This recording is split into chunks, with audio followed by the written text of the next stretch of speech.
Starting in 3, 2, 1. Welcome back. We're going to be continuing where we left off. I think I did a little bit of tinkering with it to try to get it to work a little better. The precision mechanism generation machine, or at least the producing machine, is pretty well standardized. Well, not standardized. Automated. Hey, how's it going, Cuddlin'? Welcome, welcome. How you doing? We got that mostly automated. It produces its own rose quartz. It produces its own regular quartz. It produces almost everything, just not the iron. But that's not too hard. Oh? Might I ask why?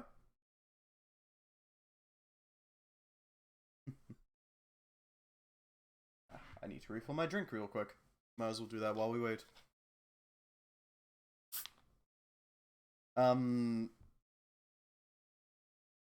that being said, I'm thinking I might vary it up a bit this week with the first 2 days. Well, I do intend to play. He's really nice in a mean way to me. I see. Got your sleep schedule back in order, I hope. Let's load this back up. Give it a little bit to recover. I like the mind games. Well, so long as you're enjoying it, right? The game is loading.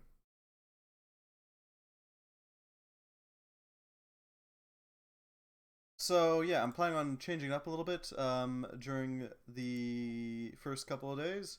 Getting a little bit more variety in. I did recently get a game called Minoria. I have no idea what the heck it is. It's like 1 AM. Well, fair enough. Lord knows I can't tell you what to do. I guess we also encased the windmill decent ways up, so it's a little less barren. Well, thank you. I appreciate it. Although, you know, don't suffer too much. I don't want to bring you too much pain. Right, so what the hell do we need to do? I know we need... Enjoy yourself and ignore my shenanigans. Don't suffer too much, okay? Let's see, we need to throw these in there. We got a decent supply of iron now. We're going to need to start acquiring some fancy stuff. Some hellish stuff. Specifically, we're in need of warped roots. Or no, was it warped vines? And twisted roots? Something like that. We need to grab some nether equipment so we can start mass producing soul. That's what they call it, liquid soul. We need to make use of it. I did a little bit of refining of this. Would you consider yourself introverted? It depends. It's weird. If we're talking in the real world, yeah. If we're talking online, though, not so much. So as you can see, this thing is pretty well automated. It produces its own crystal, so it doesn't need to rely on any outside sources. Meanwhile, down here, it pretty easily gets filled up with iron to make up for it. I did a little bit of decorating, not much, just enough to really kind of make it functional. Oh, Jesus. There we go. I don't know if ambivert would work too well either. So, poops crystals. Basically. Certus quartz goes around in a circle. About half of it gets dragged off of the belt and put into a machine that breaks it up into seeds. We then grow those seeds into proper crystals. Now we gotta load hell too.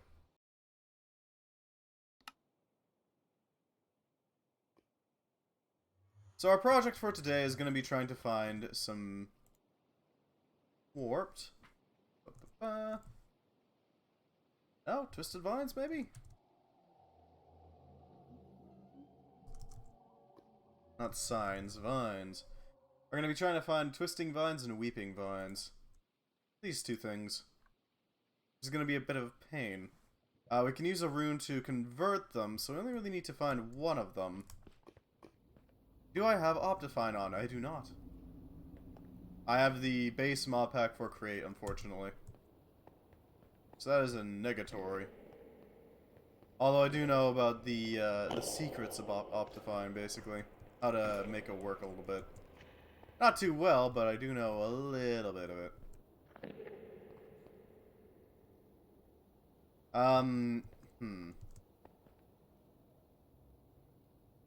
You should really get Optifine on. I really should, but then I'd have to download it and modify a mod pack directly. That's, takes effort and all that, you know? Yeah, that's true. This is accurate. I really wish they'd fix their little rendering engine. It really needs some work. Going to the ore, or I guess refine metal, as we can, and make our way further on. Oh, jeez.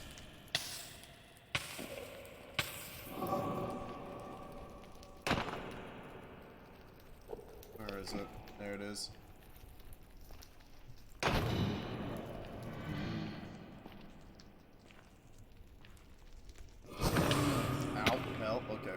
There we go.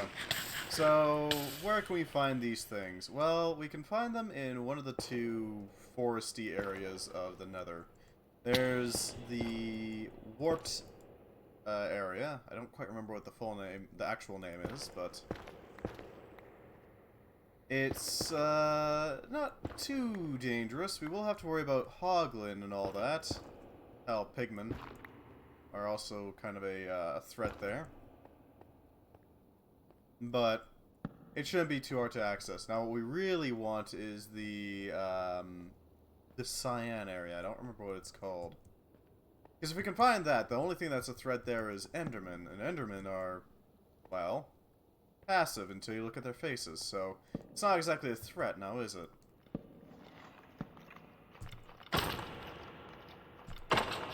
That being said, we're going to have to find them, which is, not always the easiest in hell. I think we should be able to get access to these resources with some measure of ease. But yeah, as I said, I'm planning on doing Minoria tomorrow. Mostly because I have no idea what it is, but I know that was made by the same people who did Momodora. So it's probably freaking good. It seems to be in the same sort of style as Momodora as well, where it's like a Metroidvania type thing. Let's see. Any sign of it? No, that's just another ravine. Tragic. Absolutely tragic. Anything of note over here? Aside from basalt wastes. I guess blackstone waste. Same thing. Blackstone is basically basalt, isn't it? It's just like crumbly basalt. I don't know what the heck the difference is supposed to be, though. Because this looks a lot more, crumbly. And it's not quite as, smooth of a hexagon shape. So it's probably not proper basalt. But it could be something else. Because I know basalt likes to form in, like, straight up just hexagons. Really weird, but literally just forms natural hexagons because that's how the crystalline structure forms inside them. What the hell is that? Well, it's not flesh, so it's something.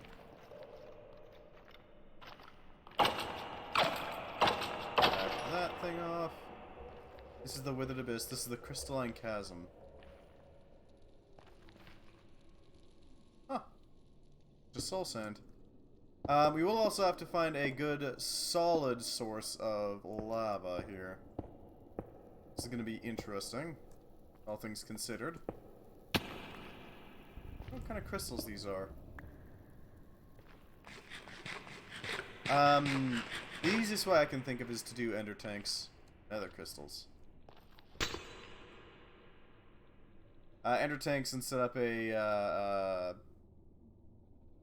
pumping operation somewhere in here. I don't know what the hell that would be good for, but it could be useful.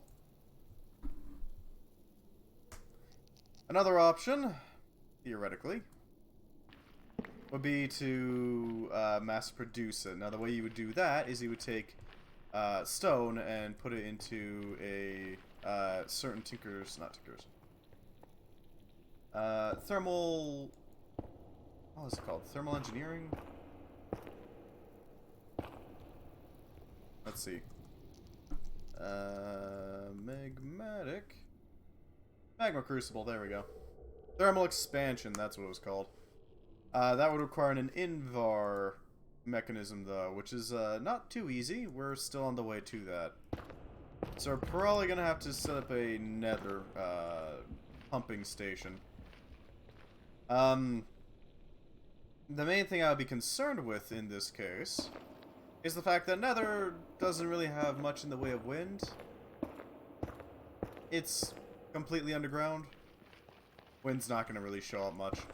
And I can't really do water wheels because, I mean, the nether just immediately evaporates any water you throw in there. But we could use encased fans. See, encased fans are both a power consumer and a power producer in Create. You can use them to generate power or use up power to blow things around. And we've mostly been using them as a power consumer.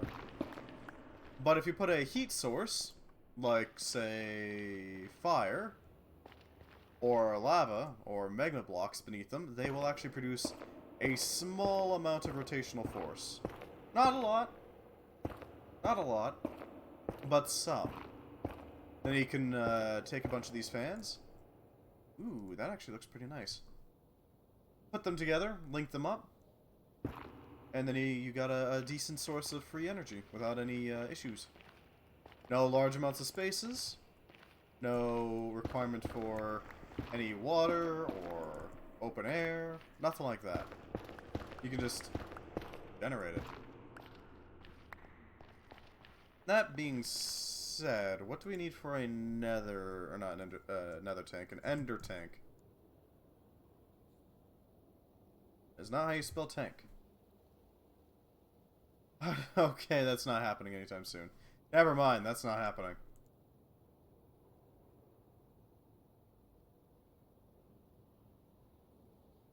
Yeah, we would need enderium ingots and inductive mechanisms in order to make that thing. Not exactly within the realm of possibility right now. And I'm pretty sure in order to get the actual portals that we would need to make that work, we would still need more inductive casings. So then the question becomes, well, okay, what the hell do we do then? How do we acquire some material? And that is a good question, because I don't honestly know.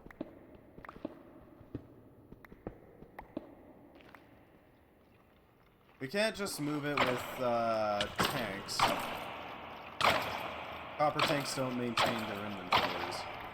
And sorry if my chatting here just like trying to workshop this is boring. I'm trying to like map out exactly how the hell we do this in my head.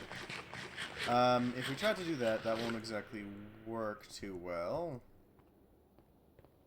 Because they don't maintain their inventories, so it's not like they're going to be able to hold on to it.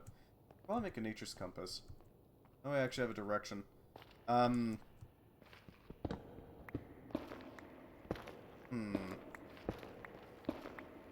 Is there a tank that would maintain it?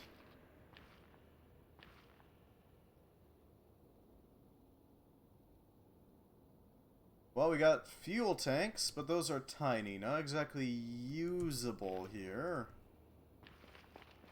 I mean, theoretically we could use it, but it's not anywhere near actually functional.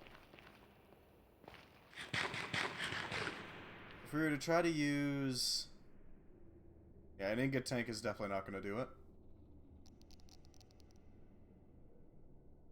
Rocket fuel tank? No, that requires matter plastics. Nugs? I'm not sure what you mean by that, but thanks. I assume you have acquired some chicken nuggies?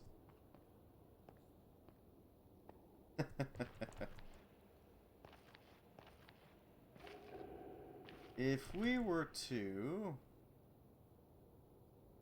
expanded tank construction,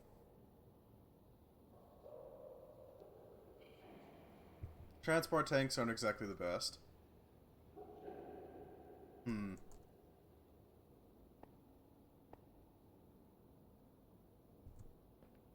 What could we use here? I guess we could try making use of... No, that wouldn't work either. Yeah, I'm not sure how we would tap into them. I guess we could just keep tapping into various lava rivers rather than relying on the nether.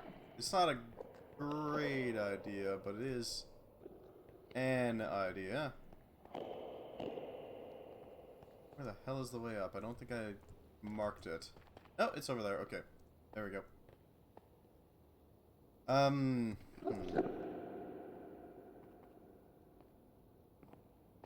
So, we're heading back to base now, I suppose. Mostly so that we can go and get access to a nature's compass. Now, what the hell is a nature's... Oh, God. A nature's compass. Nature's compass is pretty simple. It's a compass. But instead of pointing to world spawn, you set it to point to a biome, and it just points you there. Real easy.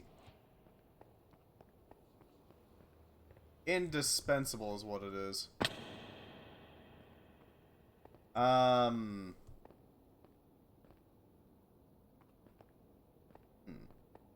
we don't really have to think out ways to deal with the actual farming of these resources. Once we get these vines, we're set. We can easily set this up.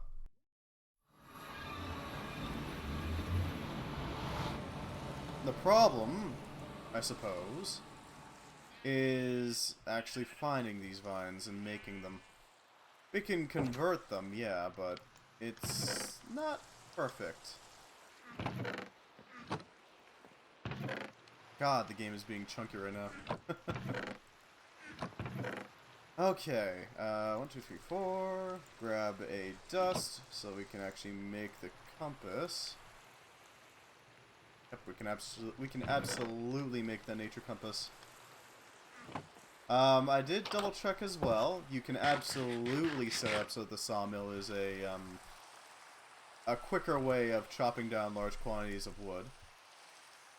Hell, for some of the bigger trees, it's actually way more worthwhile to use the sawmill than it is to use your actual hands. Gotta admit. But this is not one of those situations, so we'll just use our axe as it is.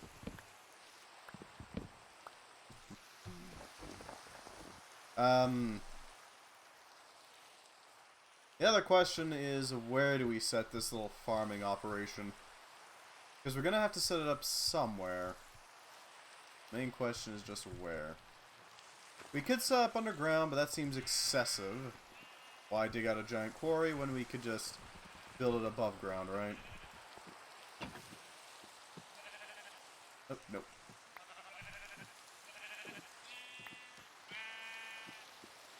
There we go. That should handle that. We are going to steadily run out of space, though, as we expand ever outwards. Nugs? I'm still not sure what the heck the nugs means. I'm sorry. Oh, nope, not quite that. There we go. I'm very confused. I'm afraid I don't know what that is referring to. I must admit, a little bit sleepy. Because I was having trouble sleeping last night. I don't know what the hell happened there, but I was just basically laying there kind of... I also don't have chicken nugs, but nugs is a fun word. Well, fair enough. I'm not gonna give you hell for that then. Warped forest. Not far away at all. Okay, then. Well, fair enough. Far be it from me to tell you off for that. Say nugs as many times as you like, then. Alright, so. I got a sugar daddy, I see.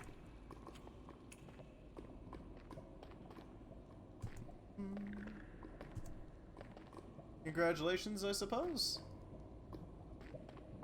Fair enough. If somebody's willing to pay for stuff. For now. As long as it doesn't get, you know, uncomfortable. Right? This way.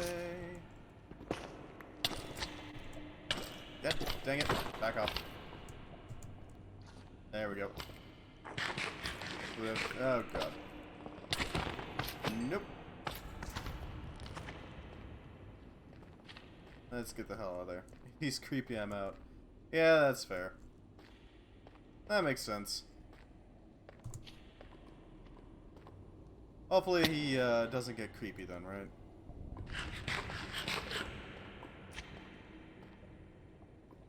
That's good, setting up some boundaries. Always wise to do so.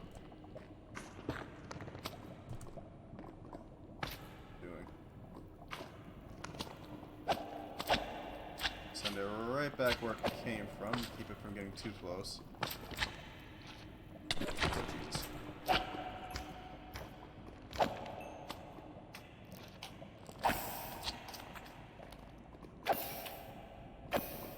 There we go. Make sure they don't interfere with our attempt to pass this delta here. We should be... of course, there's a lake there. Alright,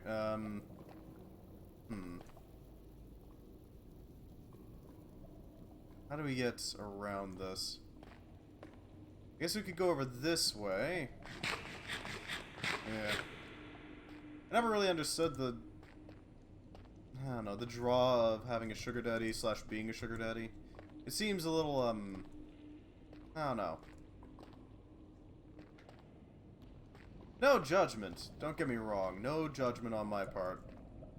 It just seems a little strange to base it off of financial transactions like that. I guess some people like to have the feeling of being a provider or something? I'll never know.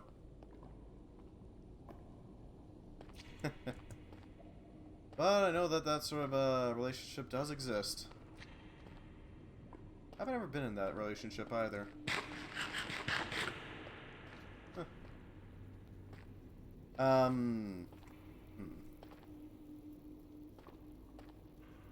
If I go down here, I should be able to get a little closer. What the hell is this thing doing? Hey, there we go. It got way too close and now it's going to die. Simple as.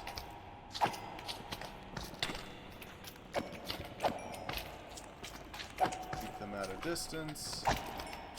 Don't get overwhelmed.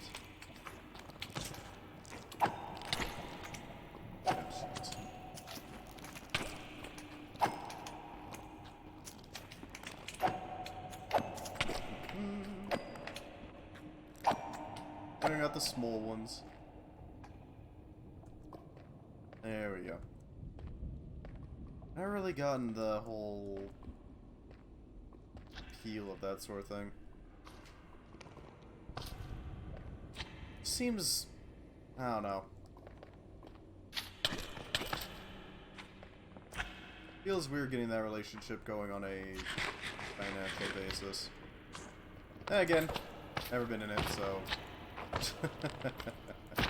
Who knows? What do I know, right? I'm not sure really what to talk about at the moment. Because right now we're just kind of trying to find the frickin' area that we know the location of. But...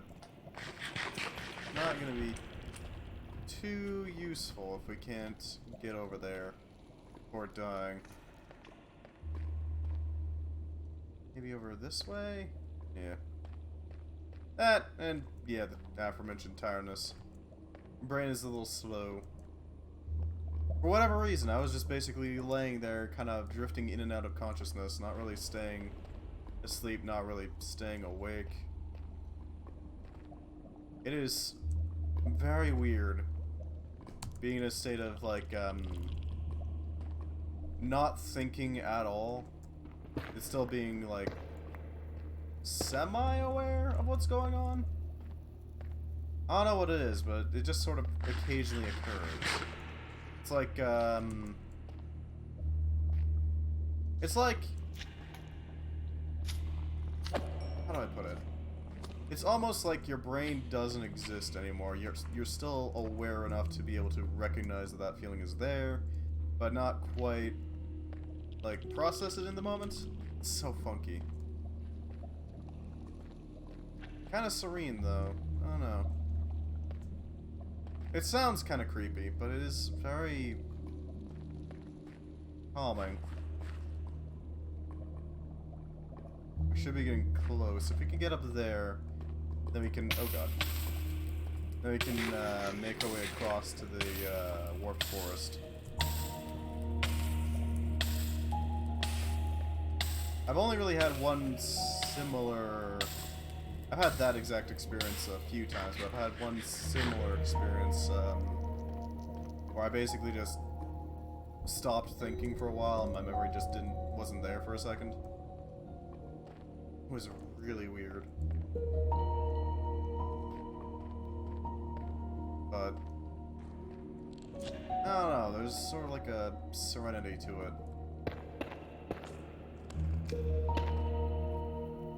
I don't know.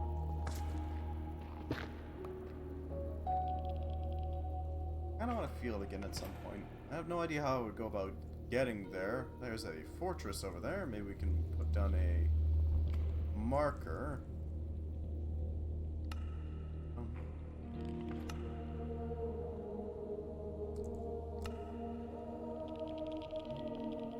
Alright, we need to get up there. Somehow, we need to get up there. We can salvage some basalt here. That'll give us some building material to work with.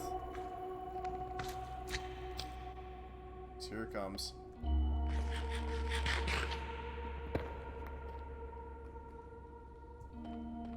Oh, it just left. Cool. I'm not against that. Let's see. So we need to go up this way. If I set this up like this... about right, yeah, sure. Let's go this way.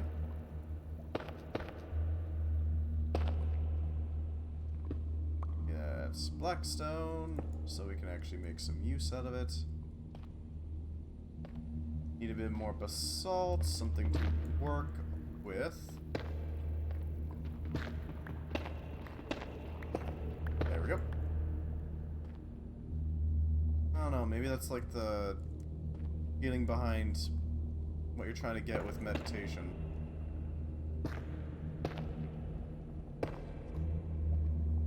I don't really know much about meditation. I only really know, like...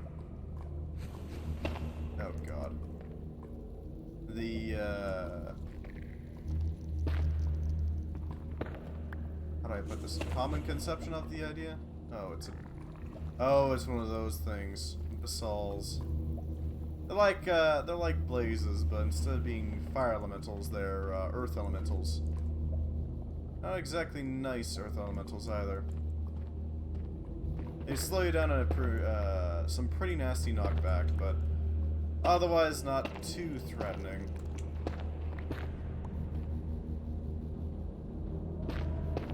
See if we can just... Oh, hi, little slime. Skirt around it a bit.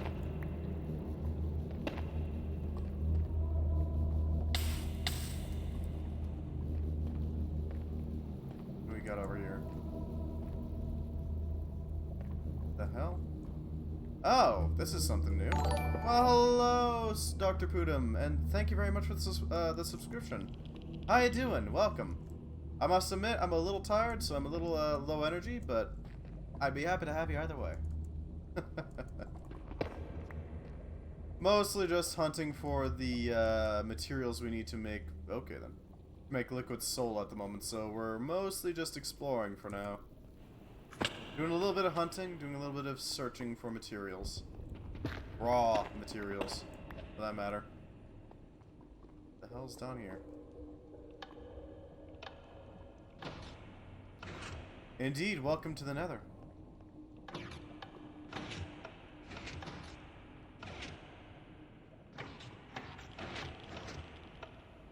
Huh. Weird. Sound might be a bit low. For the Minecraft sound, or for, something else. There. A duck. Okay. Strange. My voice. Ah, I see.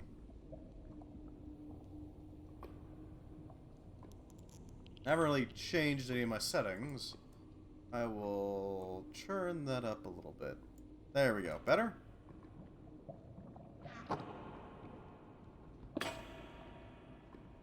Hope that's better. Ow. Right. Ow. Let's see if we can find anything in here.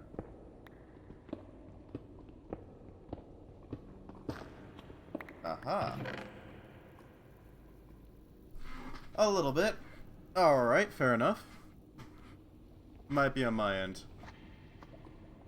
Maybe? I don't really know, unfortunately. My apologies. But if you like, I can turn it up further. I can turn it down further. Up to you. A bomb. Sure, we'll take a bomb. Why not? Could come in handy. I must admit, I'm a little bit tired. I didn't have the best sleep last night, unfortunately. That being said, I am planning on playing a slightly different game tomorrow. Rather than Minecraft, I'm going to be doing a game called Minoria, which was made by the same people who did Momodora. So I am a little curious as to how that game's going to play out. Lord knows Momodora is one of my favorite Metrovanias, so I'm a little excited to see how this one plays out. Let's see if we can go up on here, through here. Yeah, we're not really doing too much at this point. We're mostly just hunting down that liquid soul-making supplies. That way we can try to properly generate our infernal mechanisms. But it's going to take us a little bit of searching. No need to apologize about being tired. Well, glad to hear your understanding. Yeah, wasn't like any like nightmares either. It was just sort of drifting in and out of consciousness. Like I'd become aware that I was awake and then just sort of fade off and then wake up again and then fade off again and then yeah. Not exactly the healthiest sleep pattern.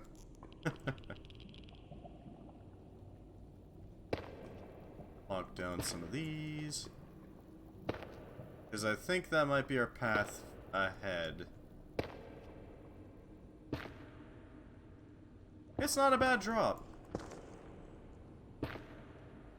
Oh, not quite like that.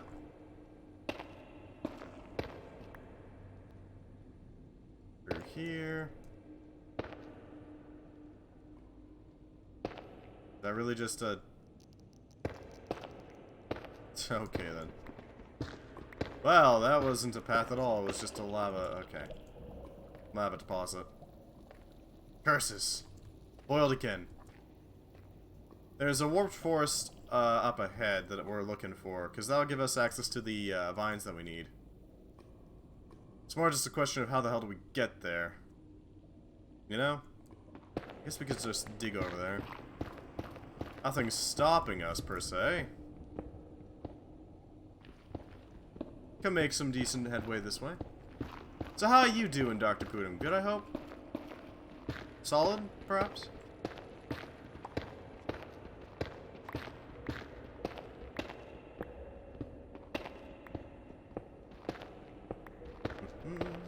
Doing quite well? Good to hear. Glad to hear it. Oh. Okay, that works. Welcome. This is exactly where we need to be. Welcome to the Warped Forest. A, funky place that only ever spawns Endermen. And we need these. And a decent amount of them, too, to get it, seeded. There we go. Now we can use a runestone to convert these over to the other, variety. I guess varietal. Now that we have it, I don't really want to stick around here too long. We should probably get back to the, there it is. Back to the portal. Sooner rather than later. Because I don't want to die having gotten these twisting vines immediately afterwards.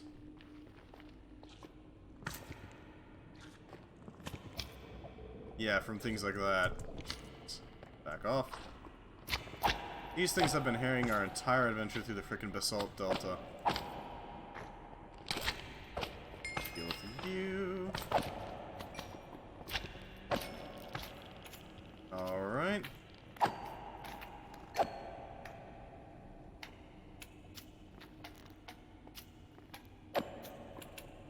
There we go. Easy enough to handle. Now we just need to get back over there. The marker. Hopefully it shouldn't be too hard.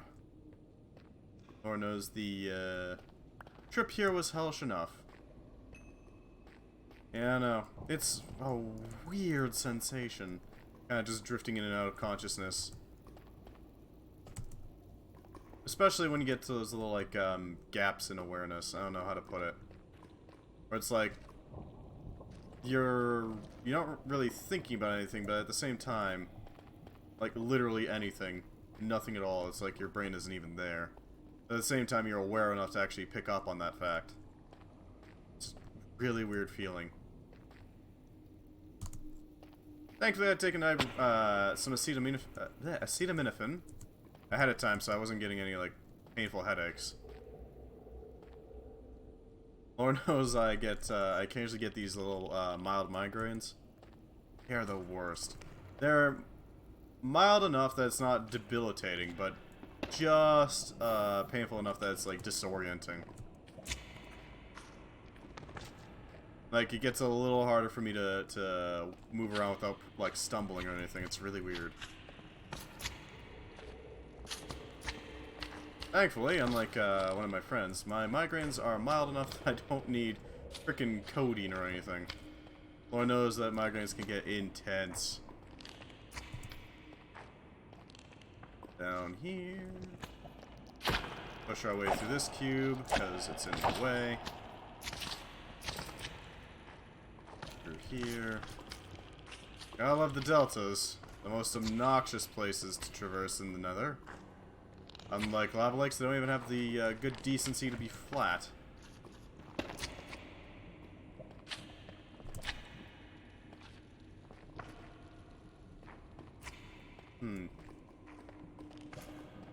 Although basalt, natural basalt, is a pretty fascinating rock. You see, basalt has this interesting quality where it will always cool down into hexagons. Always. It's a really weird property of them. I'm not sure entirely why they do that. I think it's just something to do with their crystallization. But you can find these natural columns of basalt that are just these, like, almost perfect hexagons. Because, you know, erosion naturally eats away at them a bit, but otherwise, yeah, they're just really weird. Pretty sure if you look up pictures of basalt, you'll find the hexagon columns I'm referring to. Where the hell do I go from here? There we go. Yeah, I'm not entirely sure why that happens. Lord knows it's a neat process, but we're seeing some withering heights.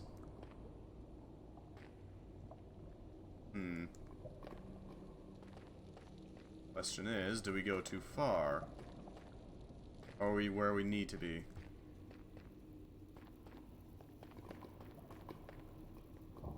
Right up this way, maybe get some more elevation doing this. And we should be able to get up there. Battle map desert. Battle map desert? What? I'm not sure what you're referring to there, but okay. Where in the bloody hell are we?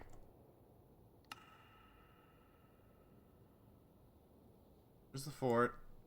Oh, we are a lot souther than I was expecting. Huh. We need to face north.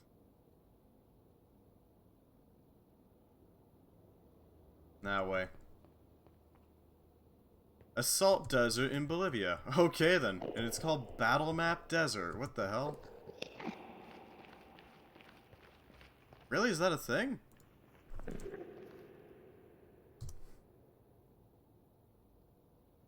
Bolivia.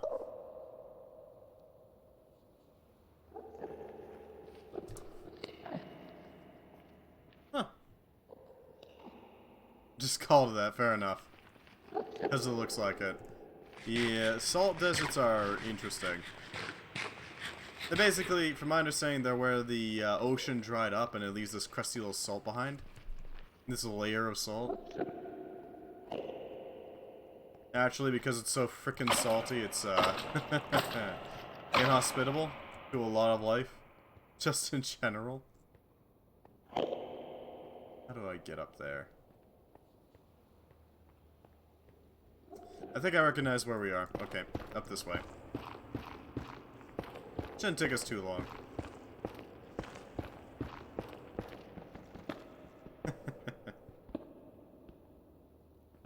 I know that it's a, salt deserts are generally your, testing grounds for certain types of, anything that requires large quantities of wind, because there's just literally nothing to stop the wind. It can just go. Which is pretty neat, gotta admit. I wonder what kind of life forms do exist over there in, like, the salt deserts. Something has to live there, right? Nature abhors a vacuum. I wonder what would live there. Maybe some sort of, like, bacteria that just thrives off of salt? The saltiest bacteria known to mankind?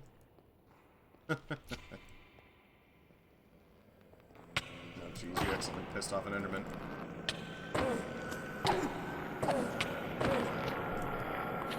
You may die. You're probably gonna die. Yep.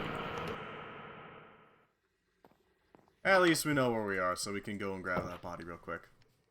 Only insert game's toxic community here.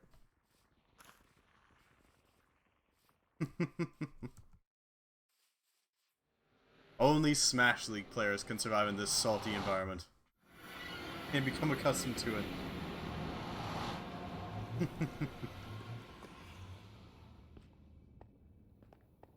God. It's weird how frickin' Smash Bros got some of the more toxic environments, not environments, toxic, players. Not all of them, naturally, but, like, god damn. There's some interesting, characters in there. I know in the fighting game community, the joke is that Smash Bros. Players win because the opponent is forced to leave the area because of the sheer stench of them. Mostly because, goddamn, some Smash Bros. Players, like I'm talking professional level Smash players, don't seem to know what a shower is.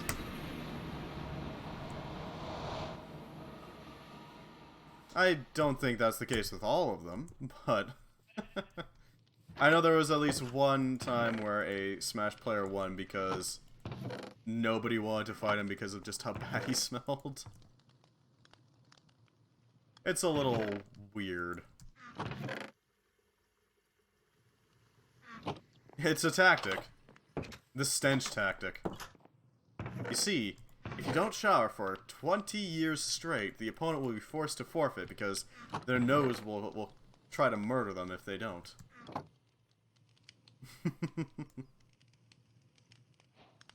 There we go. Weeping vines to help us out. We need this. Spanish moss. It is next level tournament tech.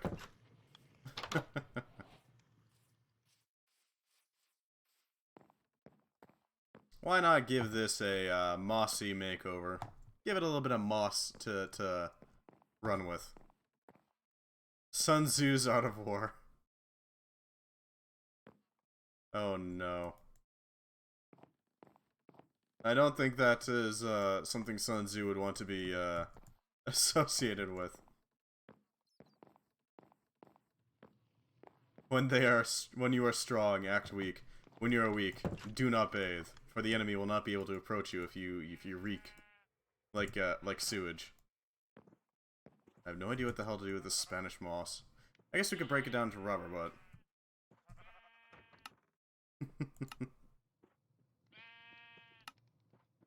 Tharsis. Oh, Jesus. I'm sure I can bullshit a quote that connects with this. Well, you know, with the internet, you don't need to come up with a quote. You can just make it up on the fly. It's fine. I guess we can just toss this here.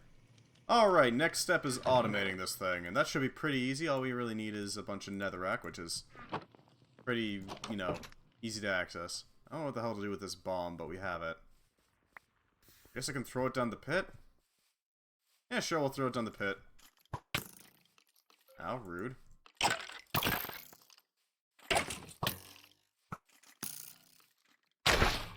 Ow. Okay, that's contact explosive. I was expecting it to, like, bounce around a bit. Noted.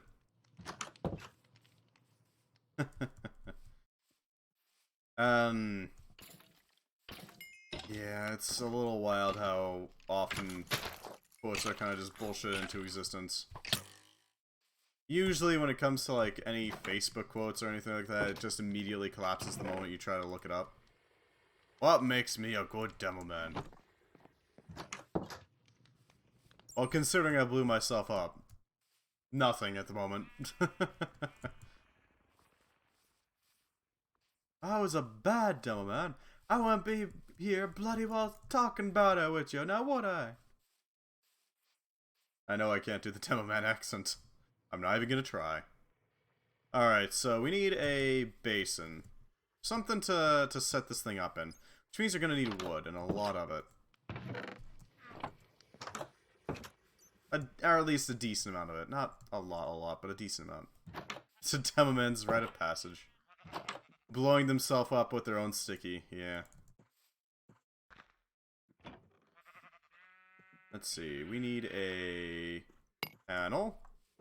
That'll allow us to get some good aesthetics. No, I haven't really played much in the way of like proper Demoman in TF2. I have played Demoman in the past, but I always played a Demo Knight rather than a proper Demoman. Not exactly the highest of tier Demoman here, but it is a fun thing to play with. I have indeed. I have watched Lazy Purple's videos. They are amazing. I haven't played frickin' TF2 in so frickin' long, but if I ever do wind up playing it, they are really good. If I ever do wind up playing it again, I do intend to try out his tactic on sniping, because that was my main. And I know for sure that every time I got frustrated with just missing a bunch of shots with my sniper rifle, I would always just switch over to the huntsman and just rely on sheer luck. Screw it. We're using a bow now.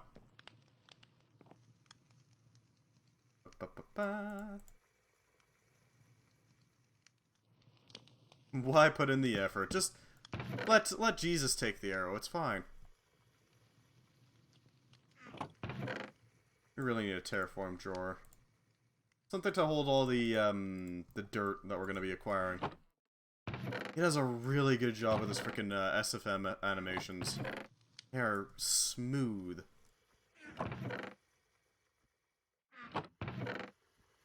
I don't know, what, if you don't mind me asking, Dr. Boodum, what kind of class do you main? I mean, the obvious assumption is being made here. I assume you main medic, but I don't wanna presume, you know? One of the most satisfying ever did in TF2 was reflecting a point-blank arrow at a sniper's head. Dear God, that is cruel. How could you do that? Luxman giveth, the Luxman taketh away. Fair enough.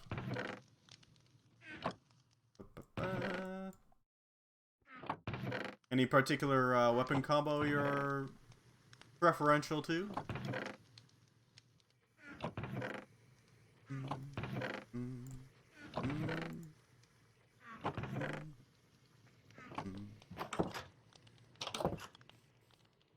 Alright.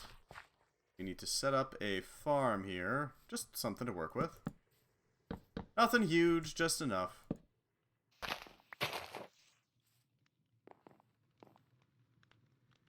I like this. Ah, fair enough. Uberson crossbow. Fair enough. Nothing wrong with going with the meta. Just means they're going with a tested, tried and true method, right? The overdose. Never use that one. There we go.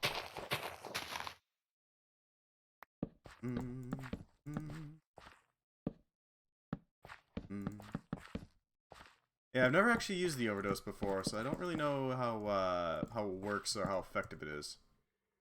I am off the mark. Okay,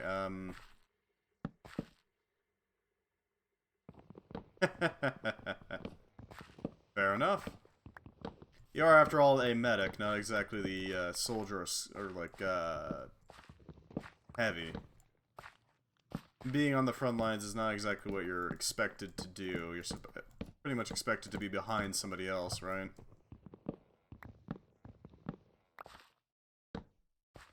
Right up near the front lines, but not quite there. Gives a tiny bit of speed boost, which means that would allow you to outrun spies. Because spies only have the base movement speed, if I remember correctly. Meaning that they can't really easily backstab anything that can rocket jump or sticky bomb boost, whatever the hell the name of that was. Nor can they catch up with the scout, just in general. The scout is almost immune to being backstabbed. Poor spies. Poor spies. Imagine playing spy. Well, you know, unfortunately, I have occasionally succumbed to the French evilness of the spy. The hon hon hon, if you will.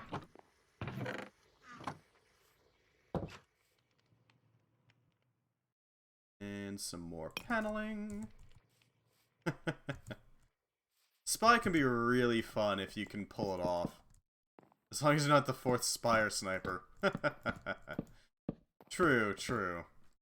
I usually only go Demo Knight whenever we already have a bunch of snipers and there's not much reason for me to go sniper. Otherwise, I tend to stick to my sniping ways. We're gonna want this... I think we can place it a little higher than normal. We can make this a 5 tall basin. And that will allow us to have the area be walkable, or walk-inable, I guess, is a better way of putting it. So we can just walk in and tend to the twisted vines.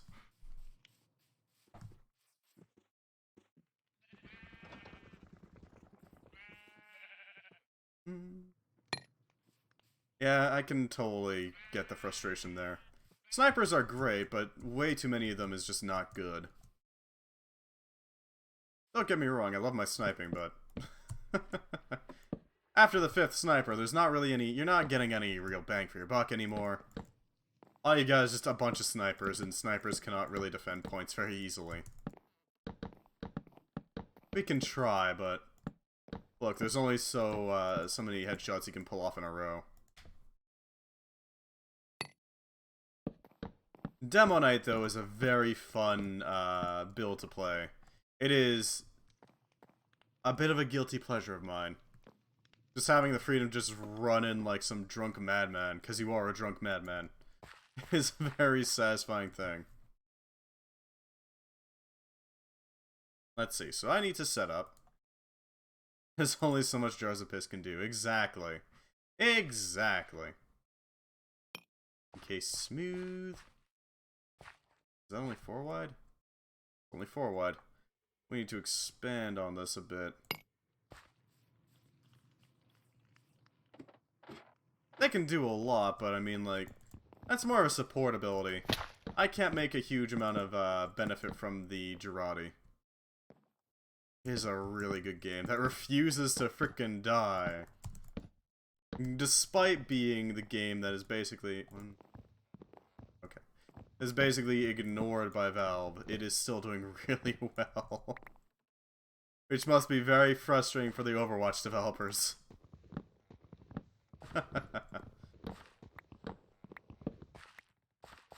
By the way, have you seen those Overwatch 2 screenshots? Or Overwatch 2 takes place exactly 6 hours after the first game.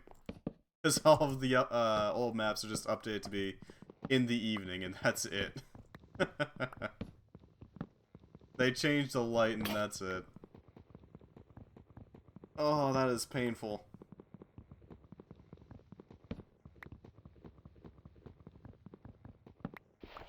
It is an idea, but oh god, why? Yeah. Alright, so we need our axe so that we can extend that out a little bit more. Extend that. A little.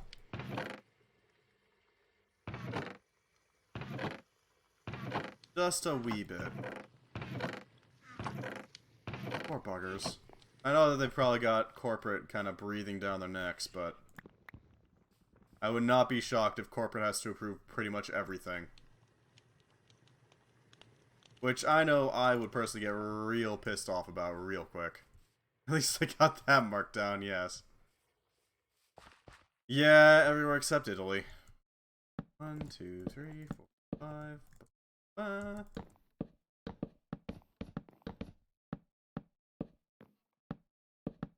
Everywhere except Italy.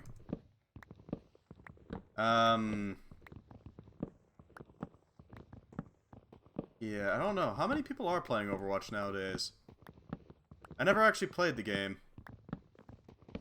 All of it is made with SFM. Yeah. Yeah. Well, the thing about it is that SFM is just so easy to access. You don't need to really put much effort into getting into it. Actually making it do all the things that you want it to is another matter entirely, but getting into using SFM isn't that complicated from my understanding. It's kind of like the Streamlabs of animation. Really easy to work with. Set this up so that it'll be able to harvest basically everything. Made me scared of it. Yeah. As I said, easy to get into. Not that it's going to be easy to actually work with.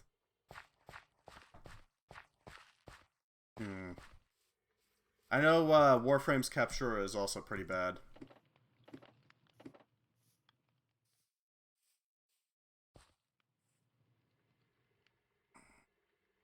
Okay. Oh. Hi there, green thing. Hello. And now we need some oak planks. And there we go.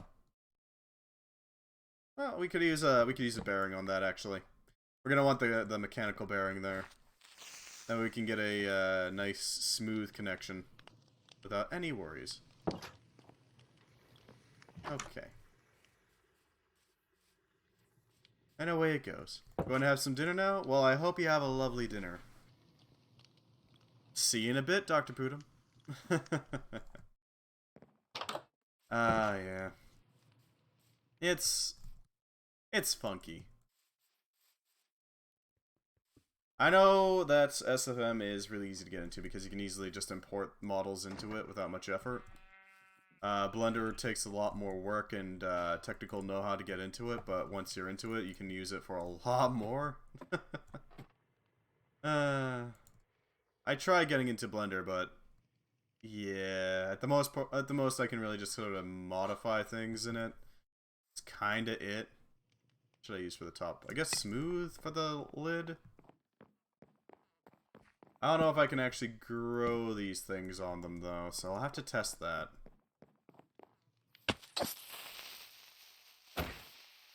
Back that thing up. There we go. Alright, so let's see if we can actually grow these weeping vines on this. Yes, I can. Well, that's a good thing. That'll allow us to access that. We should probably make the floor out of netherrack just for, like, aesthetics' sake. Now we got something going on here.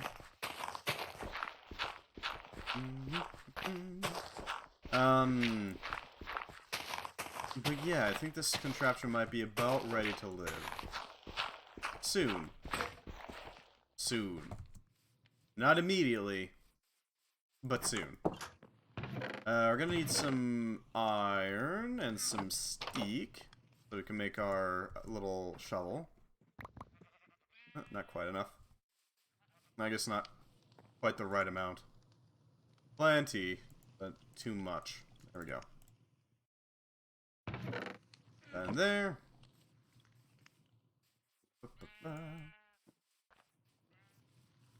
And now we just go in. Shred what we can.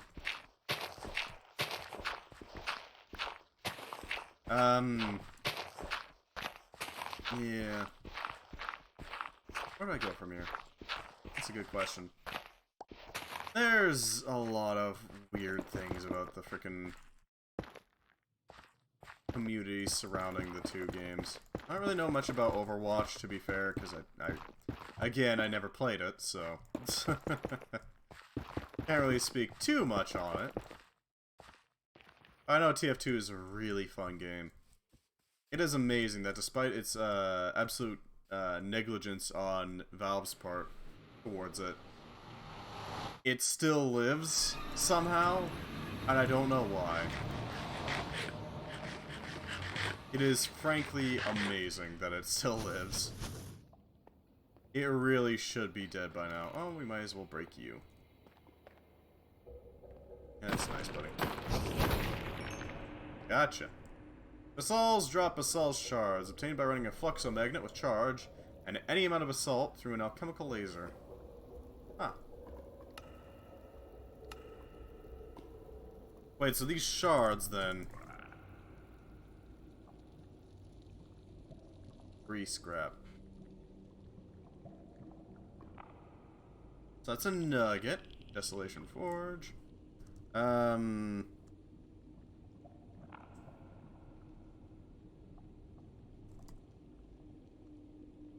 Blitz powder comes from Blitz motes. What the hell is a Blitz mote from? Fulminating explosive, very likely to bring the thunder. Saul's powder is gun with an alchemical laser. Okay, what's an alchemical laser? Ponder entry. This item represents the alchemical laser machine. Use the ponder feature to learn how to build it.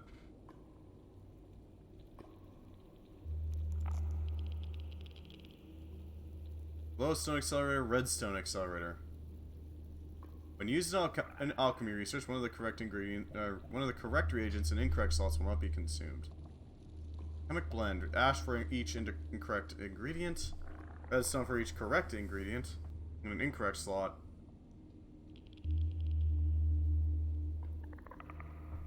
Glowstone for each correct ingredient in the correct slot.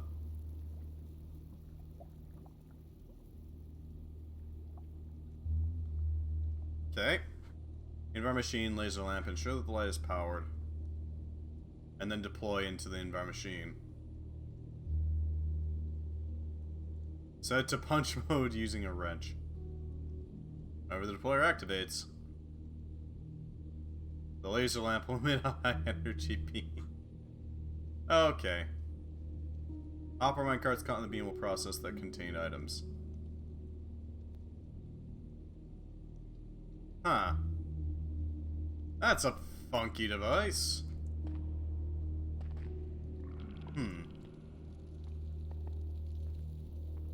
A bit of a workaround, but okay. I guess it makes sense. Not sure why it has to be minecart specifically, but sure.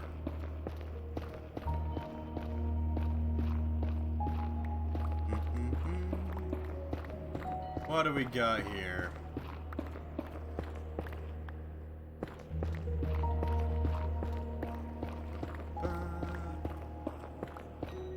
I do really like the new Nether ambience tracks. They are really freaking good. They're nice and spoopy.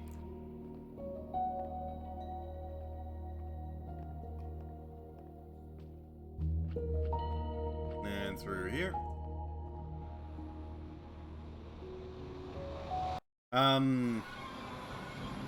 There is also the matter of actually making this spin. We're gonna have to get mechanical power over here in some fashion.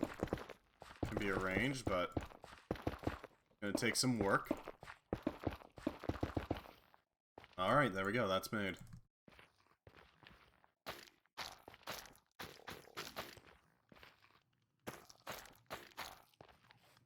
Okay, mechanical bearing. We need that to do its thing. Two andesite, a shaft, and a turntable. That can be arranged. We should have a turntable somewhere around here. We need a shaft, andesite casing, some andesite. Make a stick. Make a stick. And head down here to pick up some slabs for turntable production. There we go. I don't know what we use a turntable for, anyways. I guess we could use it to spin things. Rotational force into refined motion sickness. Okay then. I'm not sure what the hell that means, but okay then. Mechanical bearing will do some spin. Shouldn't take us too long to get that done.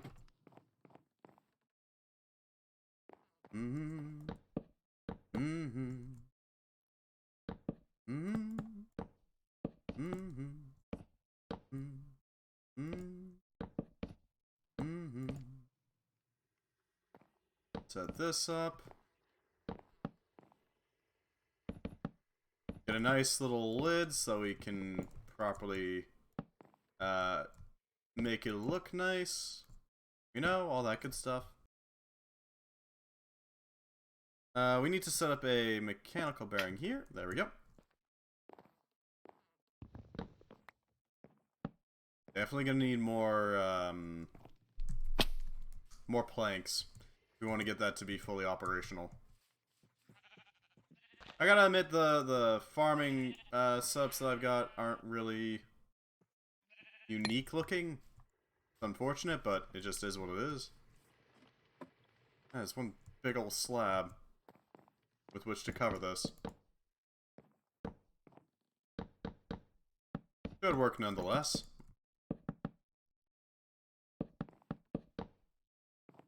God damn it. Not perfectly.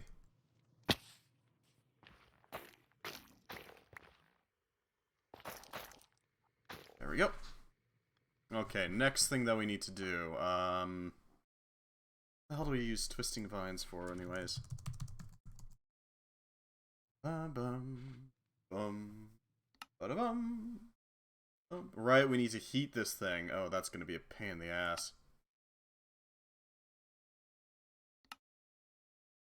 Mixing is going to be a real pain here with the heated properties required.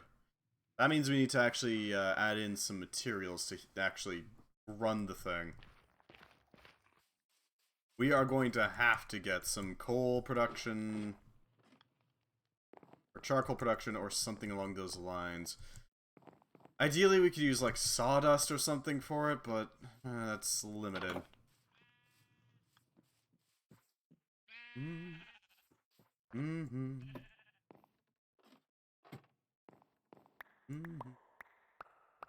me the wood.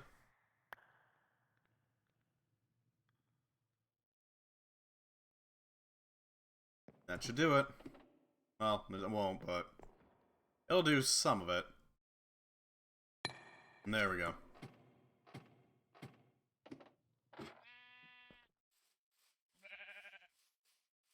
Alright, back up there. God. Gotta admit, a little shaken about what's going down in the United States. Oh god.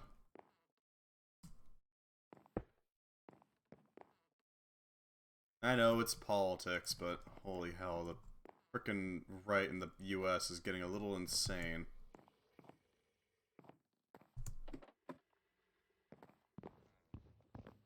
For 5, 6, 7, 8, 9, 10, 11, 12, 13, 15, 16, 17, 19. Yeah, that works. Those.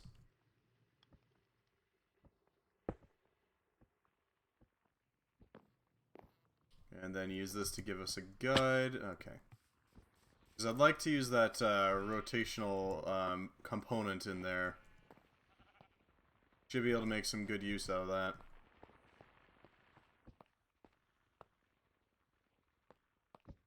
Theoretically, it'd reach here.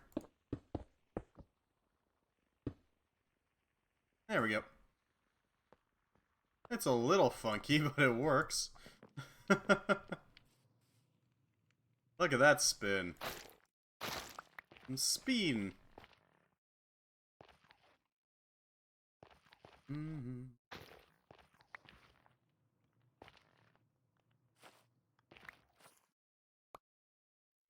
Alrighty then.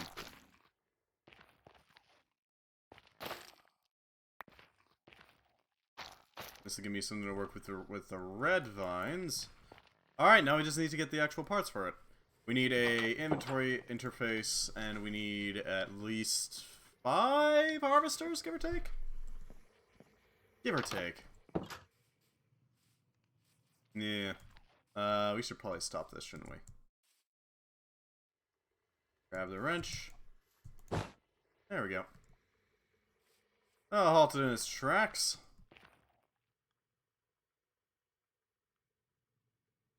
So we need 1, 2, 3, 4. Yeah, 5 of them. 1 for the center area, 1 for the, yeah. You know what. You know what's up.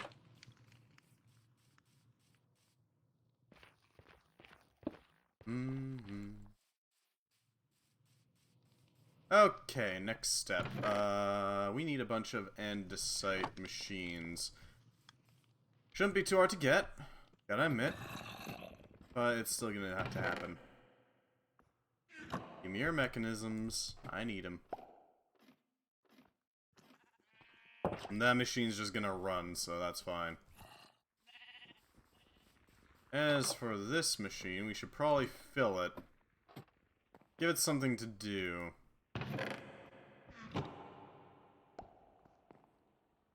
Can't do anything yet, so we'll just hold on to that.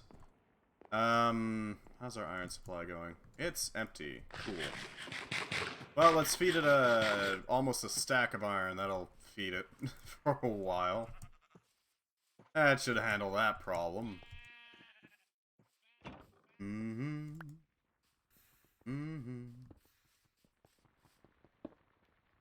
Why aren't you spinning? Oh, you're filled. Huh.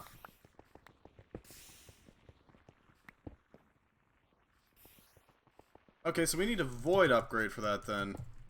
Because the void upgrade will allow us to delete excess flint, because we don't actually care about that.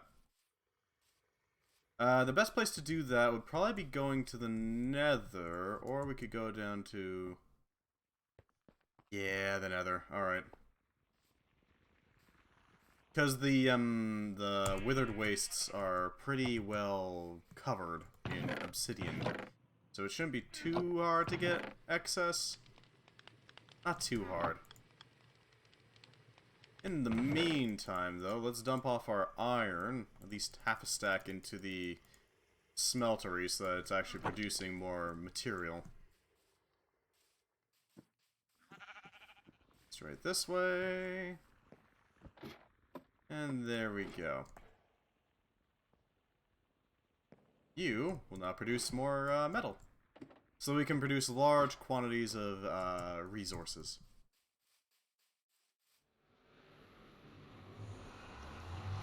There we go. I wonder if I should start experimenting with pipes. Because pipes seems like it could be really freaking handy.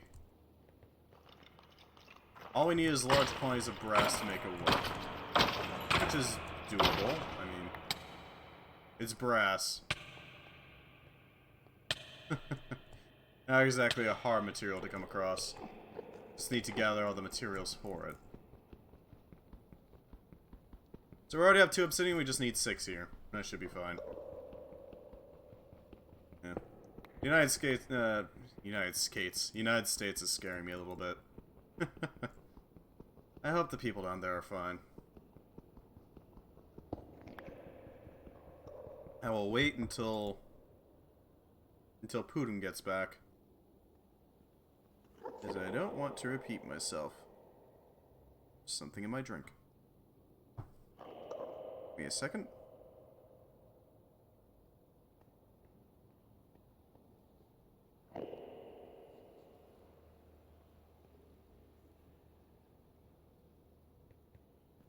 Weird.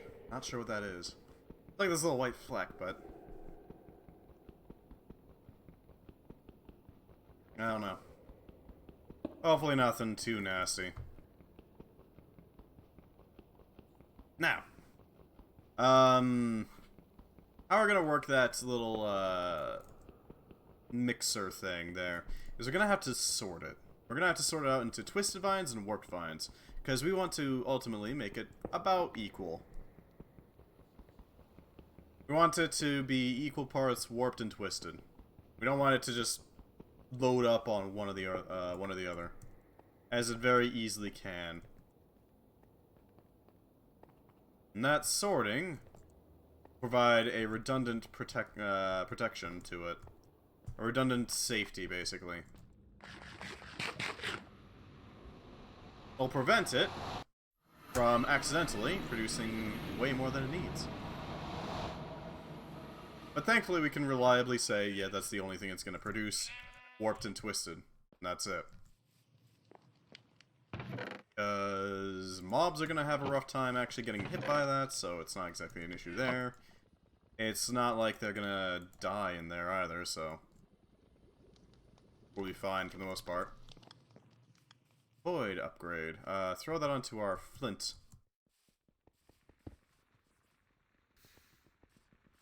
Now it can devour.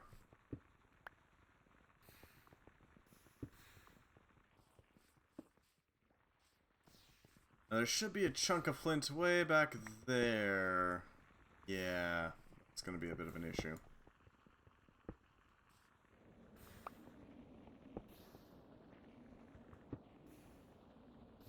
There we go. There we go. That'll keep us secure. Alright, next thing. Right, we were making a bunch of harvesters so that we can actually process all this stuff. Collect and process, basically. This shouldn't be too hard to get access to. We have a lot of andesite, just laying around, basically. More or less just a question of grabbing it and converting it into stuff. Thankfully, that shouldn't be too hard to do. Because we have access to a sawmill contraption. A really handy little, like, one-block device that will allow us to quickly and easily gather entire trees in one go. Now, I'm going to show you real quick, because it isn't that complicated. It consists of a hand crank and a mechanical saw, and that's it. Nothing more, nothing less. Simple as. I throw this here, and these here, and this here. Or this can go here. I don't know what the hell this is for. A quantum catcher. I don't know what that is. We should be able to get this done pretty easily.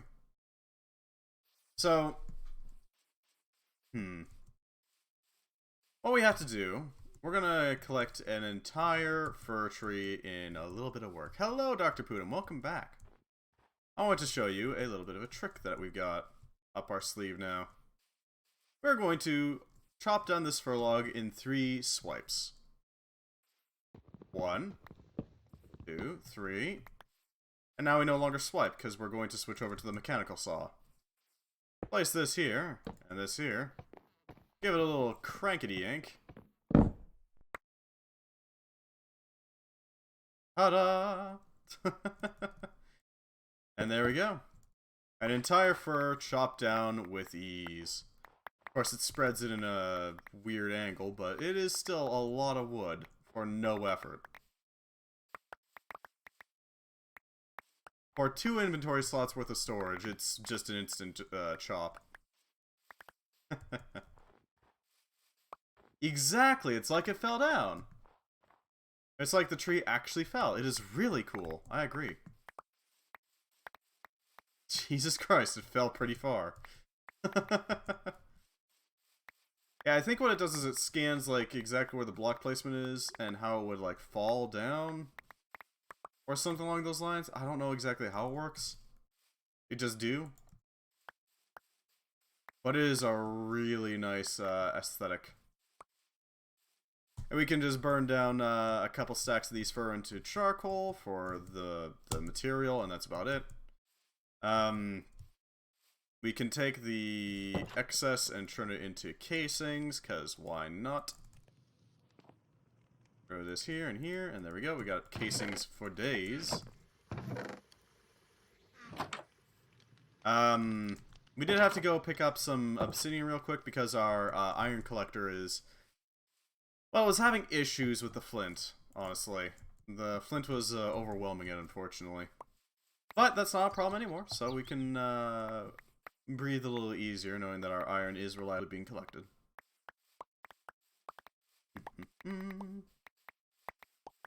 So, Pudim, question. Do you live in the United States? If you don't mind me asking. If you're not comfortable with answering, that's absolutely fine. You're more than welcome to just not answer. Fair enough, live in Brazil, good. The United States is giving me a little bit of a spook, I gotta admit. God damn. Their, conservative party is getting a little weird. And by that I mean weirder than they already were. See, apparently...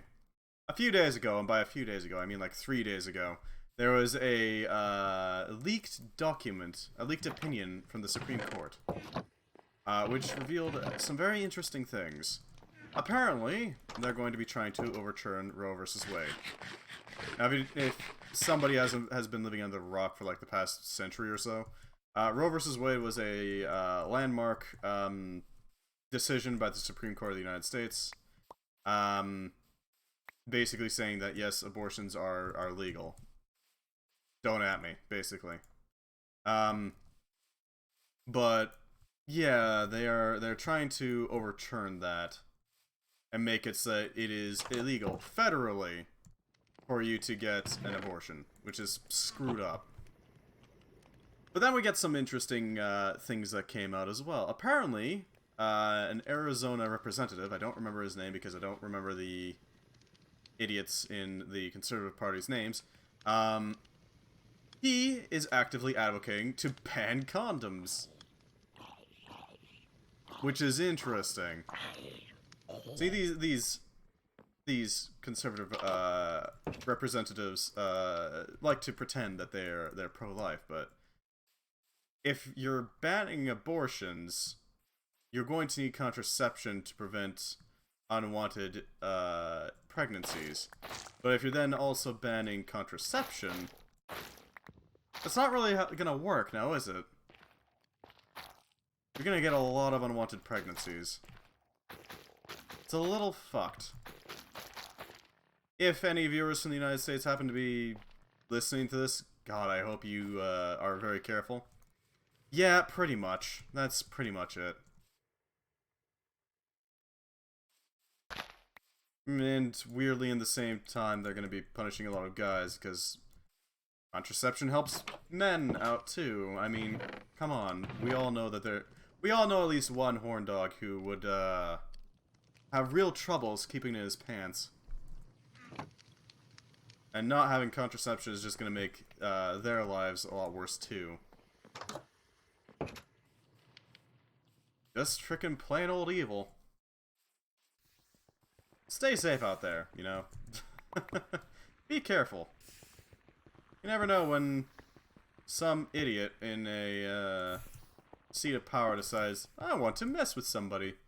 Let's remove this right. God. It is disturbing that people actually actively choose these people as representatives for them. Hopefully that Supreme Court opinion gets enough backlash that they actually retract that idea. Because, I mean, holy hell. That would be a massive regression of rights. Just not a good thing. Might not be great here in Brazil, but at least not in the United States. Hey, we up in Canada have fairly similar sentiment. Hey, you know, I may have to pay for some medical, but god damn it if I'm not happy that I don't have to pay for a frickin' knee surgery like the frickin' United States does. We should probably... Right. I was setting up the andesite machinery. Didn't take us too long to do that. I'm back. Well, welcome back. Glad to have you. We found our vines and our materials. All that. So right now we're just working on actually setting things up. No, Putum's here. I have some friends who are moving to Canada in a few months. Oh, well, by all means, let them know from your friend Axolotl. Welcome to Canada. Glad to have you.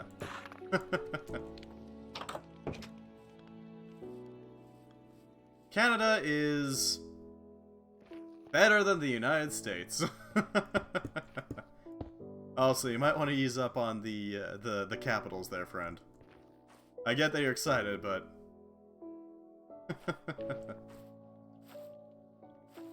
right.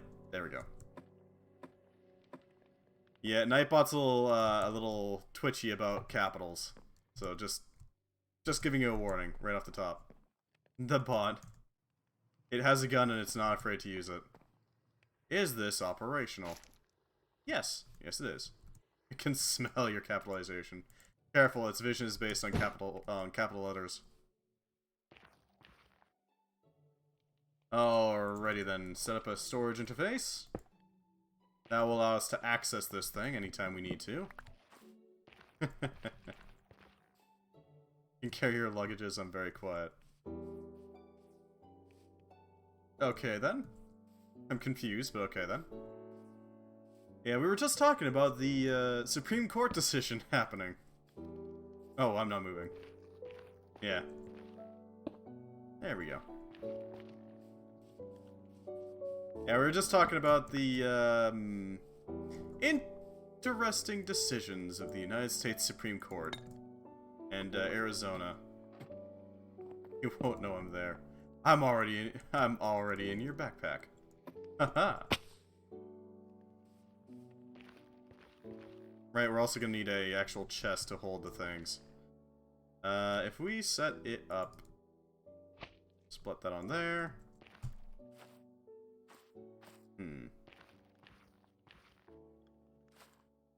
There we go. Aha! And that'll allow it to hold all the materials we need. Oh, yeah. It is some screwed up stuff. Apparently, have you heard about what the Arizona rep was saying? Because I'm sure that you are well aware of what the SCOTUS is pulling right now. Apparently, the Arizona representative decided, you know what? In addition to making it so that... yeah, they are. In addition to making it so that abortion is illegal, what if we banned condoms? Federally. That's a spicy idea. The least democratic democracy out there. Yeah. To be fair, Canada doesn't have that much better when it comes to democracy, but we are still better. That's the important part. Our democracy is a little more functional. The small government party, everyone. Yep. No, you don't understand. We want government to be small. We don't want to dictate people's lives. We don't want some dictator in the White House. Proceeds to bring in Donald Trump. Proceeds to ban in, yeah. Let's ban men as well, since they make babies as well. I know, right? I mean, why not ban women from existing? Why not? What could go wrong? Yeah, no, they're just a bunch of frickin' kid diddlers, so it's not like they care. Nuke everything, oh god. Can't we just ban everything? Fucking goons, yeah. Well, I apologize. Getting you mad wasn't quite the intention. I was more just wanted to make sure you were aware of it, because honestly, yeah, you're gonna want to be careful. Very careful. Lord knows I would be pissed, even if I don't actually get... Even if I'm not affected all that much personally, because, I mean, I'm not doing that sort of thing anyway. I don't really get affected by it. Makes my blood boil. I apologize for making your blood boil, then. Just gotta make sure, you know. I care about all my viewers' safety, and both mentally and more sexually safe and well informed. At least as best as I can without breaking TOS, you know. And I feel like that was a pretty important thing to bring up and tell people about. From Romania, okay, thank God you're relatively safe from the United States bullshit. Aware of the war next to me, yeah. That is a problem, but at least you're able to get an abortion? Eh. Hopefully you stay safe from the Ruskies.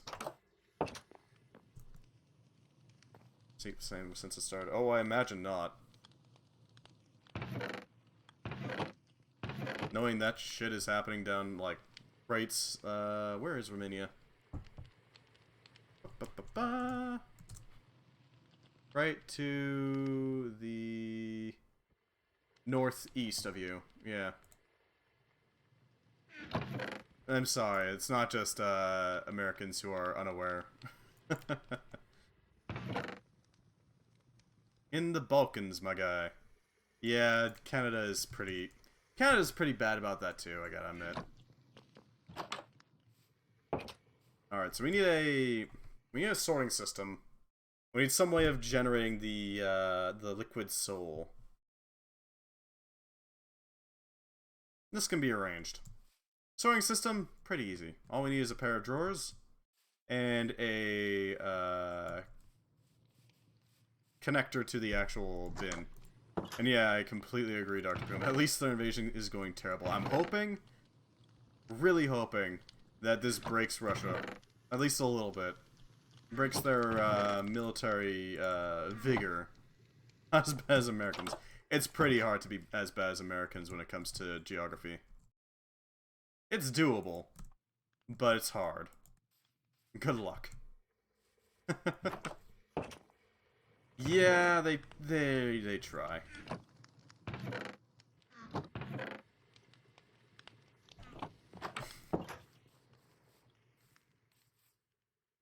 They try their best, but no. Not quite.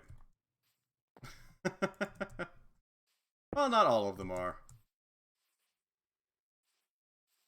A little, but not all of them are brain dead when it comes to geography and all that. Let's see. If I set up this, I wonder if I can have it so it sorts on the way down. Because if I can do that, that'd be really handy, actually. If I can sort on the way down, all I need is 3 hoppers to get into a basin. And that can be really easily done. But yeah, the Americans try. You can't blame them too much. Their education system isn't great. They try their best. And that's really all we can ask of them when it comes to geography. When it comes to, like, leaders, that's different. Such a scam would be funny if it wasn't an actual country with actual people in it. Yeah. It's basically just a collection of pharmaceutical industries with a border. That's basically what it is. And defense contracts.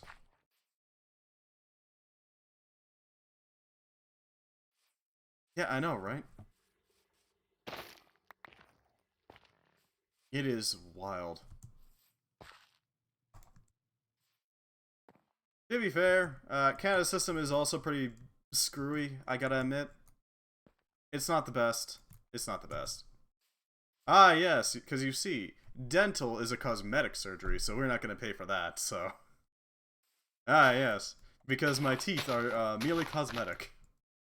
I don't need them for anything. They're just for appearances, you know? You gotta make sure that they're pearly white only for appearances, and that's it. My guy, it's not American. Yeah, that is true, but that doesn't mean it's good. Just because it's better than America, that doesn't mean it's good. Premium bones, exactly, Putin. You want to make sure they're al dente, better come up with a good credit card. Or some good money.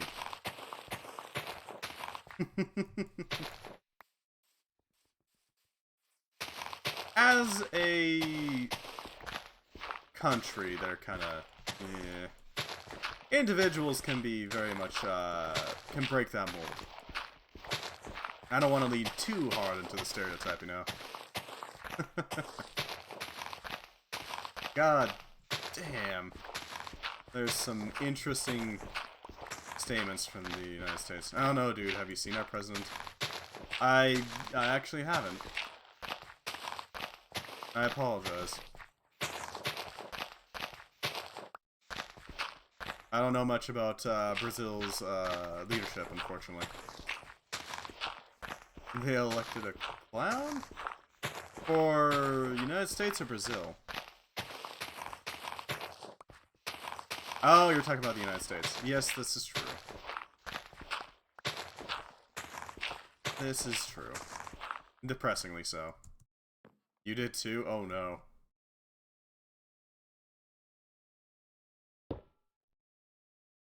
What does? Actually, what if I were to change it up so that it went like... Yeah, the thing... Okay, I'm not gonna shit too hard on... He's like Trump if Trump actually believed in his bullshit. Oh no. That is a problem. The thing about conservatism is that I feel like Conservatives as voters are not that bad. I know that sounds weird, especially since I'm definitely not conservative. Conservatives as voters are not as bad as the actual frickin' Congress they have.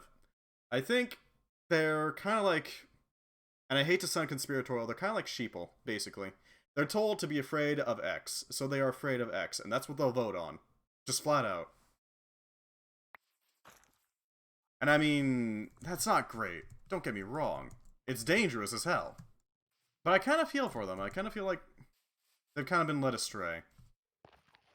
No, the people we should be pissed at are the people who told them be afraid of, for example, trans people, or Medicare for all, or literally anything. Because, yeah, it's just not good. It's just not good. They're lying to people for power, and that's about it. I love uneducated people. I wouldn't be shocked if he said that.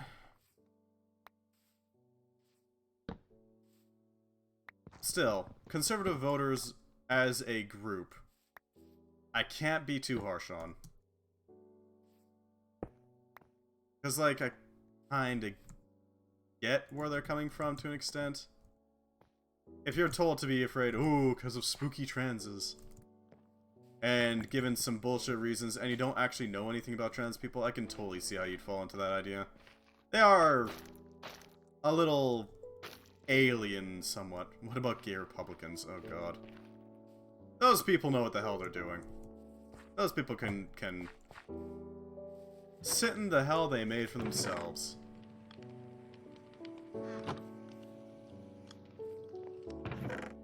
Frickin' bullshit stuff, yeah. Those people I do dislike. Because, I mean, honestly, you know what's going on. You know that, like, the moment they get enough power, they would turn on you on a dime. Right? I don't know how you can fall into that camp.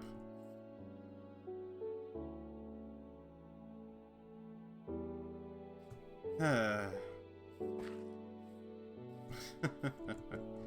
messed up world we live in. Hopefully things get better, but I don't know. I'm hopeful that we're now with the anti-abortion movement. Oh god, yeah. That bullshit. It's not every man's fault. I hope Dave Rubin cries when he goes to sleep. Yeah. God, I get freaking inundated with news about the United States' politics. Even though I'm in Canada, I get a lot of information on that just from YouTube and, well, you know, yeah, basically from YouTube, pushing me that way. What to tell them what to do with their bodies. Yeah, basically. We need some more hoppers so we can actually make this, so we can actually continue progressing. It's not great. Man, if only we had a magic wand that could give them some experience of what the hell they're trying to pull off on people. I think David should divorce Dave. You'd think. But I mean, the money though. The money though. You can't tell me that Dave Rubin is not making a lot of money off of the grift. Because he absolutely is. A fraud, yes, but a wealthy fraud. And I'm sure that's what he cares about. That is the thing that matters to him. And I kind of get why. I mean, frick, I'd love to be wealthy. But unfortunately, my damn morals keep getting in the way. Man. Or he is making money. Oh, he is absolutely making money. No doubt about it. Not a single doubt in my mind. Yeah. Sorry for the outrage bait. It's... I feel like it's important to know. Oh yeah, he's gonna lose everything. And then he'll just have to sit in the hell he made for himself. It's not like he can shake his fist at Republicans at that point, because... I mean... Come on, man. Who do you think got them there? Every single one. Hopefully the Republicans never do get in power, though.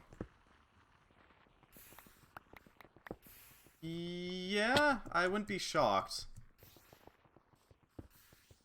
If he's got some, at least, belief that they're never gonna win, so, I mean, what's the matter with making a little money from some wealthy people who want some gay friend to say, hey, look, he agrees with me.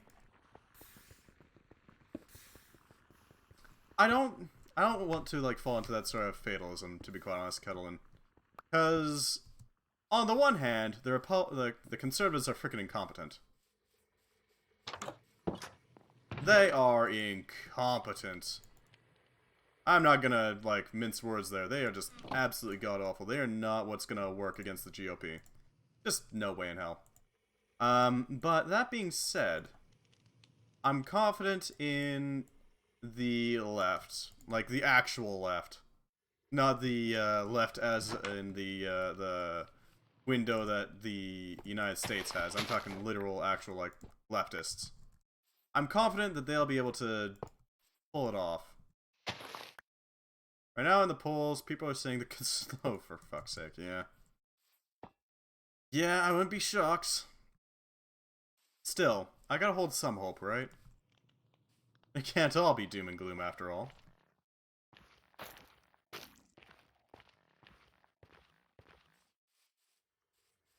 This kind of... They're mad at Biden for some reason. I can totally see why. Biden is garbage as a president. He's just not good. Better than Trump. Not gonna say otherwise. You can't catch me saying otherwise on that. He's not doing damage control from damn Trump. Yeah, that's the problem. Biden's just not good. Plenty progressive, my ass. Yeah, sure, buddy. But I have faith in the actual leftists, the people who are actually on the left. I believe that they can, at least I have to believe that they can pull together and actually, like, pull people back from the edge. No, yeah, Kamala. Who? I haven't really heard much about her in a while. I don't really know much about Kamala Harris, and honestly. Respect to being like a frickin' vice president, but at the same time, the hell are you doing? I don't know. Did you go from Super Lord to Crybaby? What happened? I don't know. I don't know. Although, to be fair, I don't know if it's... Her voting record is not that bad. Fair enough. Like, if you don't mind, if you happen to know, Pudum, what sort of, like, what sort of things does she vote for, generally?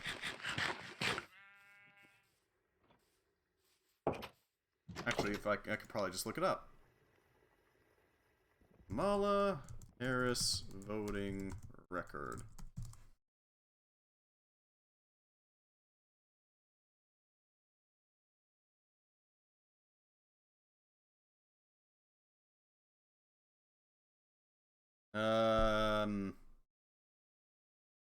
Okay, so she is on the United States left.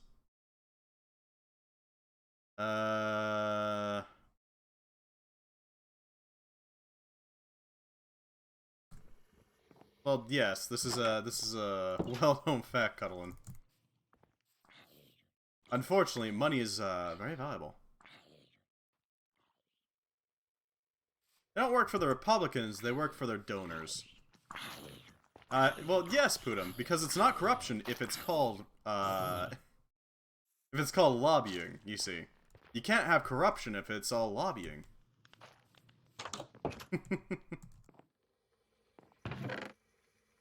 To be fair, and balanced, let's say. Just slightly balanced. Canada also has lobbying bullshit. So, I mean, I can't stand on too high of a pedestal. Still, doesn't make it right. What the hell? I mean, these freaking senators and representatives literally just push forward bills that are just taken verbatim from their donors. It's fucked up. I feel like anybody who's caught doing that sort of shenanigans should just immediately get yeeted out of Congress. Immediately. They're clearly not doing their job. If they were, they would have at least changed the notes a bit. So ready for Elizabeth Warren to go for the presidency. So ready. You know, I don't know Elizabeth Warren all that well. Does she now? Fair enough. I was really hoping that Bernie would get into the United States presidency, but Sally was not meant to be. Oh, there's a pillager. Well, let's deal with this thing. Sally was not meant to be. He did his best, and that's all I can ask for.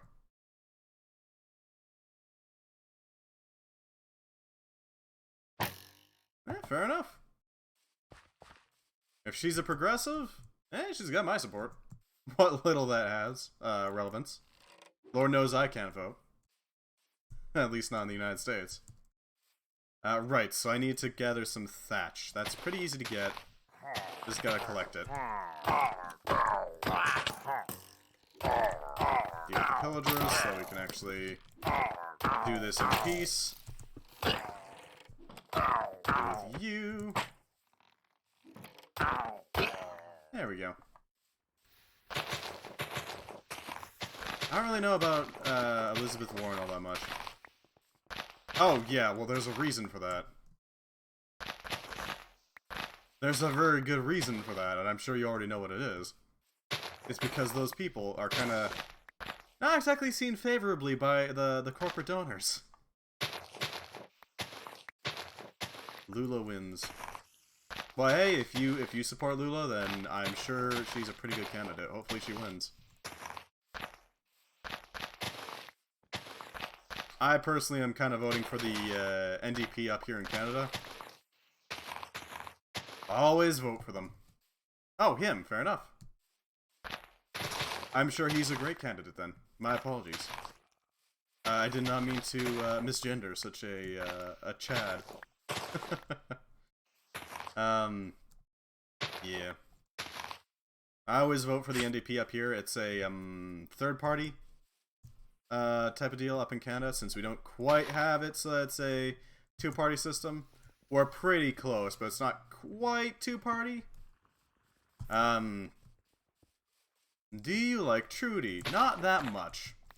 He hasn't really done much in the way of progressive stuff. I mean, he likes to pretend he's, you know, progressive, but has he helped the indigenous people out at all? Not really. Hey, you got good results? Well, that's better than nothing, I suppose. Sometimes you just gotta take the lesser of two evils, right? Trudeau is kind of the lesser of two evils, yeah. He is absolutely centrist. But you know what he's better than? Conservatives. So that's the important part. If I had my choice, I would go for an NDP Prime Minister.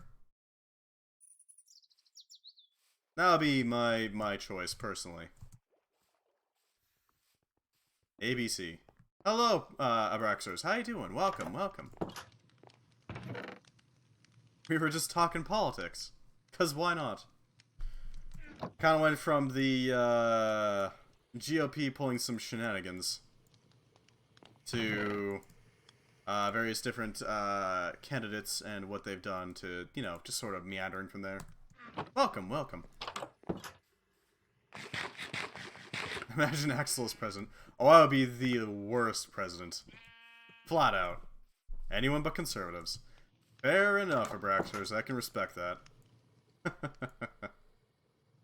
Yeah. Hopefully, if you're in the United States, first take free axolotls for everyone. We gotta repopulate the axolotls. We're gonna be building a man-made axolotl lake. Nothing but axolotls, as far as the eye can see. That is my promise as president.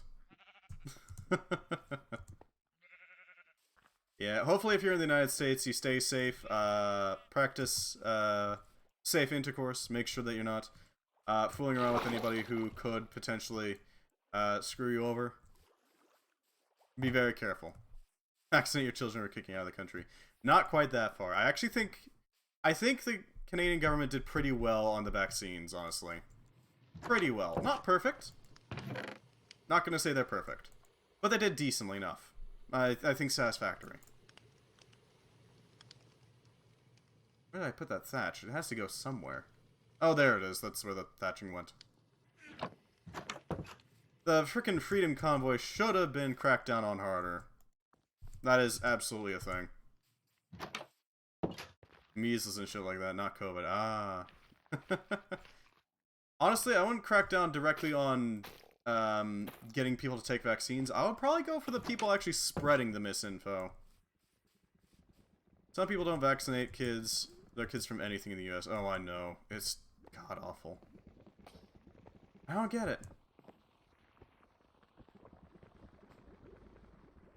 We have our own anti-vaxxer nonsense up in Canada, but yeah.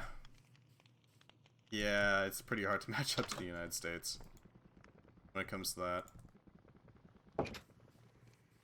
Just a reminder, not every United States citizen is as insane as their most madmen that exist there. Hashtag not all US citizens. They vote. Yeah. I personally believe we should go after the people actually spreading the misinfo. Because that's like the main root of the problem. The do your own research guys, that sort of thing. Don't get me wrong, it's fine if you actually have some legitimate disagreements and like some sort of proof against it. Don't get me wrong, that's fine. But when you're spreading misinformation in the middle of a frickin' pandemic about a major vaccine, like frickin' Pfizer or something like that, that's a different matter. If you have, like, actual legitimate criticisms about the vaccines. Now, I understand that that is gonna have the problem of, okay, well then what counts as legitimate, right? Do you just lose your badge? Oh no, Cuddlin. Cuddlin's badge has fallen off. What's happened? There we go.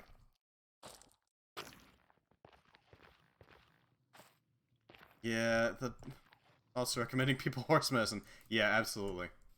That frickin' No, the badge is back. Okay then, that's really weird. I wonder why that happened. It returns. I must have had to get some repairs or something. Don't worry too much about it. Yeah, the frickin' ivermectin shenanigans. That bullshit. Oh, that was the wrong thing to bone meal. We are just currently working on, for reference to Braxis as to what's going on here. We're just working on setting up our, vine farm here, so we actually have a solid quantity of each. Because we're gonna have to farm these for mass quantities of, liquid soul. Which looks interesting. Very interesting. Yeah, at the very least, I have heard stories about frickin' Ukrainians going and hacking the Russians. Kinda leading to some questions about Russia's cyber hacking domination here. Given they're getting hacked by frickin' Ukrainians who are currently in an active war zone. Hack the planet. If only we could do that. Set pollution to 0. Enter. There we go. Pollution fixed. We're gonna need some more. We can grind up some more bones in order to properly fill out that top half. And then I think we can consider that automated. Yeah. Have you seen their made-up assassin thing? Wait, they made up assassination things? Tell her they threatened to hack into our country, Moldova, if England would free one of their members from Romania. Oh, for frickin' hell. How haven't they been nuked, exactly? Well, actually, I know exactly why they haven't been nuked. They have nukes, so that would result in, yeah, living on the edge every time you go online. What's the over-under on Look Up Later? It's freaking hilarious. You got me curious now, Pudim. I wouldn't be surprised if the Russians were just making up some of their hacks. Like, oh yeah, we totally hacked them, and that guy totally had all this stuff. Want to see it? And all that sort of thing. I would not be shocked. It was made up by it was made by the most incompetent people possible. Oh no. This could end badly. I see. Throw some bone meal on these so that it runs smoothly. The instructions to place SIM cards in the hall. Oh no.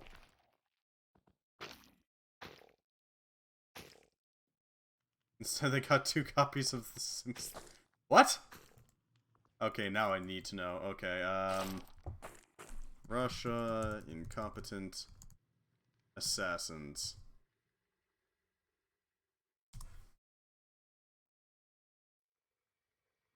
Freaking what?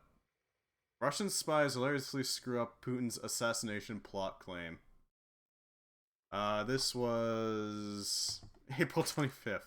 Okay, so not that long ago. They released a video of arrests. Okay. Organs of the FSB halted the activities of a terrorist group that was planning on attack and murder of a prominent Russian TV journalist, Putin claimed. They claimed it was orchestrated by high-ranking diplomatic officials in Europe and the United States who were striving to divide Russian society and destroy Russia from within. Putin alleged that the West's failure to prevail on the information, has prompted it to resort to terror to arrange the killings of our journalists. Of course, because it's the United States that goes out and oopsie doodles the Russian journalists. Right. Of course it is. Sure. They released a video of the arrests as well as so-called behind-the-scenes footage of agents searching and seizing property found at the suspect's apartment.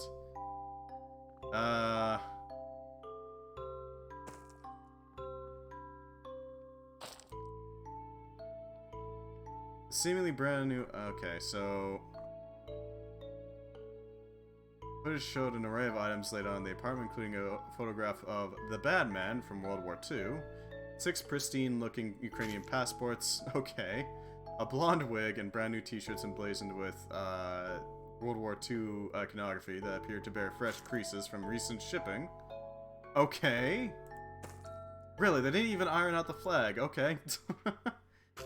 The seemingly brand new items weren't the only curious elements. In the original video, 3 copies of a Sims video game were shown laid out on the bed, as well as a book containing a menacing inscription stating in part, "Kill to live and live to kill," signed with the name of Signature Unclear.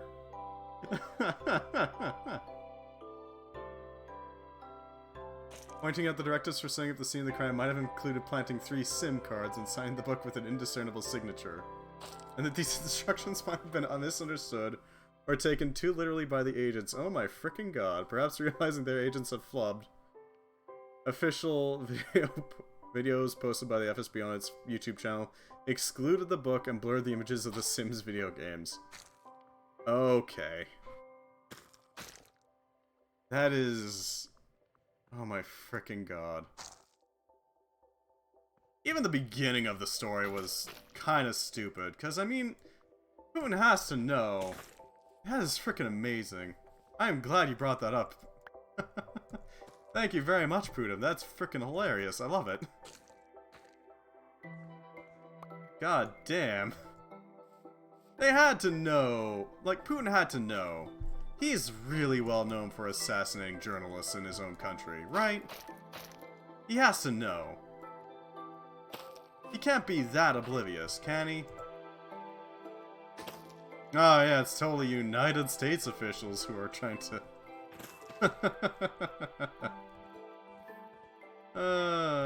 yes, the United States are the Nazis. Huh. God damn, that is some funny shit. If you're wondering who the hell I found this story on, that was the Daily Beast that I read that from. That is goddamn amazing. Autocracies reward loyalty, not competency. That is true. Alright, we need one more part to this. We need the blaze burner. And then this can... Oh, and a mixer. Blaze burner and mixer. And this will be running. Jesus Christ. Really? Frickin' hell. Well, I'm glad that we got more, evidence of Russian incompetence. Jesus Christ.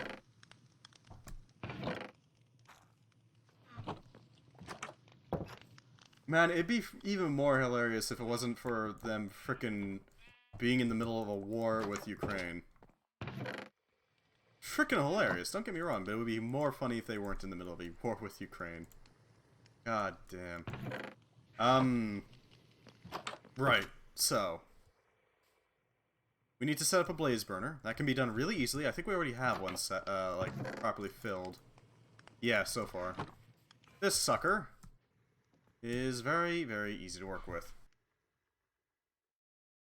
It provides heat. Go figure.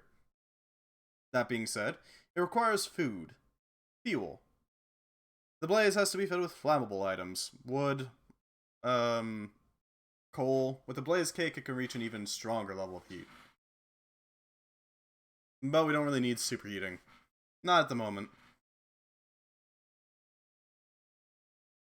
Superheating is nice, but not necessary here.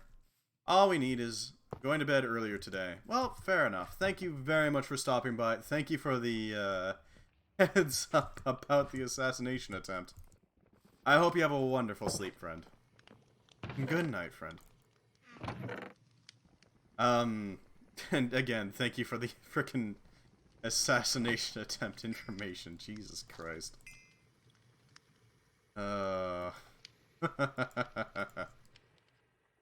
need to show some friends about this. Give me just a second. There we go. That's been handled. Right, back to what we were doing. So we're going to need a hopper. Something to hold and feed the blaze items. Mostly coal, but, you know, items. This shouldn't be too hard to do, thankfully. Because we already have a lot of coal sitting around. Maybe cold coal, but still coal, so it's doesn't matter that it's cold coal, but just that it's coal, you know. Oh, I can't actually... Oh, there we go. Does it work? No. Okay, so we actually need a mechanical arm. Mechanical arms aren't too hard to work with. It's gonna take a little bit of fuddling with to actually make it work, though. It can be done. For now, we'll just manually feed it until we got a decent collection of liquefied stuff. Okay. Right, mixer. We need a mixer. Mixer so that we can speed that up.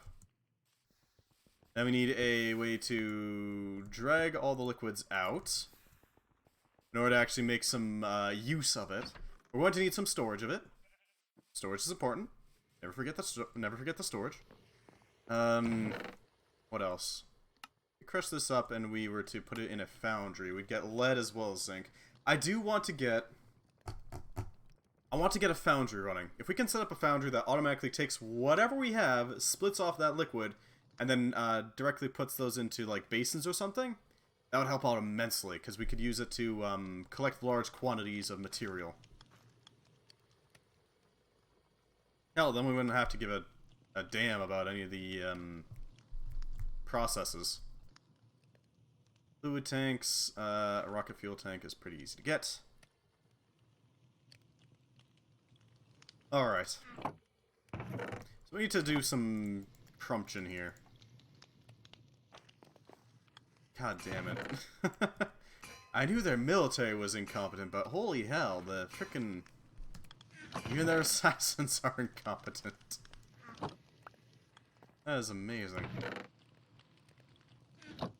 Hopefully, the level of their assassination attempts only infiltrates the rest of their apparatus more. Lord knows, I would love to see Putin's Russia become a bit of a laughingstock. And just to, you know, be clear, I'm laughing at Putin, not at the Russian people. Russian people are different from Putin. They're not Putin. They are totally different. It is a very important distinction to make, because, you know, some people seem to think that Russia is Putin, and Putin is Russia, which is just not the case. Right, so, cog. We need a cog to spin this. Not like that. Something to give it a little, you know, a little vrrrr. We need some axles, and we need a belt. That will allow us to spin that thing as fast as we want. And we can take power directly from the machine that we're, interfacing with. That's the word. Plop this here.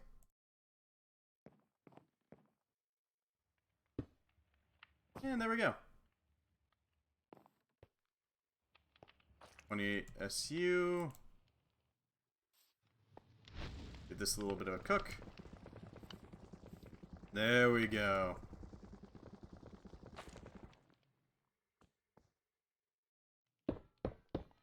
Liquid soul. Gross, isn't it? Kinda looks like diarrhea. This is what we're after. This gunk. I don't know what the hell to do with it. It looks like we're gonna have to... Oh, Jesus. So it starts with 500 millibuckets of liquid soul. Then it goes to 1,000 millibuckets of lava, another 1,000 millibuckets of lava, another 1,000 millibuckets of lava. Jesus Christ. Okay. That's certainly something. We're going to have to be able to, like, store large quantities of it, because what we're going to have to worry about is the fact that, hey, there's kind of a bit of a problem if we don't store large quantities of it, because we only really have so many coals, and we don't want to waste any of the blaze's fuel. See, the blaze will eventually cool back down. It is not an eternal heat source. It does require reheating from time to time. You gotta take it out of the burner, and you gotta, like, microwave it for a second. So we're gonna have to deal with that. That being said... Oh, we don't even need a smart fluid pipe. There's only one fluid that can make. That being said... It should still be pretty easily doable, I think. Plan out some more copper. So we can make a hefty tank. Actually, not that hefty tank. A decently sized tank. Not hefty. Decent. There we go. Make these. Make some nuggets. Some nugs, as some might say. And then make some tanks. There we go. 8 fluid tanks should be more than enough to hold all the liquid soul we're ever going to need. And the liquid goo. How do we want to place this? Because we could place this in a few different ways.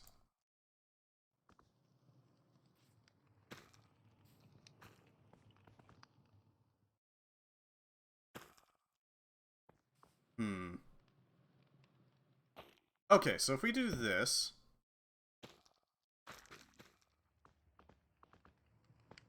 We're gonna need a couple of gearboxes to make this work. But we can make this work. Fluid pipe. Pipe. Cogs fluid pipe. So we get a mechanical pump. Actually, not quite there. Here? One over? Yeah, here. Set up a fluid pipe here. Mechanical pump. And there we go. This should allow us to build a reasonably sized tank.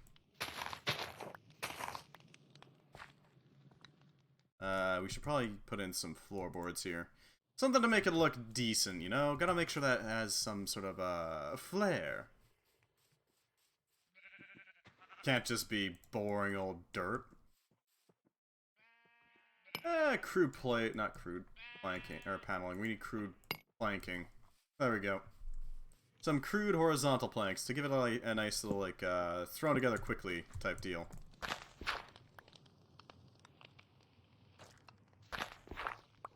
Built tough but cheap.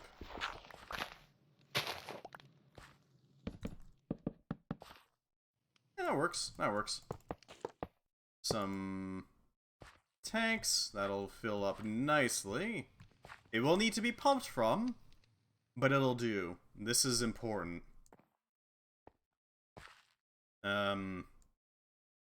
Right. What else do we need? We need this to be planked up.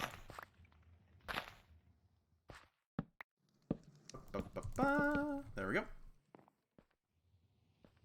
And then this. Yeah, that works decently. That's a decent base. A solid base. A functional base. We need more cogs. Something to get our gears grinding, you know? There we go. Andesite alloy. I think we're getting close to actually having this machine properly prepared. Something to make it work. Nothing there we can really reuse right now, so we'll just work with it. I still don't know why the hell it's a liquid soul, and why liquid soul looks so roady. I don't know how to put it. We're gonna need a vertical gearbox to get it so it looks like this. A gearbox like this.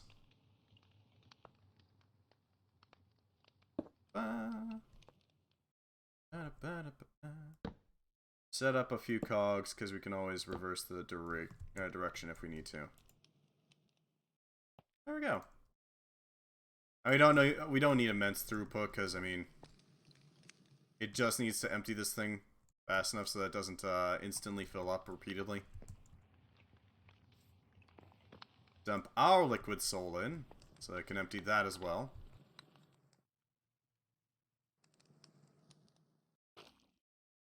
Okay, maybe we might need some additional throughput. Ooh, actually, you know what would work really well here? Chain drives. We need redstone, a large cog for that, right. Redstone, and a large cog. Because that would allow us to make a immensely faster, well not immensely, but at least twice as fast, so we get a little bit more throughput, so it's not quite as frustrating to work with. Adjustable chain gear shift, there we go. A lever of some sort. Just something to pull on so we can give it a redstone signal.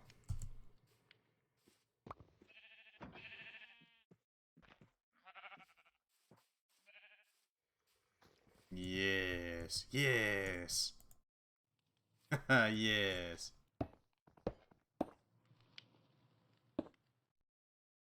That'll spin. That'll spin. Now if we feed this a signal, these will go faster. Wrong way. There we go. Should start pulling.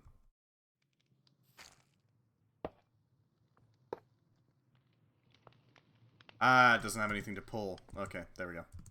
Well, we can fix that. Let's feed it some charcoal so that it actually works. There we go. Okay, nice chugging. Let's see how well you work.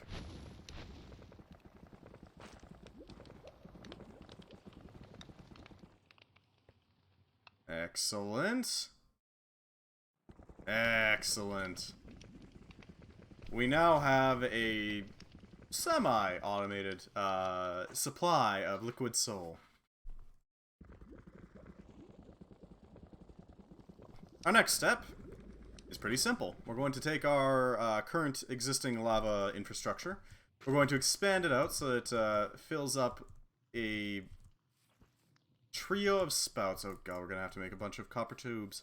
We're going to have to do a bunch of spouts. One that's filled with liquid soul, the brown stuff. Take that how you will. And 3 with a bunch of lava. It shouldn't be too hard to do. It's pretty easy, honestly. I think. It should be, at least. So that should be functional. We're gonna have to build those copper devices, though. So we can make 4 right off the bat. Yeah, okay, let's make 4 machines. I don't know if we'll need more devices. 3, 4. There we go. Throw these together, not the gearboxes. There we go, copper casings. Put this in here. Surround it with steel mechanisms.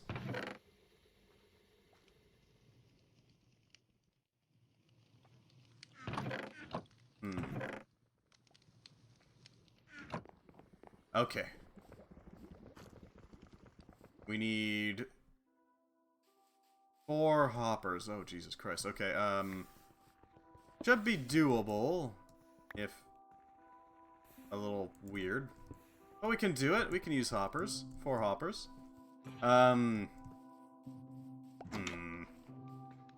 Is there a good way of making this work? Alright, this is our brass machine. Brash machine. There we go. It should be doable, I think. We are gonna have to get some more matter, though. More torches to do some exploration, primarily. Because while I do have a small stockpile of copper somewhere, mind? By small, I mean 3 nuggets. We need to go get more. This is just a fact. While we're waiting on this to produce its iron, we can go get more iron and make it ourselves. And we can go get copper, so we actually have the resources to make the pipeworks that we're going to have to. Because Lord knows, we're going to need more pipeworks. There's some copper up there we can tap into, so if we just go like this. Ow, rude. Okay, I guess it's fighting.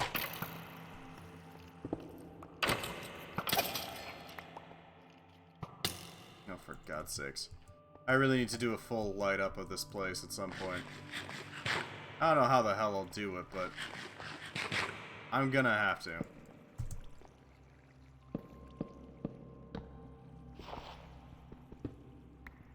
Collect some copper shards, because we can. Not much, but it's acceptable.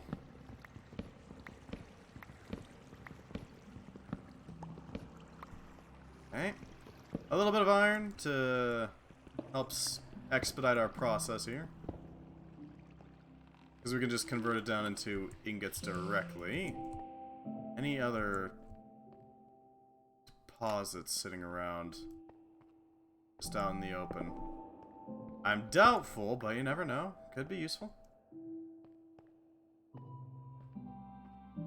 Could be found. Huh. Maybe that tunnel over there. That might have something in it. Why is my game chugging so hard right now?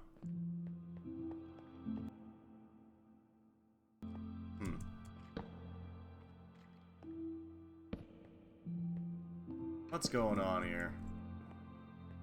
Oh, there's some sort of skeleton. The magic bow, because why not? Deal with it. Any threats around here? Not really, but there is some copper. Just a wee bit.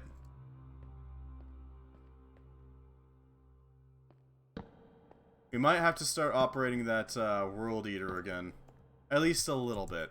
Enough to actually make some progress on his drills, probably.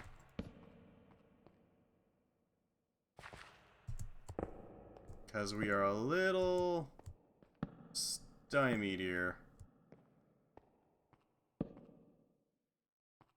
At least this spot's not going to have any mobs spawning. Copper? Any copper? No. I wonder where we are anyways. Oh, we are a ways away. Okay. That explains why it's way over there.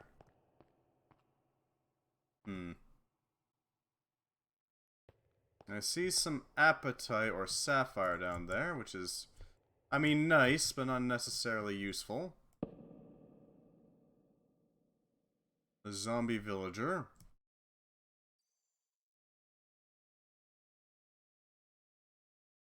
Ooh. I was about to say spoodler. There's some copper, something to work with. Tap into the good shit. God, I'm still very worried about frickin' Ukraine. I gotta admit, that kind of just infects pretty much every activity, doesn't it? I'm hopeful that Ukraine gets all the resources they need to recover from this. I really hope they don't become another Afghanistan or something. Or they're just kind of left a bombed out husk of what it was. Lord knows, it's not always great. War can cause some real damage, even if it doesn't, like, take out a country entirely. I'm hopeful. I'm sure they can make it either way, but I hope they get some support after the war. Get back on their feet.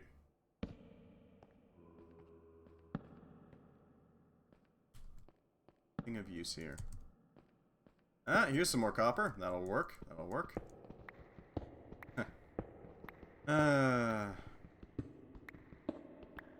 Sadly, can't just tap into the world's resources as easily as we are right now, so what you gonna do, right?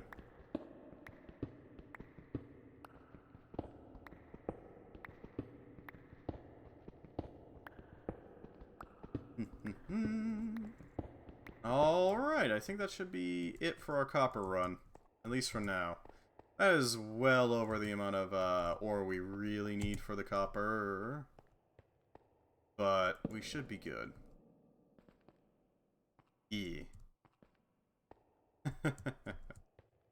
Oh god, I am a little excited to see what the hell Minoria is about tomorrow. Frickin' Minoria looks like it's gonna be interesting. It's got like the same sort of visual style for its cover art, so to speak. So I'm excited to see what they actually pull off in the game. Seems like we'll actually have a weapon this time, rather than a frickin' maple leaf. Don't get me wrong, I do love me some maple leaves, but they're not a weapon. Hello, Revenger Kindly. Welcome, welcome. How you doing?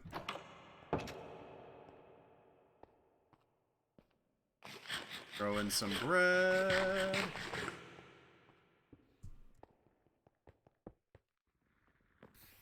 Welcome back to Create Above and Beyond.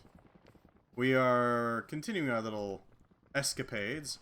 We've almost got the creation of the vine grinder ready. All we have to do is actually build the stuff to churn our more advanced components into our precision mechanisms into infernal mechanisms.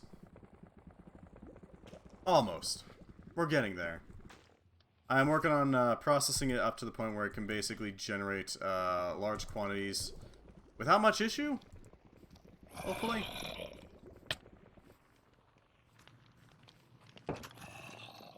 Hopefully to the point where we actually get... Oh, I'm a little concerned, but otherwise mostly just alright and tired. I had trouble sleeping last night. You're good? Good to hear.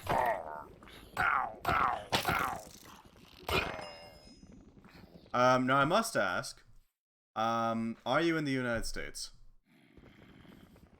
Just real quick, because I want to know if this information is relevant to you or not. Because I'm not sure if you heard about what's going on in the Senate of the United States. It's a little, worrisome, and I want to make sure that you're, you know, safe. I'm not gonna get, dicked over by the Supreme Court's decision. Or at least their leaked decision. It's not out yet.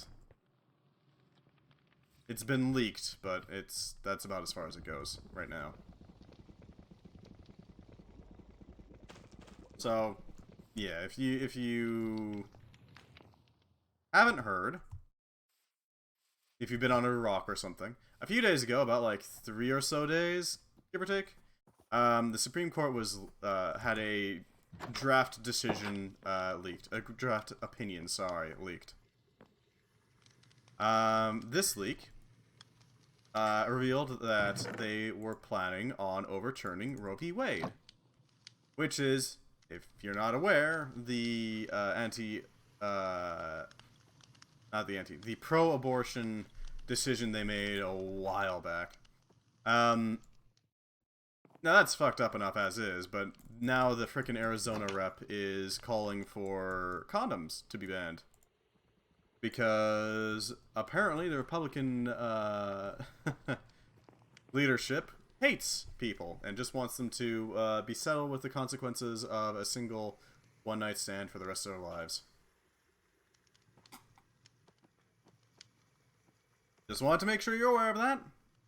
I care about the health of my viewers. So, just wanted to make sure you're aware so that you weren't blindsided by this, just in case you somehow missed that news. I am thankfully in Canada, so I'm safe. I don't know about your situation. If you don't want to share that situation, that's absolutely fine. But yeah, we had a whole discussion about it. I'm a little... a bit late there, Cuddlin, but I'm sure he appreciates the sentiment.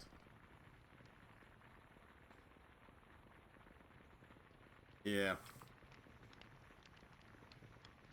I also have to go to bed soon? Well, that's absolutely fine, Cuddlin. Thank you very much for stopping by. It's 3 AM for you. Yeah, then fair enough. Don't let me stop you. We're just when it comes to the actual like topic of what we're playing right now. Oh shit, it's 3 AM for me. Finally sunk in, huh? When it comes to the topic of what we're playing right now, we're mostly just, you know, preparing to set up the final stages of the funky device. Oh, wants me to hold on to some soul. Okay, then that can be arranged. And ADHD things. Hey, fair enough. Yeah, we're mostly just working on getting this infernal distillery going. And fully operational. Does that have a... yeah, that has warp stuff in it. Cool. Feed it a single hole to get it running. Now it wants me to hold a single bucket's worth of soul. There we go. That's been auto-magicked. Blaze escort's good.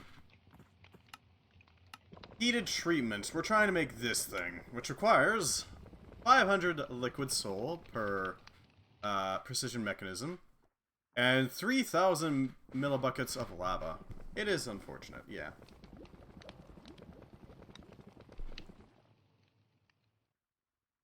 It is. Ah, well.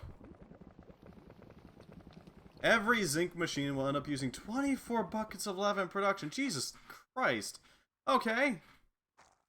A lot is accurate. A lot of lava. There we go. We already have the lava production, so we don't need to worry about that all that much. We just need to actually put them together and, you know, fuse them into one singular mechanism. Zinc contraptions. What do zinc contraptions do? What can we make with these? Drawer controllers. Slaves to them, anyways. Mega torches. Prevents natural spawning of hostile monsters in a big radius around the torch. That'd be really handy. Reinforced integral components. Cool. Vacuumulator. I don't know what that is. A decoctive diffuser. That's, spreads potions around. A drawer controller, which allows you to use drawers as a storage network. A nullifier, which deletes things. And an igneous extruder. Oh boy, that would actually be really handy. Packed ice, blue ice. Huh. That makes andesite. That makes stone. Of course. Chiseled packed ice, diorite. Packed ice pillar, gabbro. Polished packed ice, granite. Okay, how do we get packed ice? We need frozen core and ice. Or we need to wash some ice. We get ice. You can buy ice. Or we can blast chill it.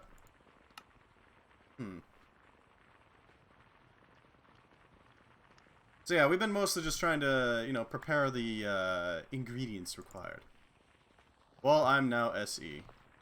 I'm not sure what that means. If you'd like to explain, I'll be happy to hear.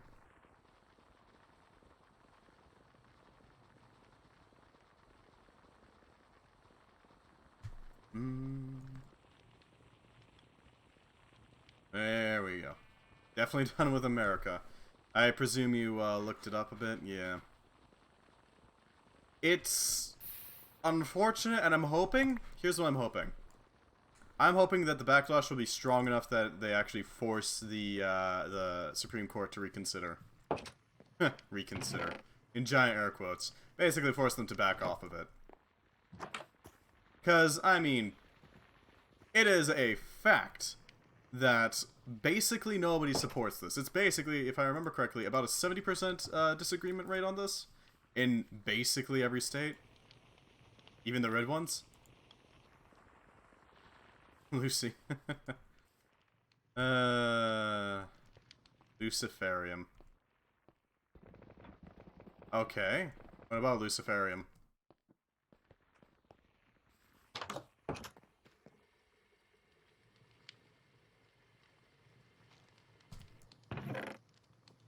I must admit, I'm slightly confused.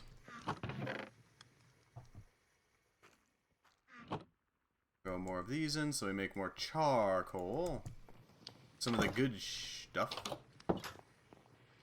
Gonna need a few more of these. Actually, no, 6 of them. That way we can make 3 more chests, and that means we can get a bunch more hoppers. Enough to make this. Luckily, I'm not single. Oh, yeah. Well, that's good, at least. God. I have to wonder what they're going to go after next, if they actually manage to pull this off. If they manage to ban abortion, or at least even frickin' remove the federal protections for abortion, I'm curious what they're going to go after next. Is gay marriage on the docket next? I'm just saying, it's dicey out there. Be careful. Be very careful.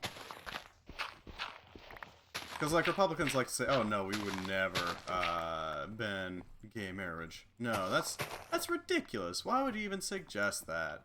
Smiley face. But, I mean, we all know. Everyone knows they're gunning for that at some point. They don't like gay people. Yeah, I wouldn't be shocked.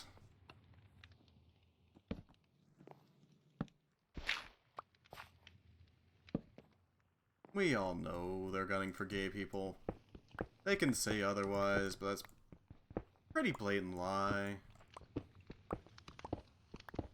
You guys are making me nervous down there. I hope everyone's safe down there. Alright, so we need shaft. Shaft.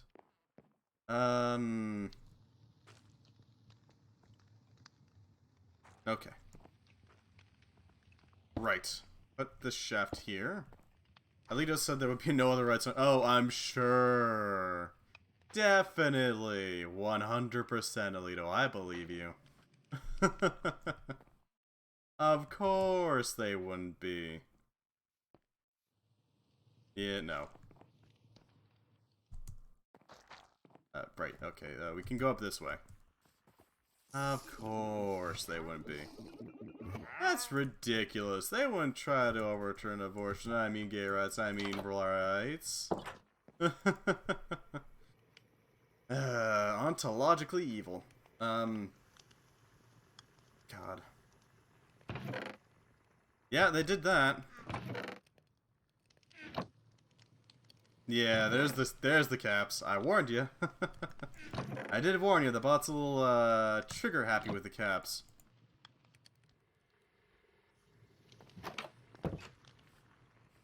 The main reason I've still got it set to bop caps is mostly in case somebody pops in and just starts screaming. Just fills the chat with A's, you know? Lord knows I would do that personally. Let's see. We need to... Exactly! Kinda like that, Abraxers. Kinda. Not quite, because it didn't catch that one. Spouts. Drag him by the legs out of hiding and make him talk in court. Oh yeah, make him talk. That's not gonna happen, but... If only. If only. You know, make him say his shit under oath. Then again, it's not like they haven't lied before.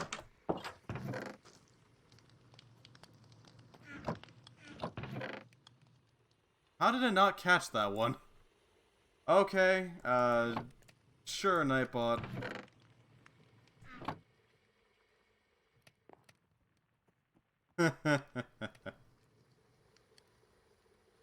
Clearly we need to figure out exactly how far we can get with it. See exactly how much. Off to bed? Of course. By all means, cuddle him. I hope you have wonderful dreams. Whatever that happens to mean for you. I'm gonna be a zombie when I wake up today. Hey, welcome to the club. I didn't have the best sleep either, so... Night is my beloved. Yeah, that's fair.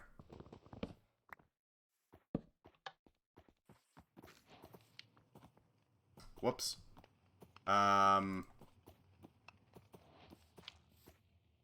There's no consequences to standing in liquid soul. Interesting. Gross, but interesting. Yeah, the night's nice. There's something about it. I just like the night. At least you keep your personality when you're sleep deprived. Fair enough, fair enough. Yeah, I didn't have the best sleep tonight, Revenge. I apologize if I'm a little, low energy. Hulk when I'm tired. I see. Well, don't let me keep you. Yeah, most of my night was spent kind of fading in and out of consciousness. To the point where it kind of just... I became aware of being awake, and then I passed out, and then I became aware of being awake, and then I passed out again, and I had these weird moments of, like, not thinking at all. I don't know what the hell to call it. It is wild. I wonder if this actually... I wouldn't be shocked if this can oxidize in its block form. It oxidizes in its ore form, so I want it to oxidize in its block form. That would be cool. You gotta admit, that would be a really cool effect on creates blocks. I know it already is a thing in vanilla Minecraft. It's called anxiety. Ah.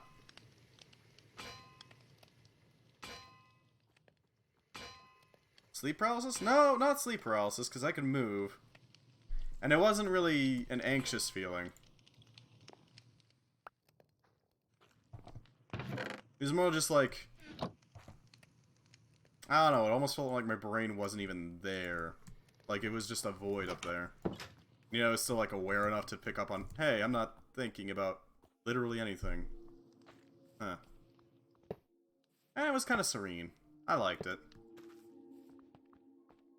It wasn't a bad feeling. It was actually kind of, nice, almost. I don't know how to put it. And I think, therefore, I do not exist. Exactly. That would be some strong dissociation, then. I don't know. But don't let me keep you awake, my dude. Oh yeah, I can interface with that. Okay then. Oh, fair enough. Hopefully it is just as serene for you. Alright, we're gonna have to set up a bit of a slog for the lava. Our best bet is to connect it... Yeah, goodbye! Saw me about how to beat Elden Ring bosses for beginners and said number 1, get good, yeah. He's 0 hours, oh god. Okay, this is how to get good for Elden Ring for beginners. Step 1, get good, scrub. Step 2, play more. You'll get better as time progresses. Step 3, L plus no maidens. Plus you died. Plus no dodge rules. Yeah, that is an interesting guide.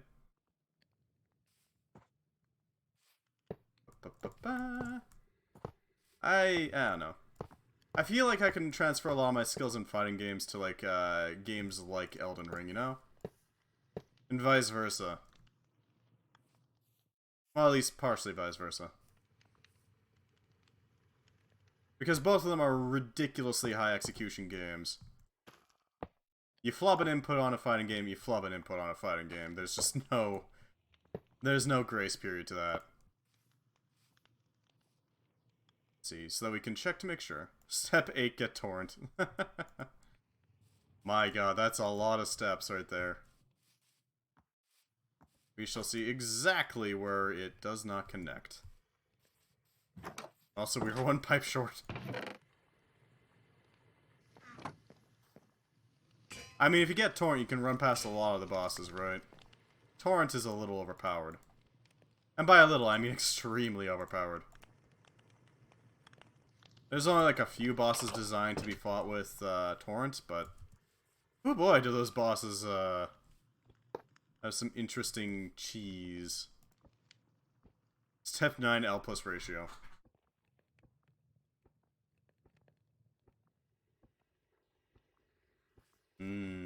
Step 10 you got rot.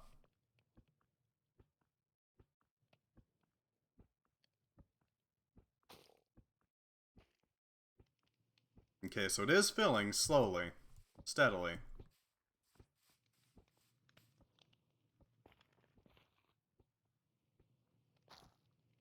11 kill all bosses.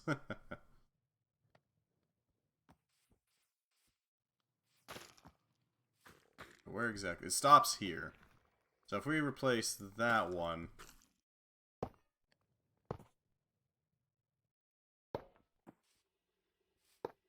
There we go.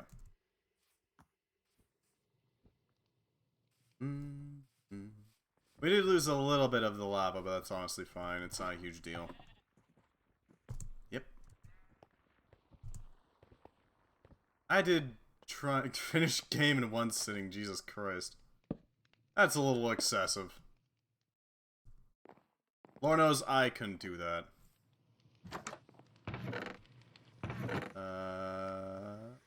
There we go. Gearbox to get the spin. And up we go. Jesus, that is a lot of steps there. I'll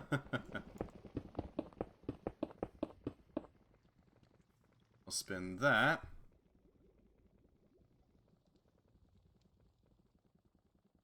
Excellent, excellent. Alright, we're probably gonna have to set up another pump here. Last step is 13, the last step until you beat in 1. Oh god. What, by wrong warping? That is a thing that you can do. Elden Ring does have a wrong warp. I don't know how you do it, but I know you can do it.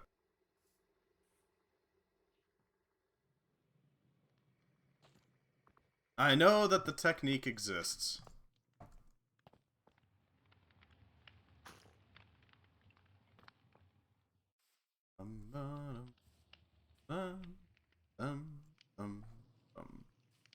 Yeah, I thought we'd have to get some more spin going on here. Alright, we need another pump. God damn it. Oh, we got gearboxes, so that's not a problem. Step question mark, question mark, question mark, be a streamer. Nah, you gotta be a professional streamer. There we go.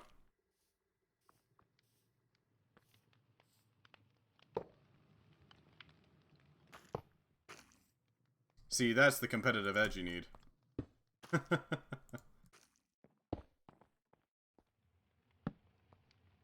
Wrong way.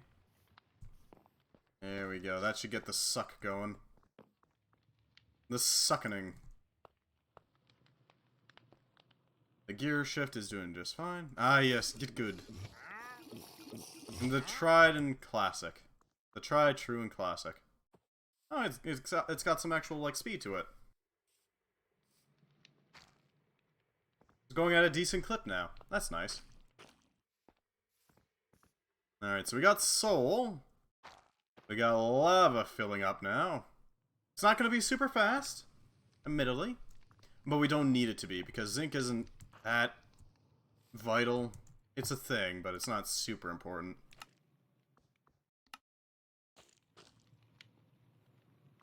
Dropping the liquids into a precision mechanism will convert it to its infernal counterpart. Once again, full automation of bonus mechanisms is not as pressing a task, since they do not lead to any further machines beyond their own. Choose the pest class. A semi-automatic setup for converting precision mechanisms whenever needed should suffice. Eventually we'll have to automate it fully. How do you make a zinc machine? Zinc case, okay. It requires stone. That can be arranged. Okay. This should work. Yes. Yes, this should work. This does put a smile on my face. Something, something, perfectly equal. Something, something. Just grow more grass. There we go.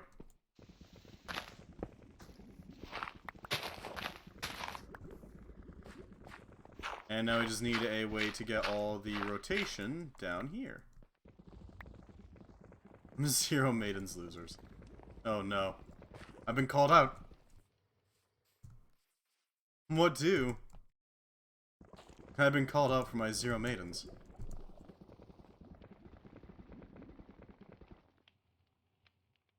Okay, so I could get the spin. What's the best way to get spin over here? That's the question. If it's rotating like this, I flip it to this. Wrong way. Well, we can gear shift it. That's the important part. So we're going to use a gearbox and a gear shift. That should do the trick. Yeah, rotational force takes a little bit of speed potions, of course. Ah, yes.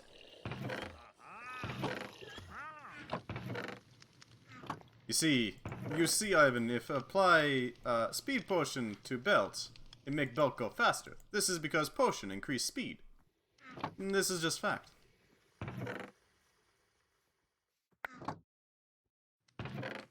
Knology. Caster doesn't like heavy metal, prefers rock. Engineer's best bud. He cares when nobody does. These play e-girls. What? What the heck is that? E-girls are ruining my life?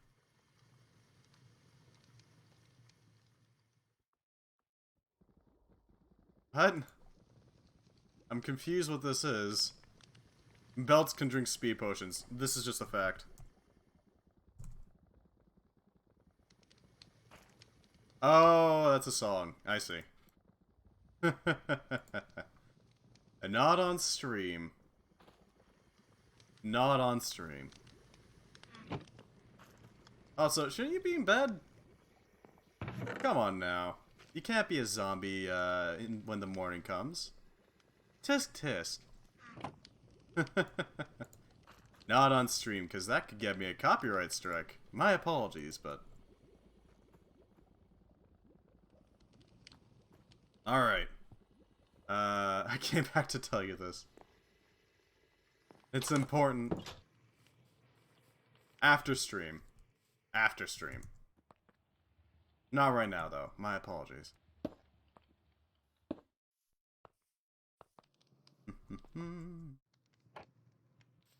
Flip it so that we don't get the soul running the wrong way.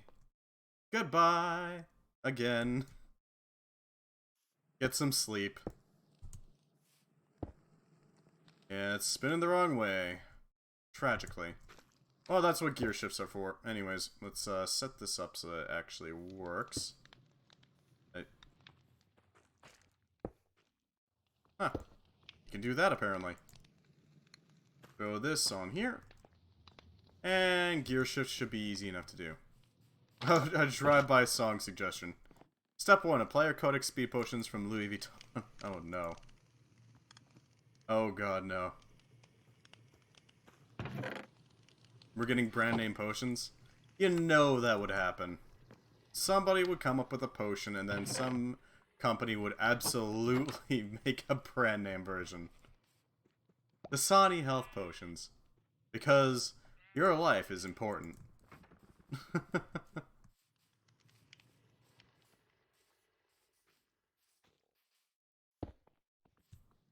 Welcome to the alchemy sweatshops. There we go. And it's spinning the right way now. So. Oh yeah, you need to spin the right way as well. Oh, that can be arranged. I'll spit that out there. Alright, now we just need a pair of chests and we can set this thing up.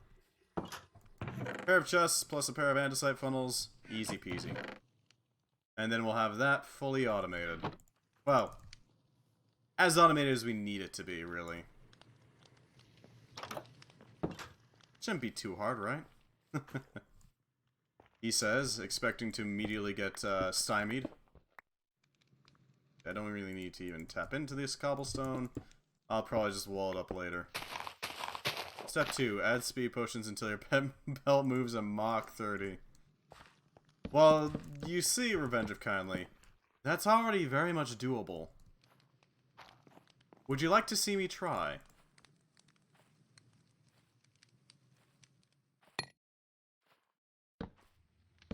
Box 1. Box 2. There we go. That is all. You underestimate the power of the speed. Elaborate. Okay, so. There's a thing called gear shifting when it comes to this mod. Gear shifting is pretty simple. Actually, it's incredibly simple. Over the top simple, actually. So gear shifting works as follows. If I can find a gear shift that I did, it should be around here. Okay. So, you see how this this shaft is moving kind of slow. If you take a large cogwheel, because you got double the amount of teeth on this cogwheel, and half of the amount of, sorry, you got double the amount of teeth on this cogwheel as opposed to this cogwheel, that means that it'll always double the speed when you go to a small cogwheel. Well, you can then take that and go into a new large cogwheel, and then put that new speed into a small cogwheel again, which doubles it again. So, if I find out the RPM of any given cog, I can then start to calculate exactly how fast I can get something to rotate. How fast? I'll just, yeah. Must a cog spin to hit Mach 30? 9 times the speed of sound, but can't give an exact number because the speed of sound varies with altitude due to temperature variation.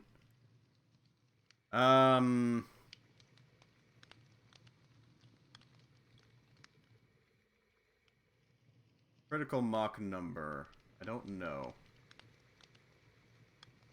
Speed of sound at sea level. About 761, so that would be 30 times the speed of sound to reach Mach 30.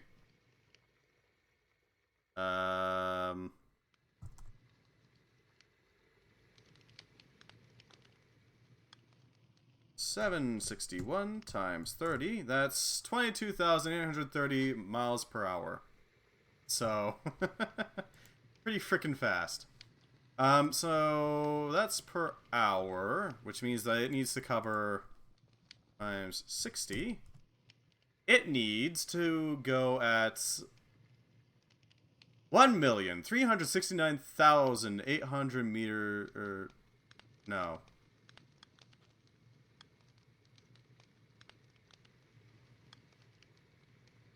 That's per hour. Yeah, okay. No, no.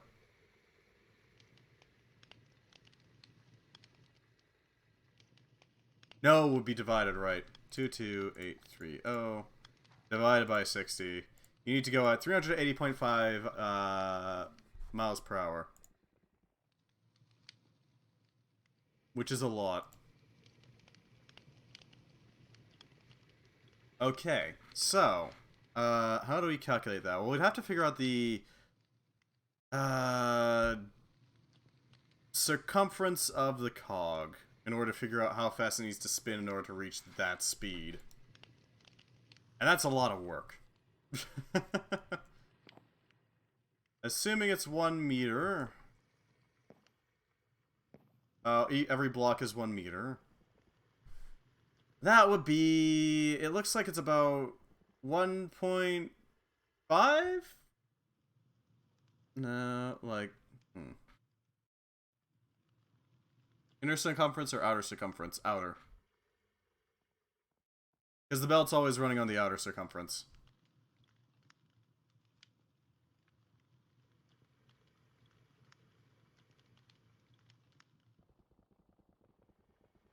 I don't know what it's... Yes, it's about 1.5 blocks wide. So that means that's the diameter.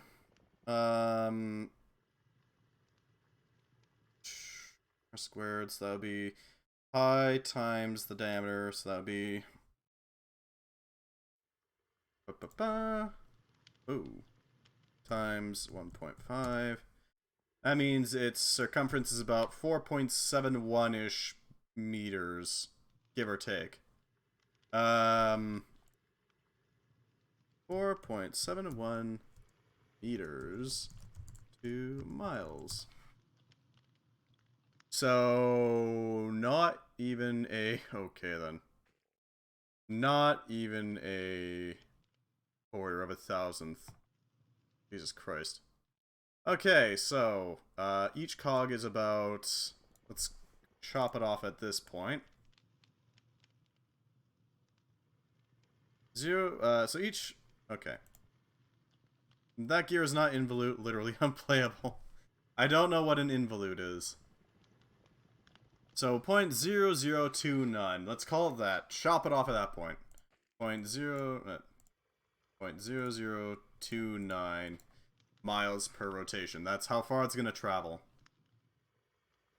If we want it to go at the speed that we set, we need to take 380.5 times it by 0.0029. It's the shape of a gear tooth that ensures the force is always pushing the gear in the same direction. I see. I haven't played around with gears much. No, it would be divided by 380.5 divided by 0.0029. We need an RPM of 131,206.89 rotations per minute in order to reach Mach 30. I think that's accurate. That has a lot of spin, you see.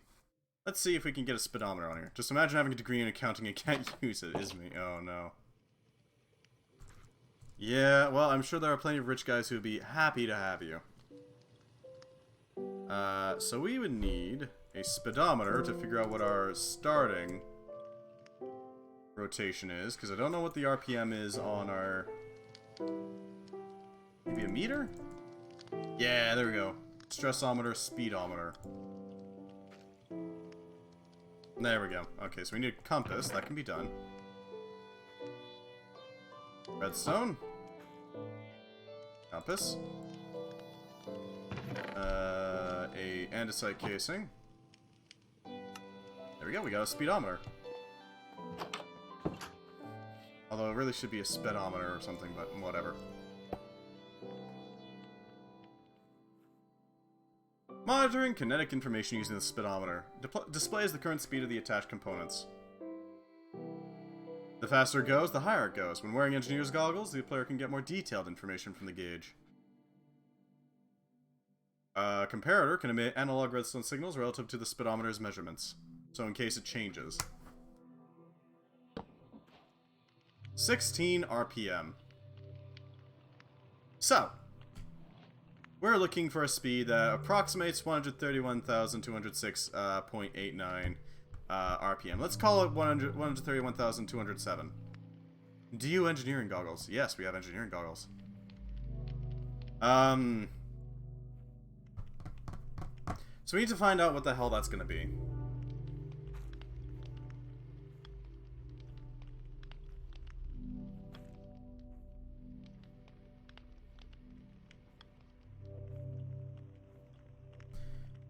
So we have 16 RPM times 2. Times 2, okay. Just using the calculator function to make it work. Nope, nope, too far. 16 times 2 times 2 times 2 times 2 times 2 times 2 times 2 times 2 times 2 times 2 times 2 times 2 times 2. It looks like we would need to do 1, 2, 3, 4, 5, 6, 7, 8, 9, 10, 11, 12, 13 gear shifts to reach 131,072 RPM. Which means it is well within the realm of possibility. In this stream we go learn math, basically.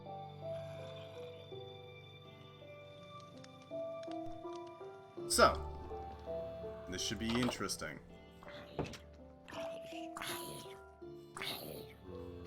Oi, that's mine. Rude. So this should be interesting. If we want to, we can now take this information, and we can go a little, wild. Make what, some in the community would call a man cannon, you see. Do you happen to know what a man cannon is? Because I know what a man cannon is. Magmatic. Infernal mechanisms. Shall we make a man cannon today? Would we like to make a man cannon? While we await for these mechanisms to do their thing. Because we can absolutely make it. Q launch men, exactly. Exactly. To shoot man. Okay, so. We're gonna need 7 large gears. That's the starting rotation. That's what's expected. Large gears. That can be made pretty easily. We're gonna need 7 small gears too. So if I take this, about 16 will make all the gears we're gonna need. There we go. A bunch of andesite to make the actual gears. And a bunch of small gears, just so we have them. Let's see what we got here.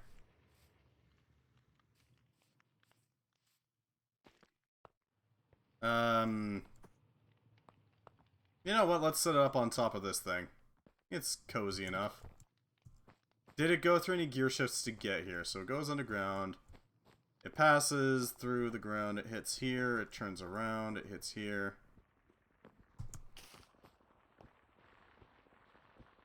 Yes? Question mark?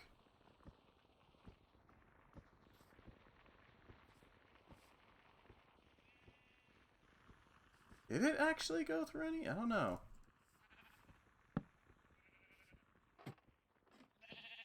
I couldn't tell you. God, I wish I could just look up their frickin' speeds. Alright, we'll make another speedometer. Shouldn't take us too long anyways. This, and... toss this. This. 1, 2, 3, 4. Here we go. We got another compass, speedometer. There we go. Excellent, excellent. Right over here. Should probably eat though.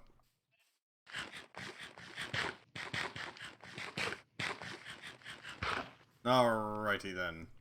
Next point.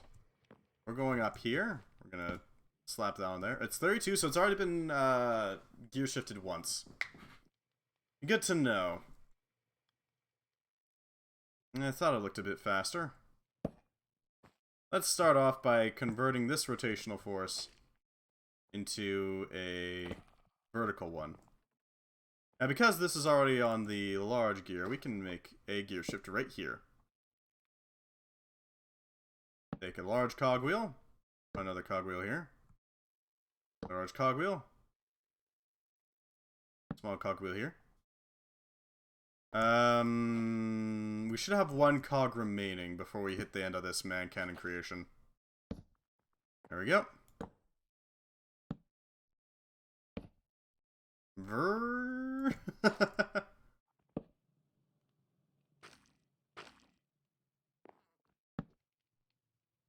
Oh, it's hit the maximum. We can only ever hit 256, huh? It's going so fast we can't actually see the changes. New.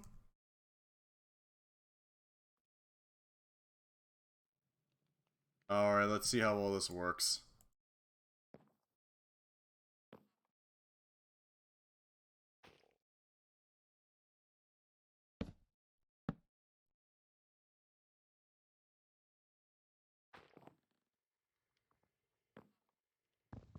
Let's set this up.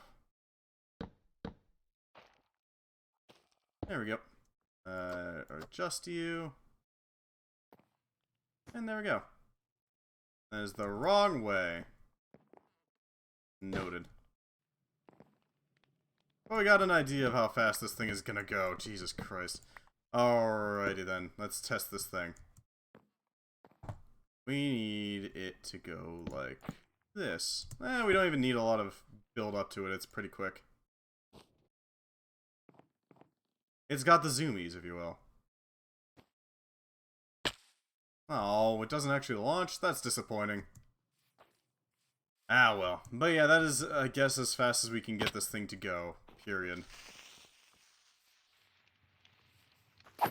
Still pretty solid speed, just not as fast as I was hoping. You know, it's disappointing. I'm just disappointed is all. Curse you, developer, and your foresight to prevent that ridiculous speed. It goes zoom. Wait, how far does it launch items? Because I know items can get launched from that thing in a nice arc. How far can it launch those?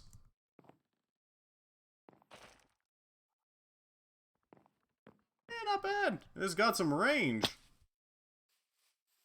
Not a lot of range, but some. Some. You'll achieve a speed greater than any speed measurement. Sadly, the walls of this universe are bounded. This world is indeed the flattest of Earths.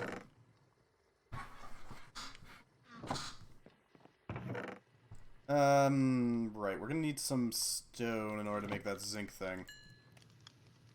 That zinc is gonna open up some things, because we won't need to worry about generating cobblestone anymore. Thankfully.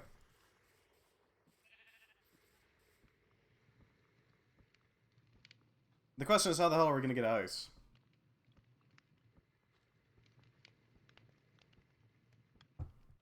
Because, I mean, it's all fine and dandy that we try to make ice, but...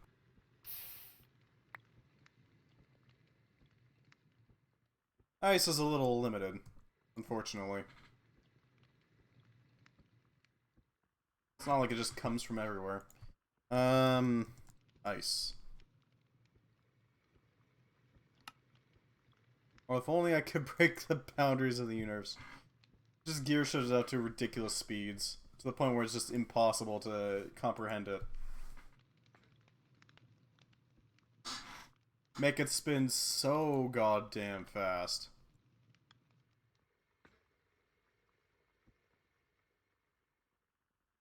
Place water in a freezer. Well, thank you, but... sadly, we don't have a blast chiller, do we? And it's a ways out, and it requires packed ice. Okay. Well, that's disappointing.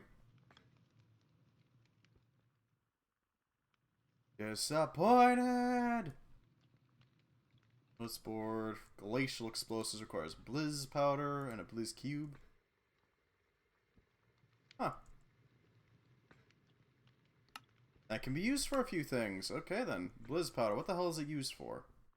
Glacial grenades, explosives, compacting into ice charges,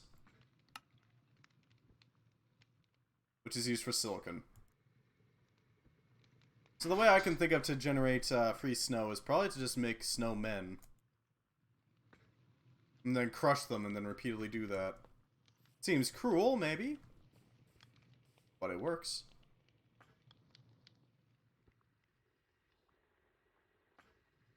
God, I have to wonder how long our lava supply is gonna last.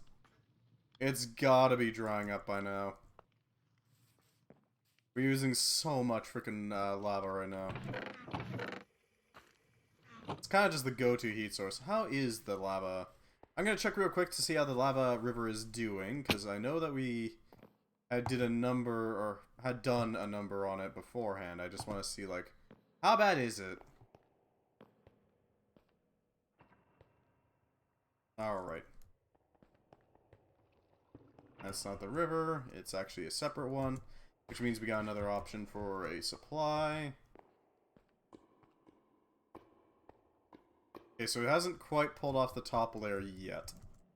It's doing its best, but it's taken a while to actually chisel off that top layer. We go over here into the wilderness, where the part that was getting siphoned off.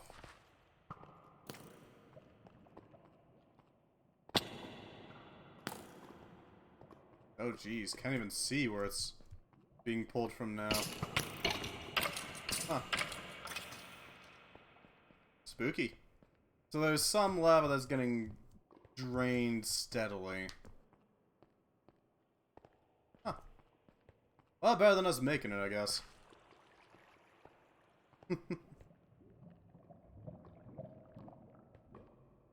Okay, next target.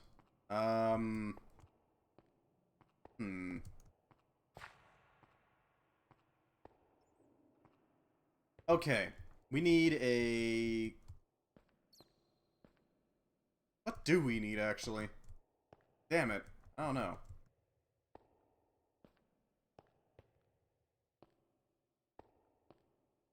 We could use a foundry. A foundry would allow us to get extra minerals per mineral. We could use a... what's the name of it? We could use a few igneous extruders, actually, just in general. One to generate cobblestone for a grinder, to generate iron for that machine maker, or precision mechanism maker, there we go. We could use one for the iron generator we're using. Oh Jesus, this is getting a little crowded, ain't it? In it.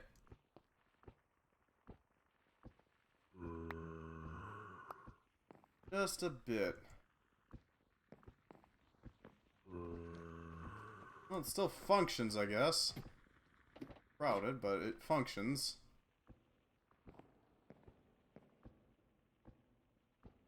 You got 64 electron tubes. You got all the electron tubes you could ever need. So it looks like it's clogged up on just not having any iron.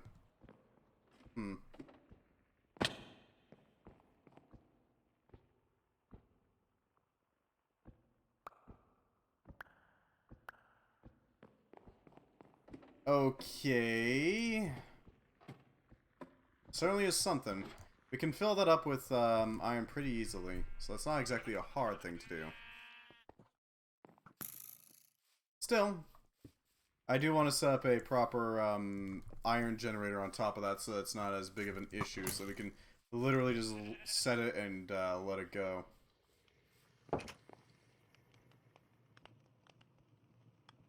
Anyways, these little machines, these doohickeys, if you will be quite handy.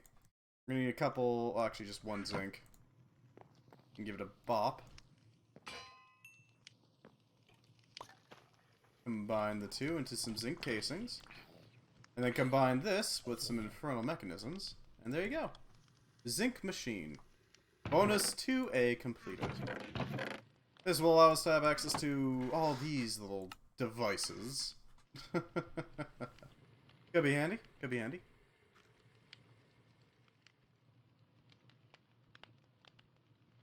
I'm thinking that igneous extruder could be our best bet. Honestly.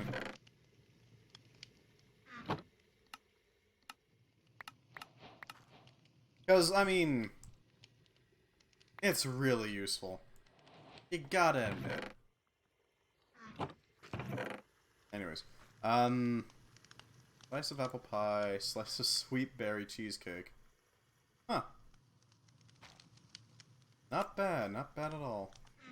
We're going to need to set up a... Oh god, we're gonna have to go for the next one. Alluring expedients done. We already have a way to mix up brass, so that should work decently. Ingot to ingot, some automation for creating alloys using the above setup ahead. Okay, welcome to this part.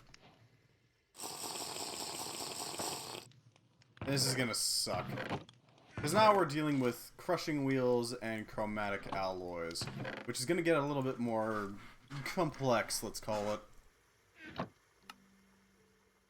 Working towards a passive supply of radiant induction coils, you'll be sure to encounter some new and unfamiliar tasks. Once again, time to grab the wrench, restock the toolbox, and to clear out a new plot. Happy creating. Slimy ferns. We're going to need to get a green, a lime, or cyan, and a purple. In order to produce gunpowder, bone meal, and ender-dust, the peculiar slimy fern can be used as an alternative to monster farms. Roam the lands for a bit and look out for egregiously vibrant spots of color in the vegetation. Don't forget to bring shears. More sand. Crushing wheels allow you to produce sand with, what's it called? Right, crushing cobblestones pretty easily.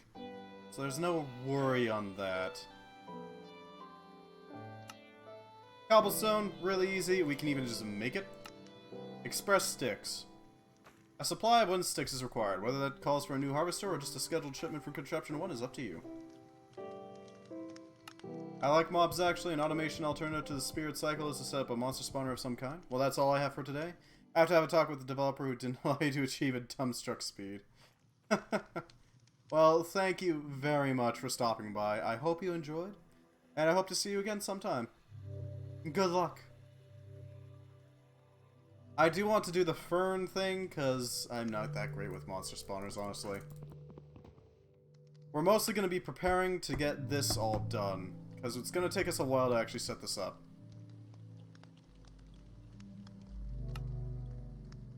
We need crushing wheels, not only as a machine, but as an ingredient. Walls and mechanical crafters can quickly get in the way of paths and other infrastructure. Make sure to give them some space. I have no idea what the hell to do with this. I guess we could throw it into a nullifier or something. That might work. The production of refined radiance requires either a steady supply of light-emitting blocks or an active beacon beam, which is going to take some effort. I do kind of want to go for the beacon beam. That seems like it would be useful. Never know, could be handy. Which means hunting a wither. Which means we're going to need a proper weapon. Something to, you know, put it in its place.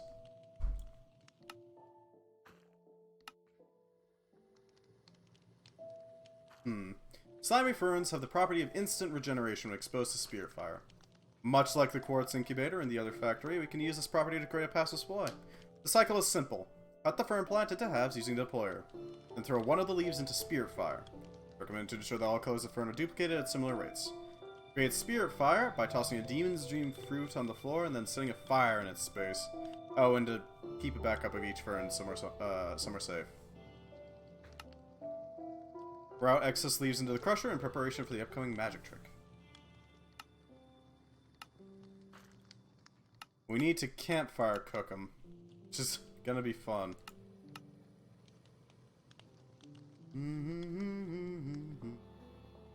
Place and collect items from campfires or stoves.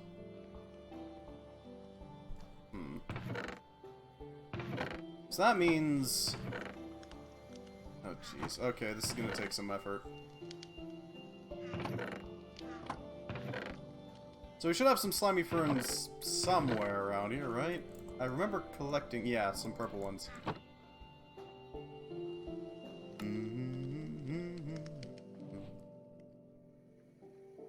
Alright, so we need at least 2 of them in order to make the 3rd. Which means we're gonna have to go hunting again. Oh, god damn it. A lot more adventuring than I was expecting. But still very much in the realm of possibility.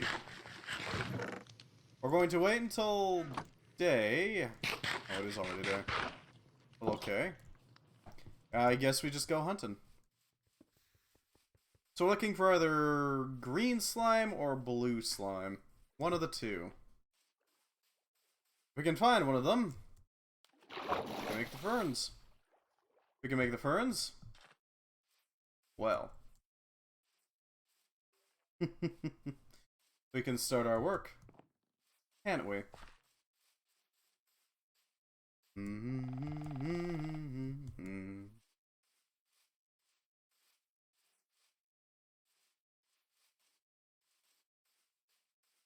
Okay. So, I'm thinking the stove might be the best bet because it likes to spit out the items a lot. So the idea would be that we then collect the items, throw them out into the open. Not throw them out into the open. We take the ferns in. Okay. They are whole, so we chop them in 2. We route them through a brass tunnel, which allows us to split the stack up evenly, so that's 1 on each side. One side goes into a crusher, one side goes into spirit fire and recycles. From there, we take the extra one, we crush it up in a pair of gigantic wheels. That will allow us to make a solid quantity of material. Theoretically, at least.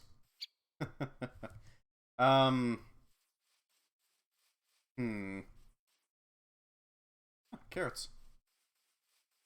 What else can we do to make it more effective?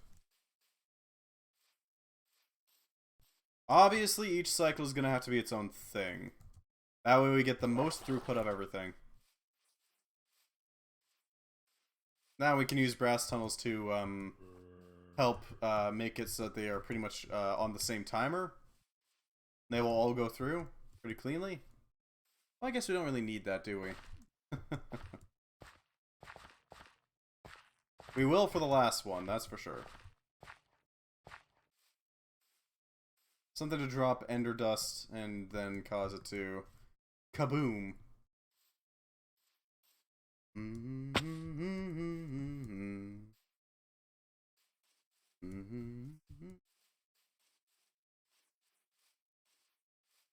I'm curious about the reactor, though.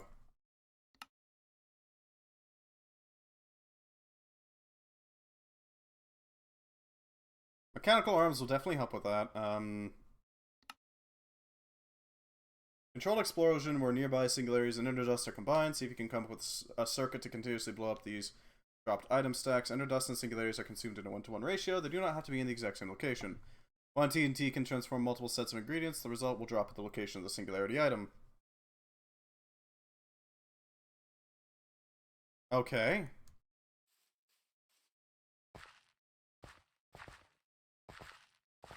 I get the feeling we can make a really tiny reactor pretty easily.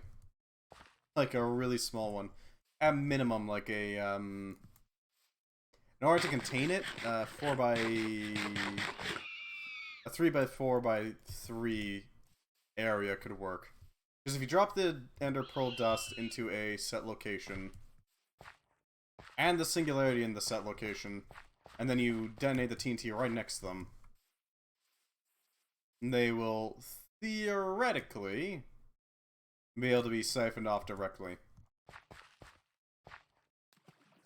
Yeah.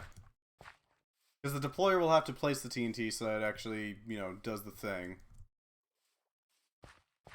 I think I have an idea of how to do this, actually. I do want to get good with pipes, though, because if we can get pipes, that would make things so much easier. We wouldn't have to worry about conveyor belts and getting them clogged and all that shenanigans. Just so much easier.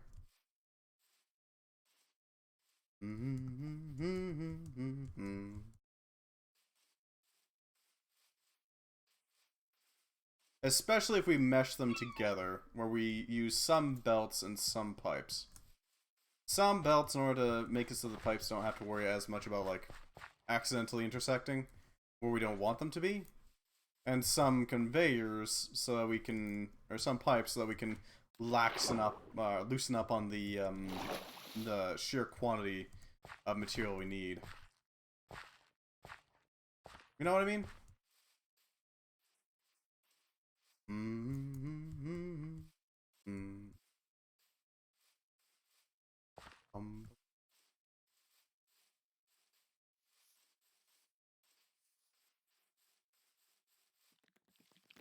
Alright.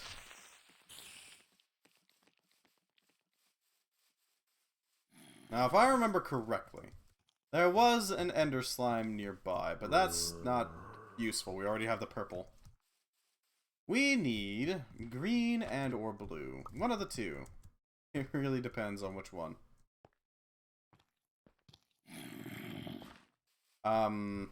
This would allow us to make, or rather use the runestones to transmogrify them into something a little more, into whatever we're missing, basically. It hopefully won't take long to do this. Lord knows we need them. But, the main thing I'm a little concerned about is if sky slime is going to be in the sky. Because normally they would spawn in islands. The blue ones, they would spawn on islands in the sky. We're talking pretty high up, too. It's not like a small distance from the ground. We're talking like, you're going to have to make a gigantic pole in order to reach this thing. Not great. But still, doable. Come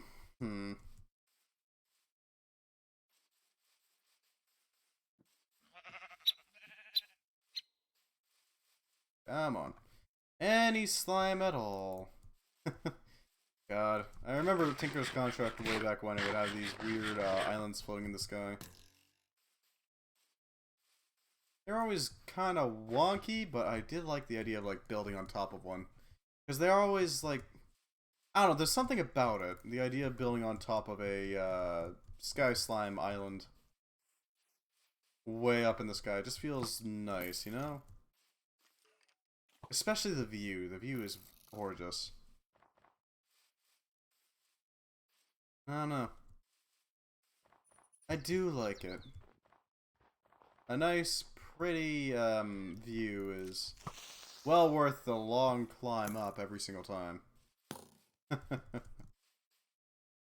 wonder why it's able to float.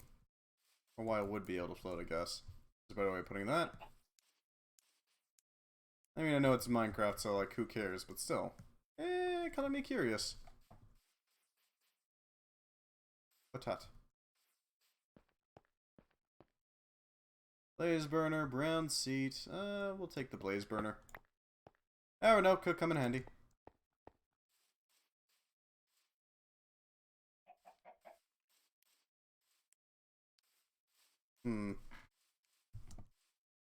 God, now I kind of want to make a patrolling immersive engineering turret setup, where basically I have one little refueling depot for bullets, where they go around on gantry devices and just plonk down from time to time, then load up and open fire. That'd be really cool. A little terrifying too, but really, really freaking cool. Because could you imagine like one of those turrets just rolling along the side of a wall? There's only like 4 of them, but they're able to completely dominate the area. All that effort to make a few cheaper turrets.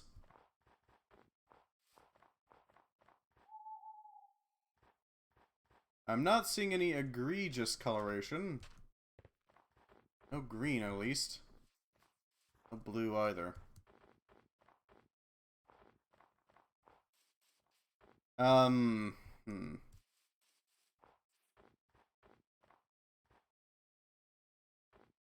But yeah, it is funky, to say the least. I do find it funny that they made it so there is a limit as to how fast you can make a thing go.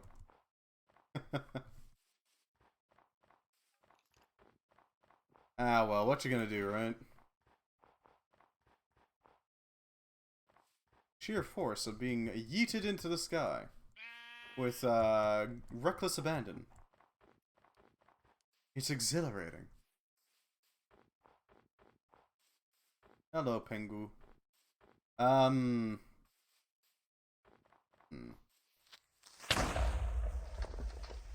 hell was that? How did it... Okay, then that just eliminated itself really quickly. I wonder what an involute gear looks like, because I remember you mentioned that. Involute. Involved or intricate? Thanks.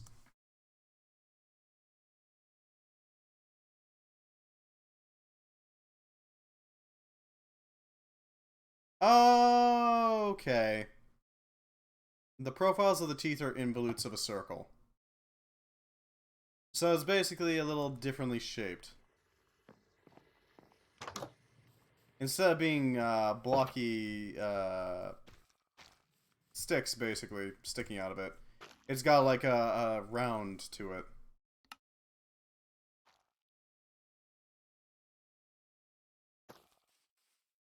So we should be going this way. Hopefully we find something. I doubt we will, but I mean, hopefully.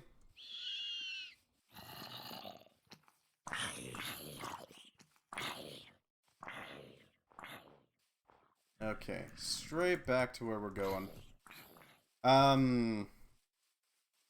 What else can I kind of pre-plan? I guess we're gonna have to plan out a way of making a large quantity of automated crafters to make the actual wheels that we need.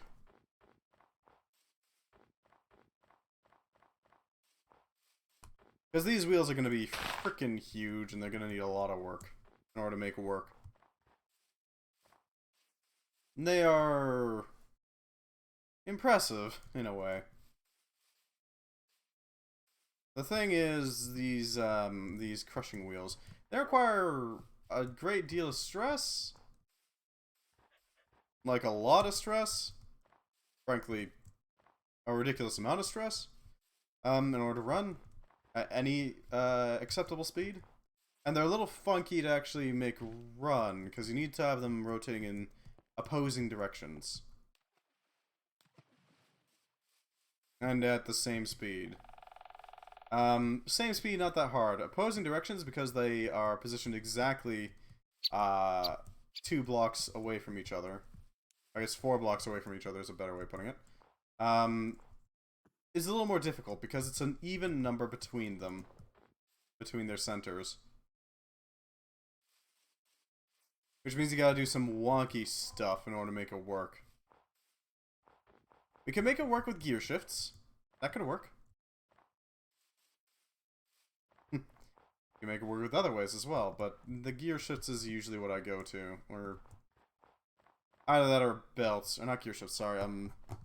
Gear drives. No, chain drives, that's what they're called. Chain drives. There we go. Chain drives tend to work pretty well.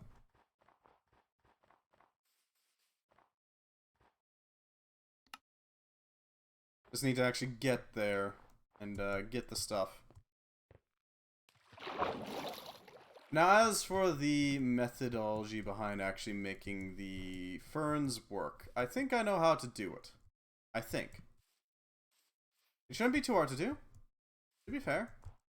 We need to basically, we need a chunk of netherrack. We need to toss the fern through said netherrack. The flame on top of the netherrack, to be specific. And from there we can take the resulting double. The question is, how are we going to fit all these setups together? How are we going to chain them? Because they work the exact same way. It's not like it's going to be any different. It's just a matter of, like, replicating it 3 times. Really easy. Still don't know how the hell that thing exploded early. The other thing that concerns me is acquiring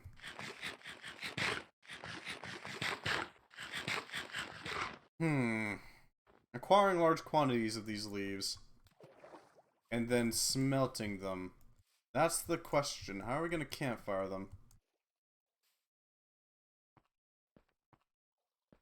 I mean, we could do it to an extent. It's not that hard to do.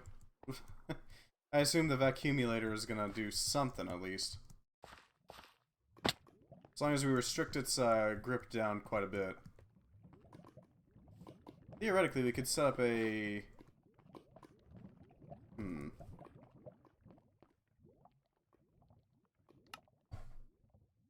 Untouched. Mark it down.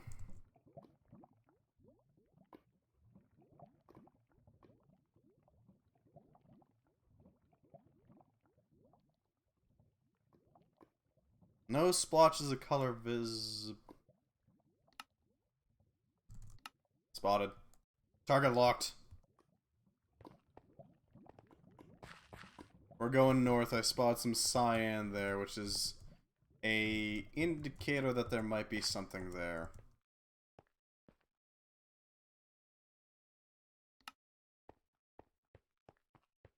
Who knows? Maybe it's nothing. Maybe it's just some sort of like flower patch or something. But it could be something else. Ooh, alliums.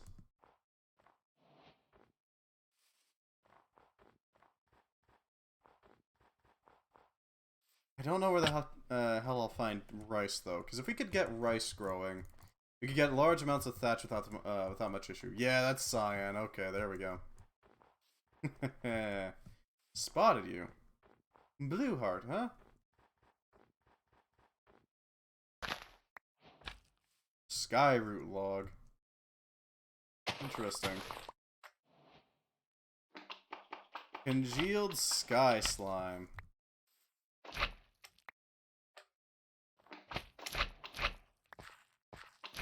Huh. I think this has some sort of useful properties in Tinker's Construct, because if I remember correctly, there was a ability called Over Slime, which acted like over shields for your tools. I don't know how that works, but it could prove useful. Either way, now we have supply. What the hell's Skyroot?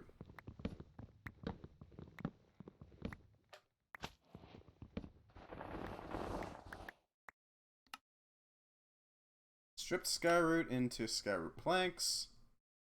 Wooden pushcart.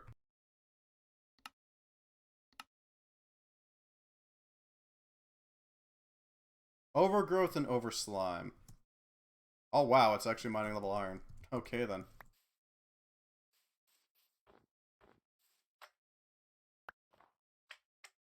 Okay. So, that's that mission handled.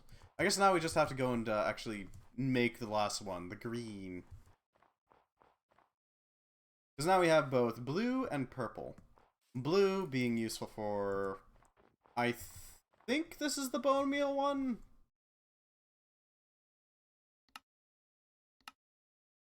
Let me firm blend. Yeah, that's the bone meal one. Okay, so we don't actually need crushing wheels. We can use millstones instead of crushing wheels. Bone meal could help us overcharge our current setup pretty easily. And we can finally make use of that stick crate, or I guess stick box. Collect a bunch of sticks out of it from Pipeworks, I assume. Drag them over to the millstone making device, or not millstone, grinding wheel device. Let that do its thing. What do we even need for a grinding wheel? Sorry, crusher wheel.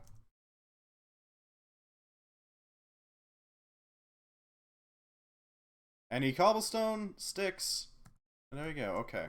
We can make some use of the gabbro then. We're already using standard cobbles, we're already using andesite cobbles. We're not using limestone, but that can be ground up into sand and...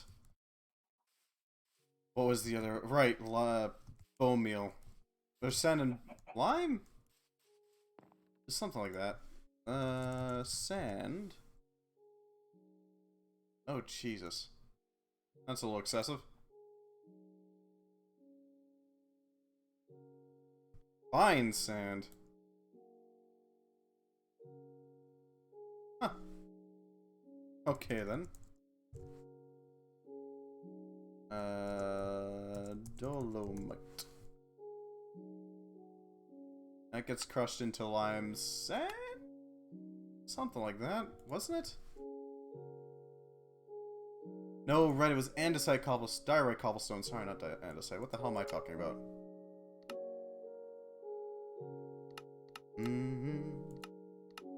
Yeah, I know. I'll have to figure it out. Ooh, we can make use of this. An old millstone, huh? Poor thing. It did its best. We can reuse this millstone, though. This thing will come in very handy. Ooh, randomite. And a bunch of copper. But we don't really need copper right now, so... Yeah. Okay, then, orange tulip. Weighted ejector. Those things are used to yeet things through things.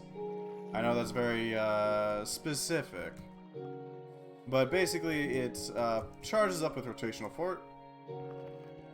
Stop that. Rotational force. When it gets an item on and it's been fully charged, it will toss it over to wherever you set it to go. Very handy. We might be able to use that to help control tossing things through Demon's Dream Fire.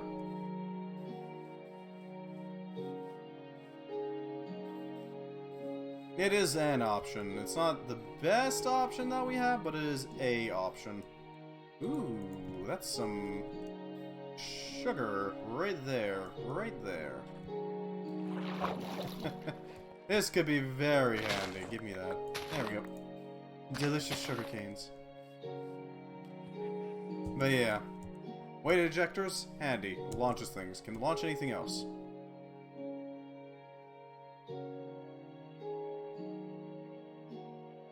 Yep, place ejector will now launch objects to the marked location.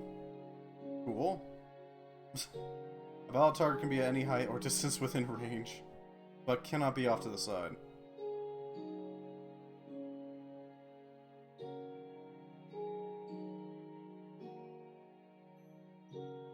Charge it up, put something on, yeet.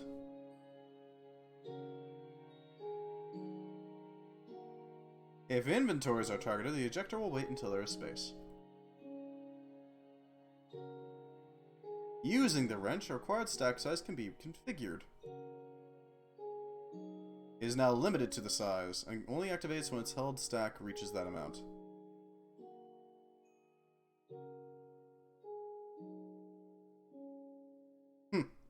Yes, it can also yeet entities. They will always trigger it when stepping on it. Hmm.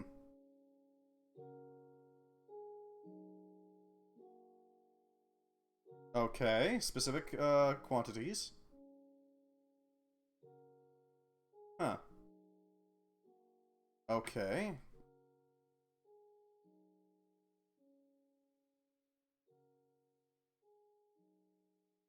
Huh. Well, that's not bad. Controlling ejectors with redstone. If you give it a redstone signal, it holds.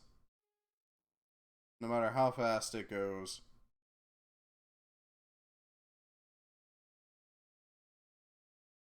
Observers can detect when they activate. Good to know.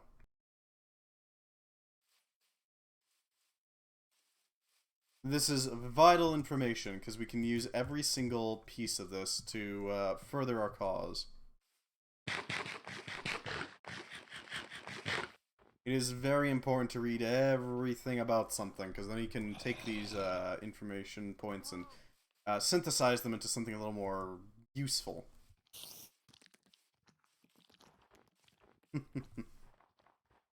Always read the instructions. I'm thinking, beacon would probably be the best bet for actually making our device run. The radiant compound. There we go. That's probably our best bet. That will allow us to theoretically make infinite quantities of chromatic compound without ever needing to produce more light generating objects, basically.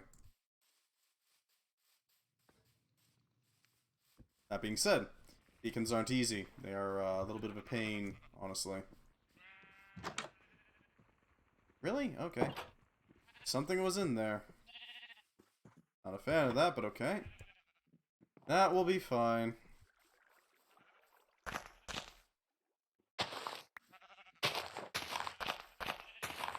There we go. A nice little line to keep us running. So we got one millstone. One millstone will allow us to actually gather all that. It's time to do a little bit of chopping to make this run.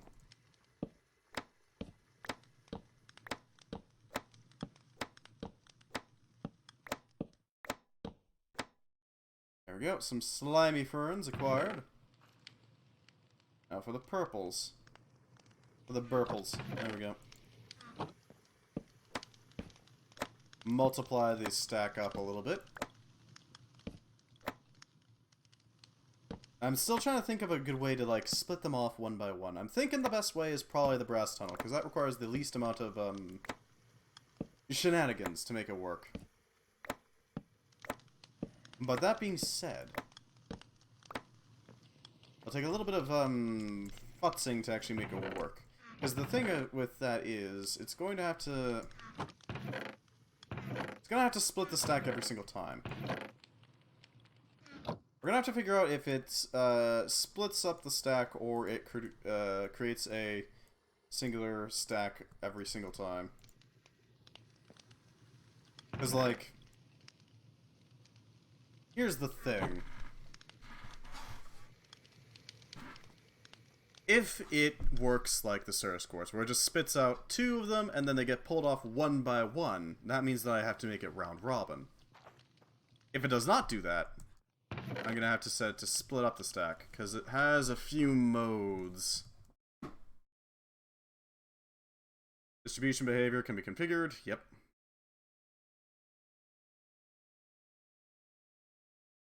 This is split, will attempt to evenly distribute outputs. If an output is unable to take more items, it will be skipped. Or we could do round robin.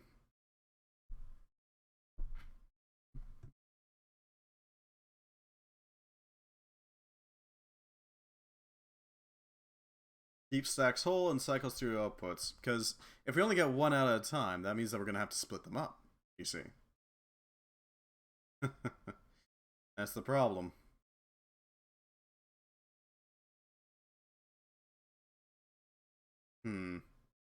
Well, hello, Elf Plays. Glad to have you. How you doing? Welcome, welcome. We are playing Create Above and Beyond. If you don't know who I am Axolotl. I'm a Axolotl VTuber. I mostly just hang out with chat and play a variety of video games. Right now I'm trying to figure out how to properly operate our slimy thing. So we got a bunch of slimy fern leaves, okay? And these things, they all need to be... Looks complicated? Oh, it absolutely is. How it works. Okay, so, allow me to try to explain this. We start off with, let's take purple. We start off with a fern, okay? This fern is chopped up into two separate leaves. Very useful. These leaves need to be thrown through a weird purple fire, because apparently that makes it reconstitute itself. While the other output, the second leaf, has to go into a millstone to be ground up for a fern blend. This fern blend needs to be then put into a campfire. It has to be a campfire or stove. Nothing else works. And then it'll produce some resource. In this case, for purple, it'll be ender dust, which is vital for our next steps. It's the same deal with green and blue. Green produces... gunpowder, I think? Gunpowder. Whereas blue produces bone meal. A supremely useful device. Or not device, material that we can use. Now that that explanation is over, let me just quickly shout you out there, Elf Plays. Shout out. Elf Plays. What were you playing? You were playing Warframe. Oh, really? Nice. Just standard play, or were you going through quests, if I might ask?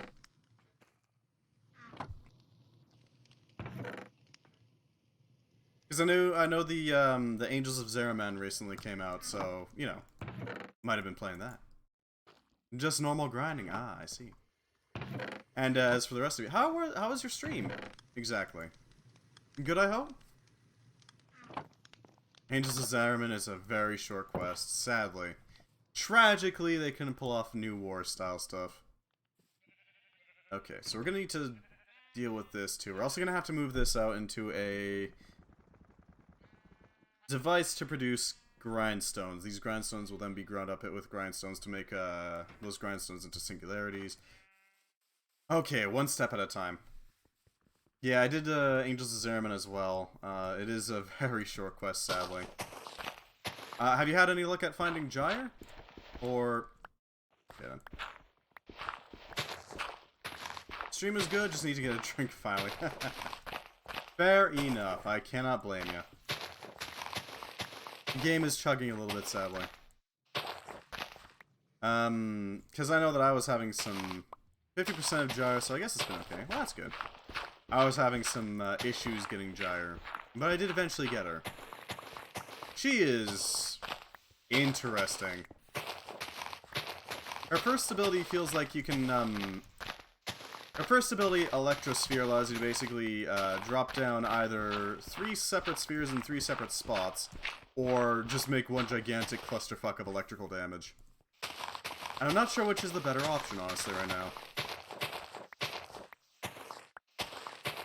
Because, while it does have some scaling, Electrosphere also has the downside of requiring you to... hello, Nightbot. to collect a bunch of enemies in there to actually properly scale it. I do like her, though. I especially like her cathodic grace. Her signature weapon also has some weird properties.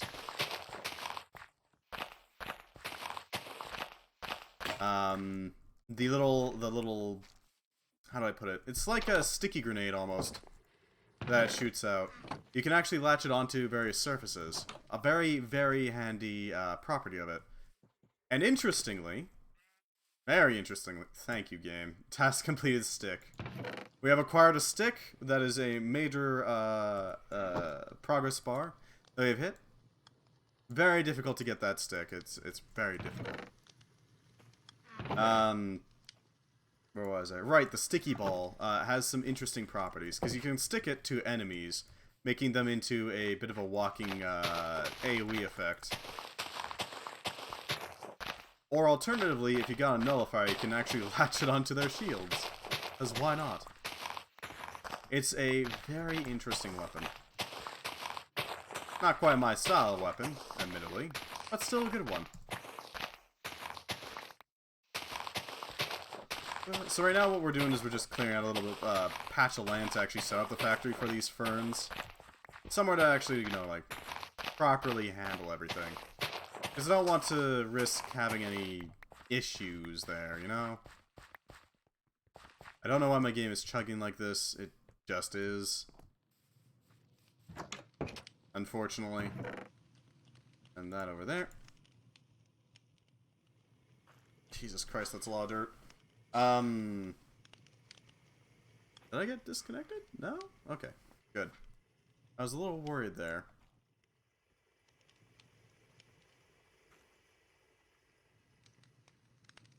Alright. So, we're gonna need this millstone. We're gonna need a couple more. Just a few. Just a few.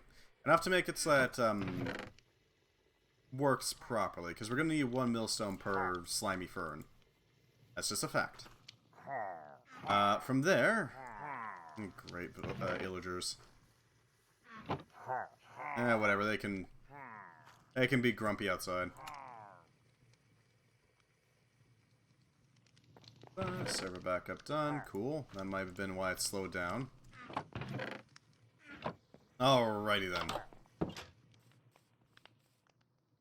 These guys are always on my tail. There we go. How do we want to build this? We could set it up so that there's a pathway behind this one. Yep. I want to make sure that we have a walkable area. Not have to pass through like 5 different factories to get to the one factory that we actually are going to. I want to make sure it's walkable, and we can make these streets more pretty in the future. If we get the chance. There we go. That leaves us with a decent amount of area to work with. Now, what we're going to have to do is we're going to have to make a lot of belts. Because each and every one has to go through the deploying phase and all that. Oh, God.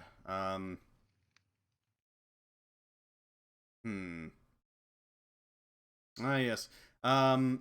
Just as a heads up.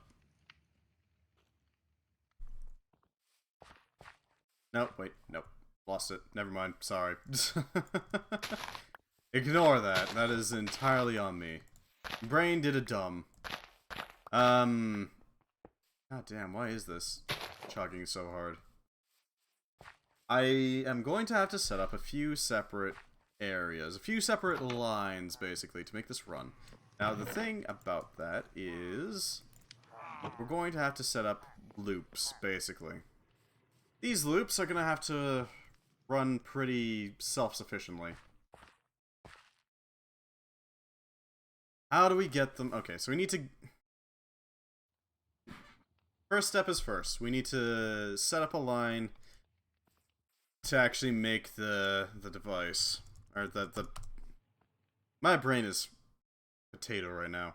We need to set up a line to take the fern, cut it, there we go. End of story. That's the first step. Oh, okay.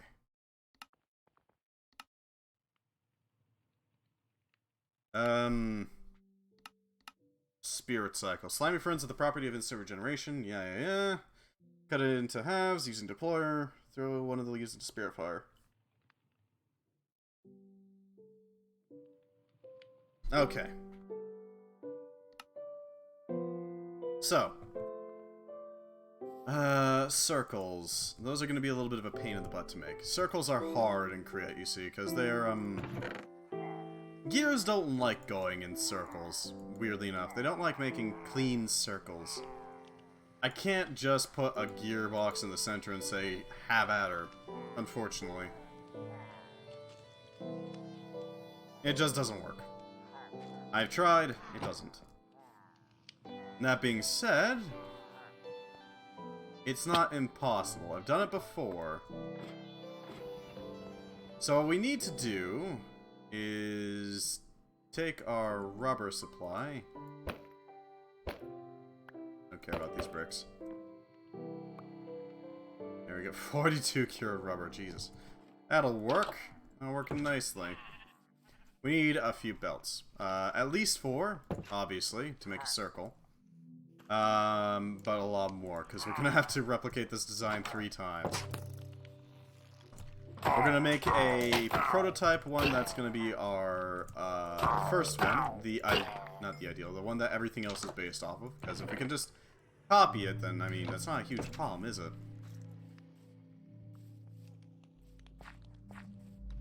Okay, so something like this. Hoping this works. Yep, it's fine.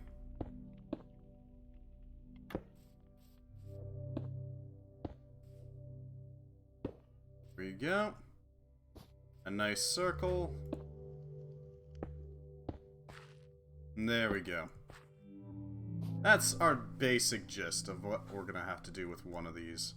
Continuously cycling.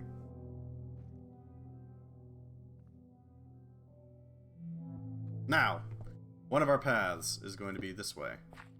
We're going to have to siphon off one every single time. That can be done with a brass tunnel. Pretty easy to do, not too hard. You are going to go like this. So you go straight across. Not too big of a deal. From here, you are going to lob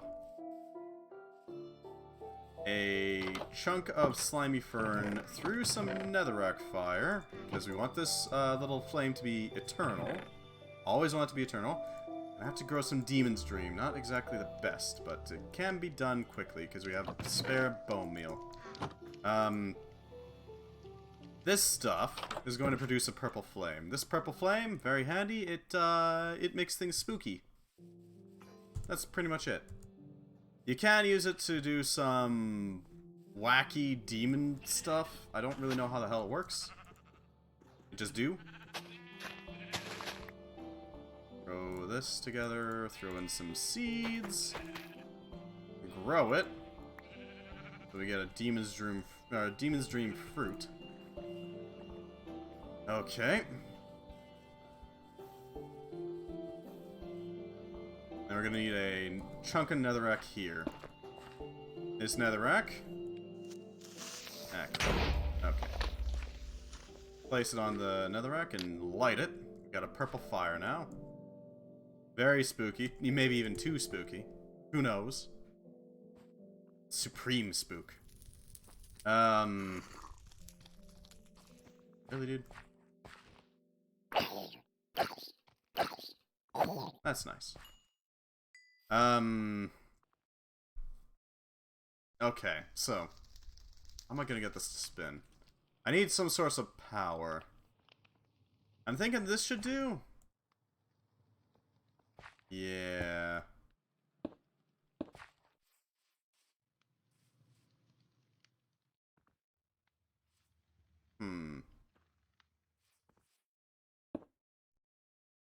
Okay, I think I see a path. I'm not confident in it. Not yet. Thank God for claim protections. Set this up. Okay, we're going to go and make it day for just a second, because I need time to, like, think this through, cogitate it, figure it out, you know. I hope I'm not too boring doing this. If you got any suggestions for how to make this work, by all means, I would love suggestions, because I am, well, about as smart as, I look. I do my best.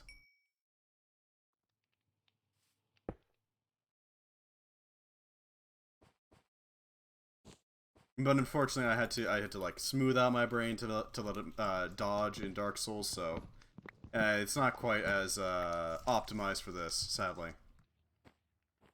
But goddamn, did my brain dodge? Set this up. Set that up. This will allow us to transfer power down here. The right power.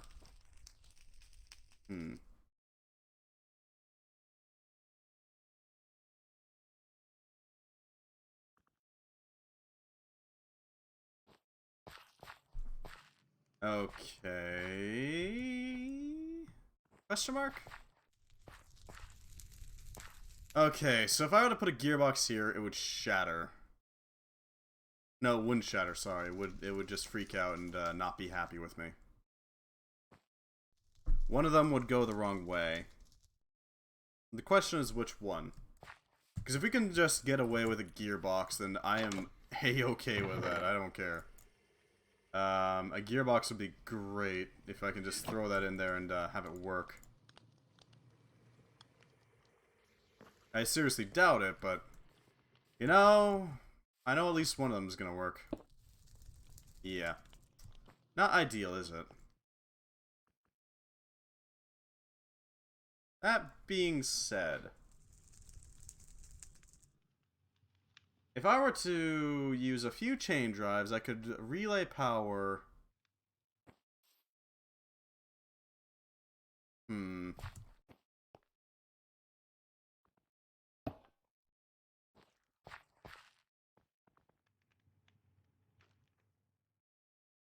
Okay. Right. How the hell do I do this? Jesus. Okay, so I need some way of powering everything. That's gonna take some effort. It's gonna be doable. I know it is doable. It's a question of how. We could run like this. Set up a gearbox here. I know this works. Because I've used them many times before. Okay. Not quite the right way, but we can adjust. This is pretty easy to adjust. All we need is a machine belt. A mechanical belt, if you will. We can do the exact same thing over here. This is, like this. Yeah, we're going to be using liberal use of gearboxes, because I want to get the circle running. If we can get the circle running, we're good. We're Gucci. I know it's, a little funky, but, we're getting there. Set up a gearbox. Just, like, slam it together, and there you go.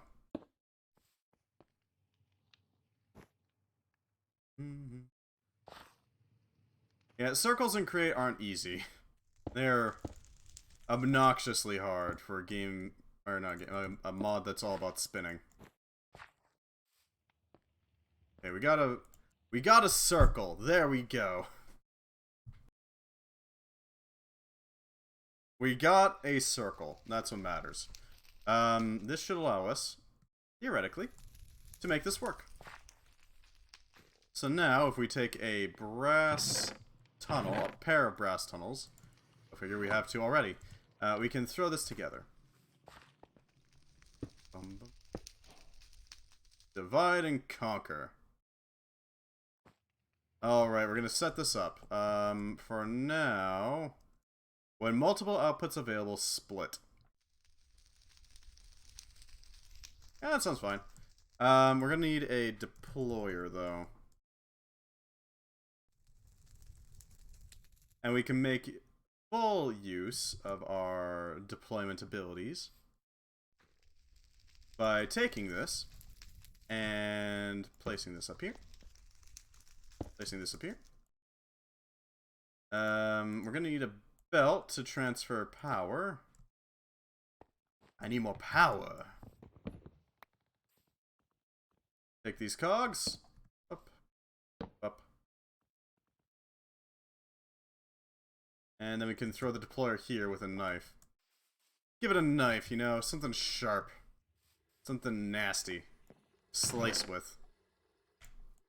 Surely you wouldn't ever attack me with this knife, right? That's just ridiculous. It would never. It knows better.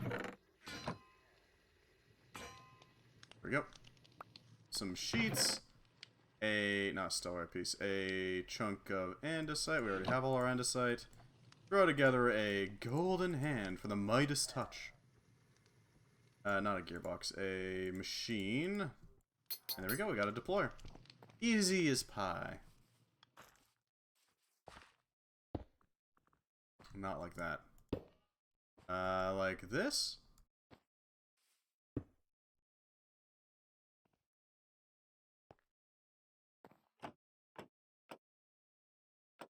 No. There we go. Now this thing's working with... Ow. Now this thing's working with, power. Okay, so what we need this to do is we need to grab some knife and use it to the best of its ability. It needs a stick. Okay, that can be arranged. Thankfully, our knife has already proven that these things are pretty freaking durable, honestly. They can handle a lot of abuse. I do mean a lot of it, so it's not exactly difficult to work with. Let's hope this works. We're gonna use one of our more functional leaves, the ones that we have the most of. Because I want to make sure that we have a lot of them. I don't want to risk it, you know?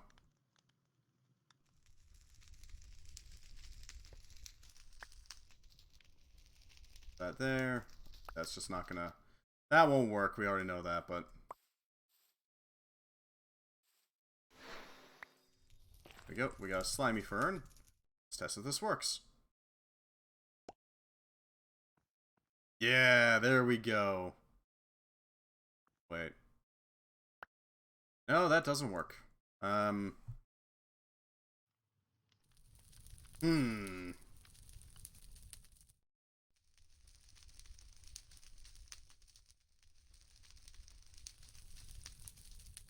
Plan. Alright, got it. I forgot that this isn't quite what we're actually after. We do have to remove that, sadly, so there's that, but we'll live. What we're going to do is we're going to have it drop directly onto a chunk of netherrack. It'll drop directly into the fire. Into the bullshit blazing, if you will. That fire...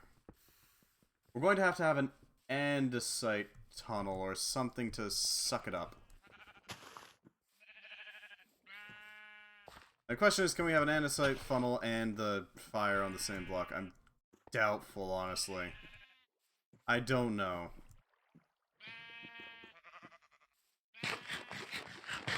Jeez, what is with this lag? Theoretically, yes. We could absolutely run it. The question is how.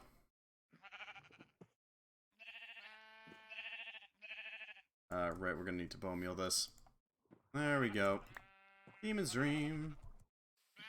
We don't need a lot of Demon's Dream, just enough to make it work. Enough. Throw you onto the netherrack. Ignite. Okay, we're gonna need a oak drawer so that we can actually pull. That'll be fine. Something to work with, you know? Gonna need one of these. Now, this is the part where I'm not confident. Because I don't know if this will work. You know, trim. Probably have that up on the quick craft menu. Oak trim. Not tram, trim. Chest and... Okay, that can be done. That can be arranged. Chest and some wood, that's easy. I apologize for the wait. Throw this together. Yep. We have a selection that we can make. This. There we go. We got a drawer. That'll work.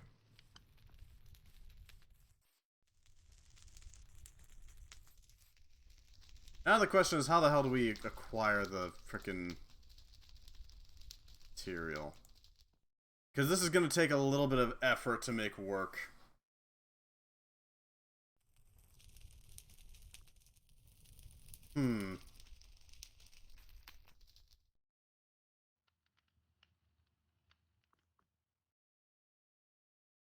Okay, Jesus, this is gonna be awkward. How do I guess we could try like this? Right, I need the andesite funnel. Yeah, I'm sorry, I'm not that great at this yet. I'm still figuring it out. Still learning, you know, doing the usual. No, we cannot have andesite funnels and fire on the same tile. Sucks to suck. Okay.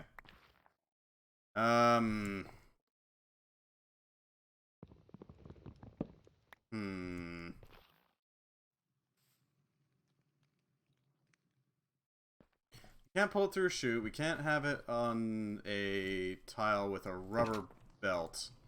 What can we do with it then?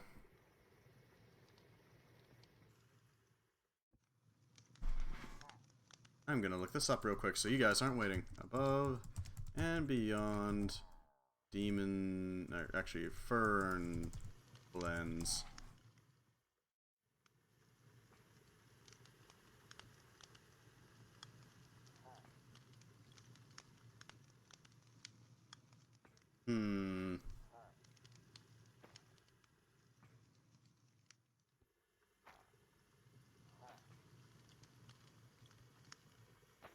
Need a fan behind the flow of fire blowing towards the belt. Remove the funnel where it's in. Huh.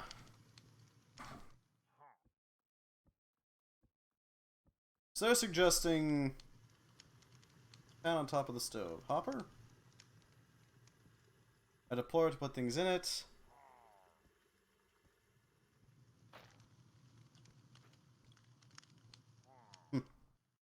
Nope. Fern automation. That's YouTube. Fern. Fire.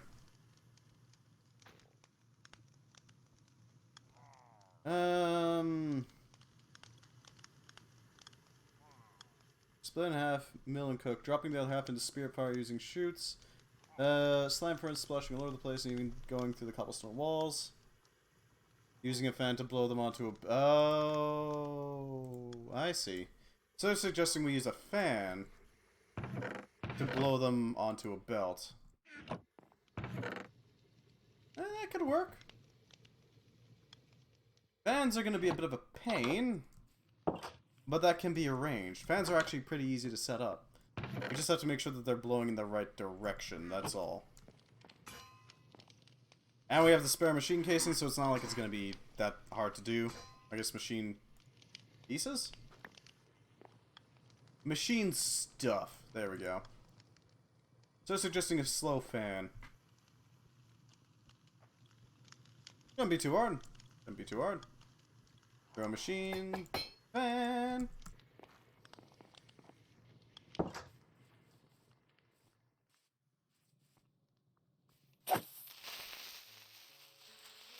Why does it always have to be creeper? Okay, so we're gonna need at least this far, I think. Set up a cogwheel, set up a cogwheel. Yeah, this is why I set this up ahead of time. Yeah, that'll do a suck pretty well. That's pretty decent.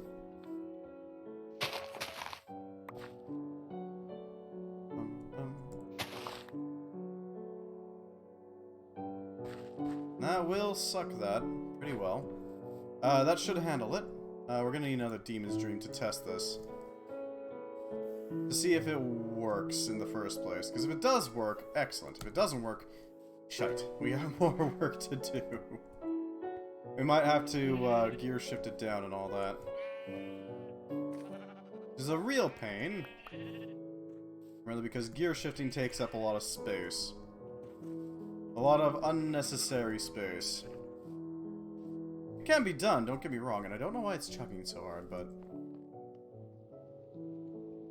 Pop this. Set down a Demon's Dream Fruit. Ignite.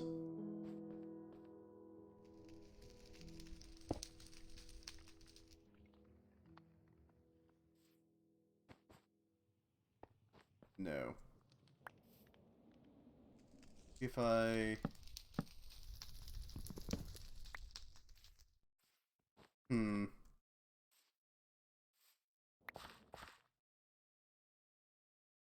If I had a clock... Is there a clock? Clock block is not great. It's not what we're after. Cuckoo clock is not what we're after. Plays a tune twice a day, activates once at noon and at dusk as soon as players can sleep. Cool. Not what we're after.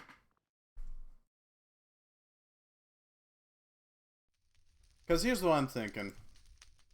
If we could get it to, send out a timed pulse repeater, that'd be really handy. And that's a pulse repeater. Drawing any redstone signal to a single pulse. Cool. Pulse former.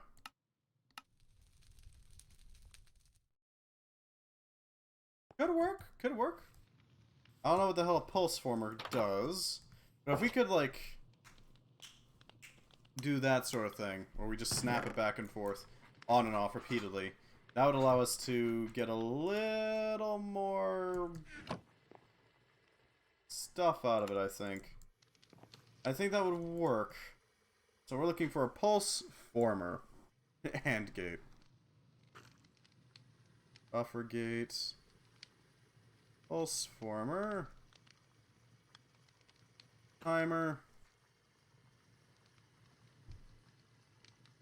Zorgate, transparent latch, Zor, data, repeater, randomizer, sequencer, pulse former.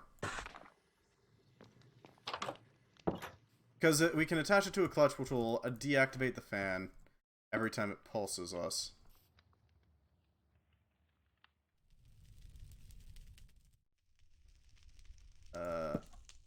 Like this? I don't know what the...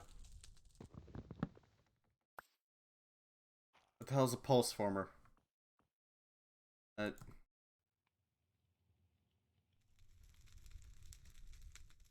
This is not...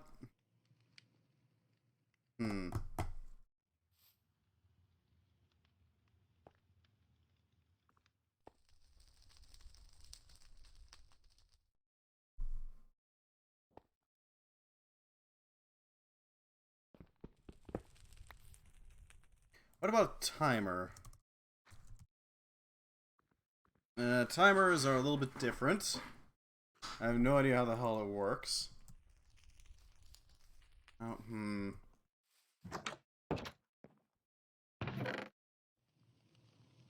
We're gonna have to slow it down. We're gonna have to slow it down.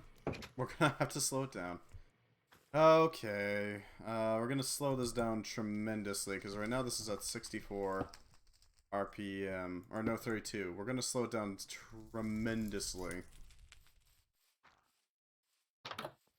We're gonna start with a single gear shift, see if that works. If it doesn't, then we go up to a double gear shift down. And gear shifts can also be done in the opposite direction. I have already shown you how to do a gear shift up, but if you do it the opposite direction, you get a gear shift down. It slows it down tremendously.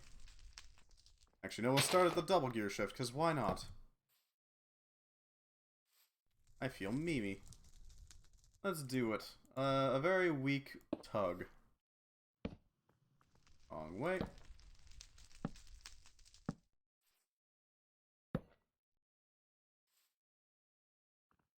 And then a couple of cogwheels to get this running.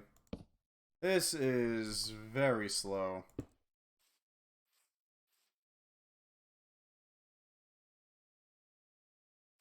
Just hoping. I don't want to pick it up. I just want to land on it. Hey! It works to an extent. It absolutely works. Excellent, that's fine. So we just need to double gear shift down. That'll work. That'll work. And then from here, we need a belt that goes underneath the thing. The, fan.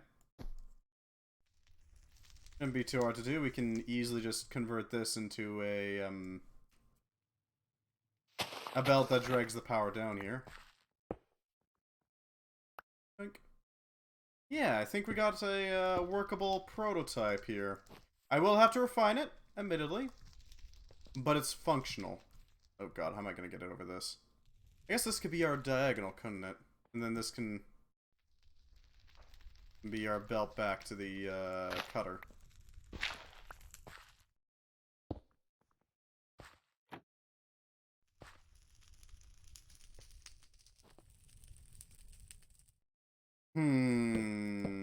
Extend this. That'll give us a little bit more space to work with. Yeah, it's a lot of fiddling and trying to make this thing work. It's an acquired taste. To put it bluntly.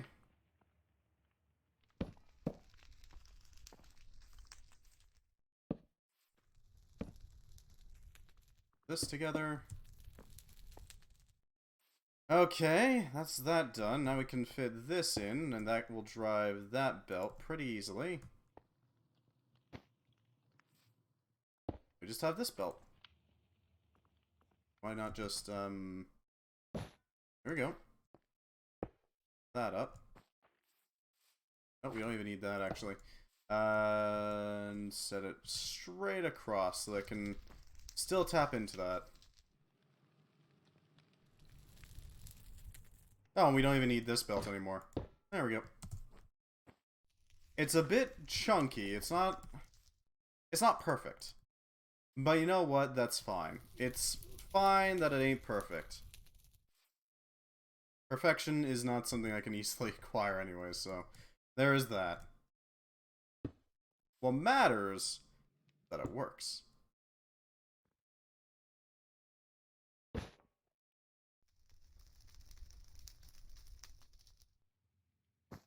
That up. Put that in there so that still works. And then what we can do is we can take this rotational force, convert it into a upward one, and drop these items directly into a millstone. Because these ones are going to be ground up into a purple powder, basically. Well, not powder, but you get what I mean. A purple thing. Purple goo.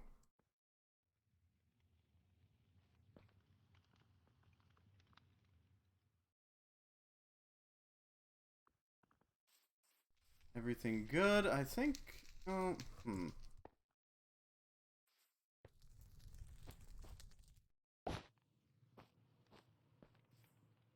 Okay, we need to extend this. God damn it. This is a lot of shite to put together. And I apologize if my brain trying to operate is tedious. Let's call it. There we go.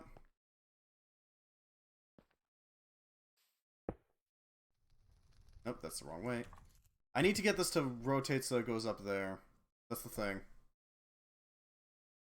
I keep shoving this back, and I don't particularly like it.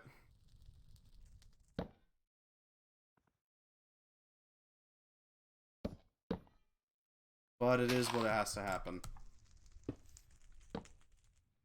At least, from what I can tell. There we go.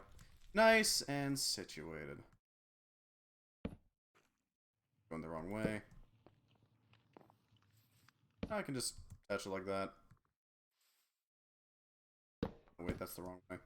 There we go. Set that up there, that up there. That's going the wrong way, so I want it to go like this. Jesus. These shafts are going very far. That is rotating the right way, though, so I can use that pretty well. If I extend my belt over this,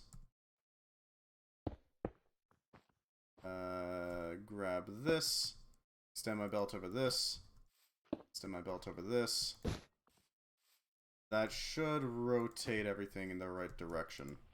So if I drop this here, this should work. This should cut it, split it up into 2 separate pieces, replenish it while grinding the other one. Yep. Pass it up here. Pass it through again. Slice it again. Okay, good. This'll work.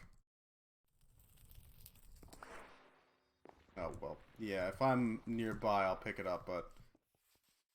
Okay, that'll work. That's one prototype made. Oh, Jesus.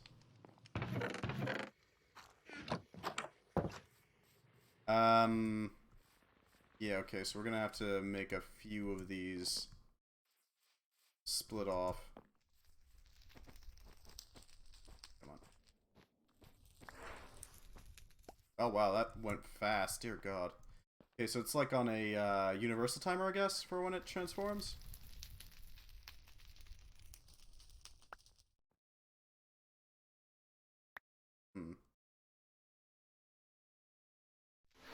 Because I want to get it to... I want to get a decent amount of them going so that we're constantly getting throughput.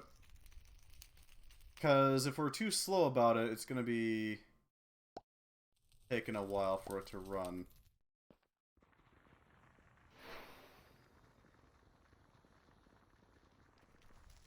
You really only handle one? Or, alternatively... Hear me out. We could use a stair block to try to reduce the amount of space it has to actually pop out at. Actually, can we do siding?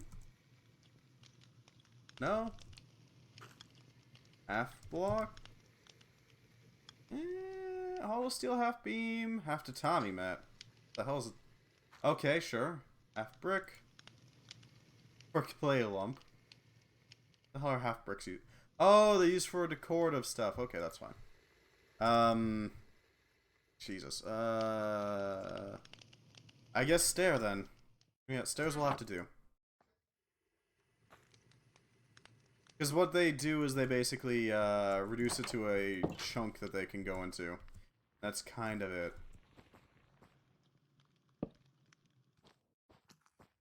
This should effectively reduce it.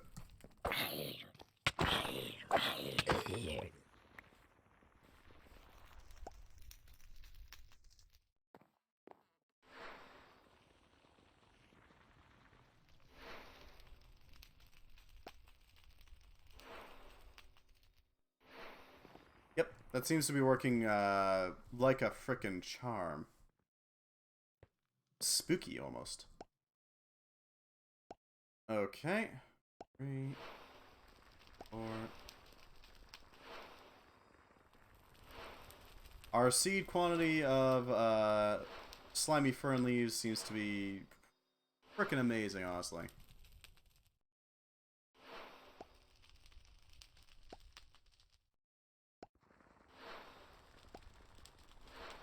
This will keep the millstone grinding for pretty much ever. Yeah, I think we did good. I think we did excellent. Just gotta let it fill up now. Okay, but it does look like it likes to stack them up, so there's that to note. That being said, we are pretty much keeping it going eternally. Oh god, this is one janky machine, but it will theoretically work.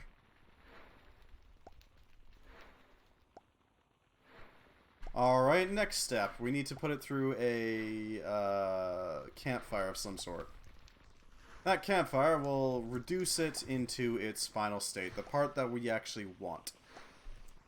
Because right now, all we got is slimy fern blend, and I mean, some people are into slimy ferns, but not really my type thing. Not really my type of thing. It's just a personal preference, you know? We're gonna get a lot of items hitting these things unintentionally. Okay, so we're gonna need a belt here, clearly. Here, maybe? This could work. So, I saw online, they were suggesting blow a fan at a campfire. That would be smoking, if you will. I don't know if this will work, because I don't remember seeing it in the ponder menu, but it could work. Maybe we can make a smoker. Something to properly cook it. Something to properly roast the blend into something but more, functional, let's say. Definitely gonna have to slow down the spin, though.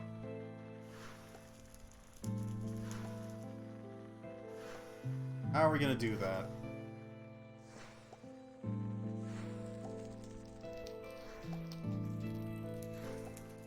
That's the wrong way, so that's not gonna work.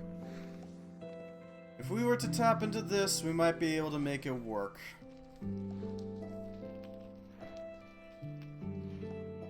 Yes, absolutely. That'll 100% work. Yeah. Sorry, I don't really have much to talk about while I'm brainstorming new contraptions to work with. Let's throw together these cogs, make ourselves a lovely little device known as the gearbox. A real shame we can't make full use of it, but it's useful, nonetheless. Gearbox is gonna have to go here, actually. Grab you, throw a shaft here.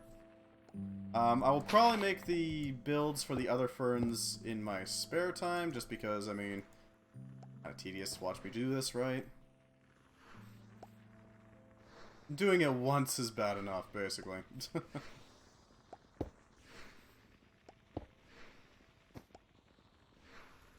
Oh, that's actually the wrong way. Huh.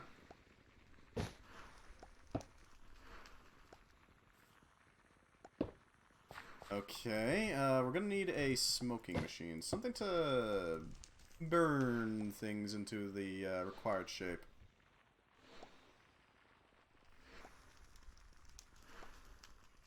Ah, I think I have an idea. I think I've got the idea on how we're doing this. It shouldn't be too hard either, so we can pretty easily set this up.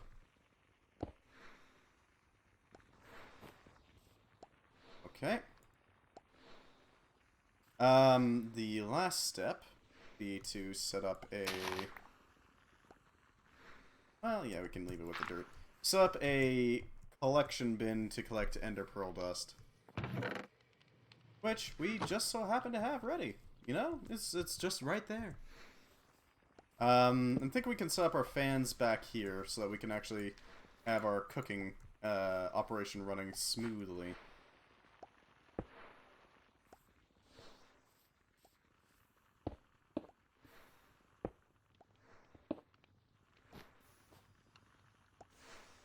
Nope, that's not gonna work. I don't mind having the belt be become a holding belt basically for this. I'm hoping this works. I have no idea if it will. Hopefully it does. It could. It could. That's the important part. So we need charcoal, some sticks, some logs, which we have in spades, and then we should be finally able to set up this goddamn contraption. Oh wait, I have a lot of time left, so I'm probably gonna actually be building this on stream. God damn it. Well, at the very least, we've already got the, like, prototyping phase out of the way. The difficult part is done. We just have to replicate it now. It's a matter of remaking it so that it actually functions.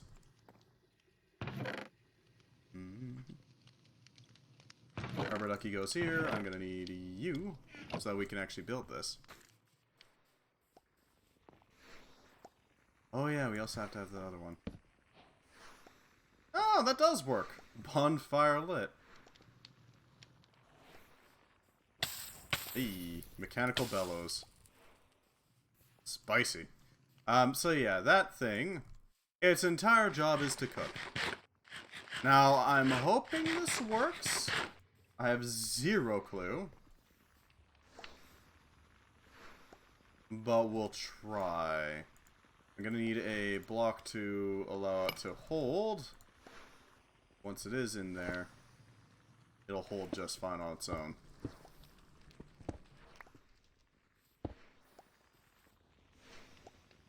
Okay. Here we go. Slimy fern blend. Do you cook? Does it cook?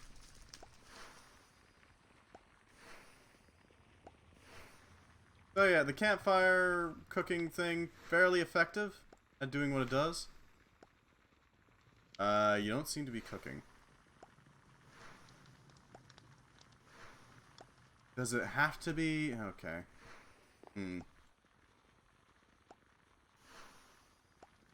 That is unfortunate. That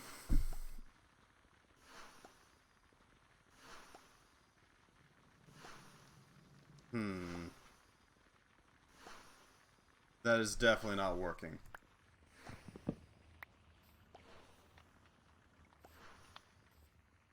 That is unfortunate. God damn. The big brain attempts are here, but unfortunately, big brain isn't quite as big brain as I'd hope. Let's see. Set this up so it's like not like that, but like this deployed. I need a... We're making a lot of use out of the fans. God damn. I'm gonna need a campfire. Or at least a stove. Also gonna need some andesite casing so that we can make sure that they don't get lobbed onto another belt. That will help. God damn it.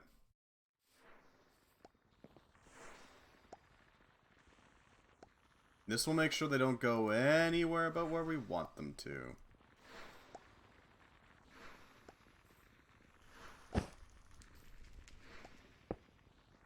Put this here. That way you can actually move it in. We're going to put the stove here with a pan on top. That will allow us to access it. Hopefully. Andesite, andesite. No, not andesite. Campfire. Okay, campfire is gonna take a little bit of work, but we can get it done. We're also gonna need a stove with a... God. Stoves are going to be pretty easy to make. Thankfully we can make infinite amounts of clay, so that's not exactly an issue. The main thing I'm concerned with...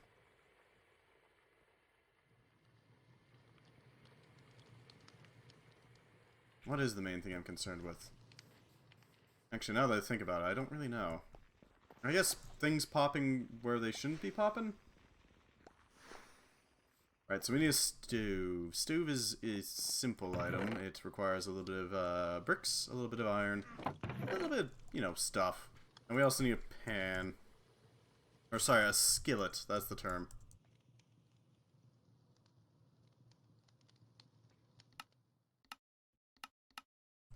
One brick, 4 iron. Okay, so we need 12 clay to actually make the desired result.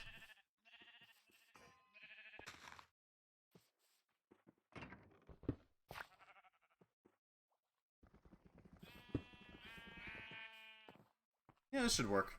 I think we are gonna be fine, honestly. I don't think it's gonna be too big of an issue. Yoink. That's all kelp.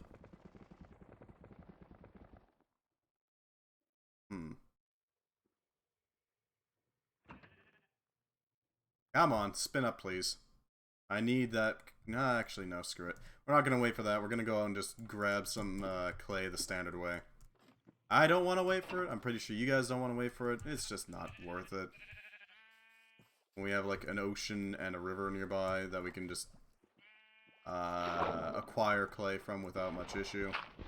Might as well just grab it here. It's pretty easy. There we go.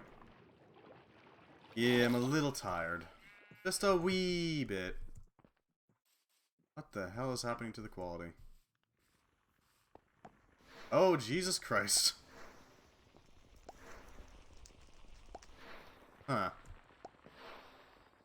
Well, it's collected. At the very least, we know that it can absolutely keep up with the demand.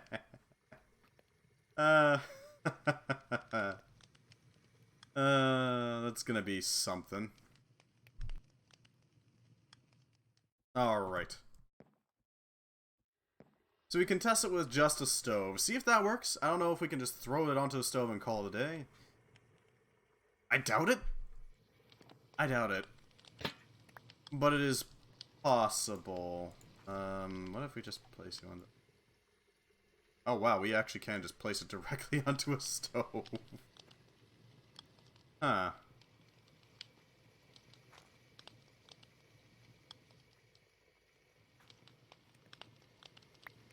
That's certainly a unique thing. I can't throw it on. Okay, now we can actually test things, actually. This is important. I can make use of this. What about if we were to put it in through a hopper? Because a hopper is also pretty easy to make and pretty easy to run. Yep. Grab these, set these up. Experimentation. We're learning. We are learning a unique way to do things. Can I throw it in via hopper? No. How about if I threw it into the skillet via hopper?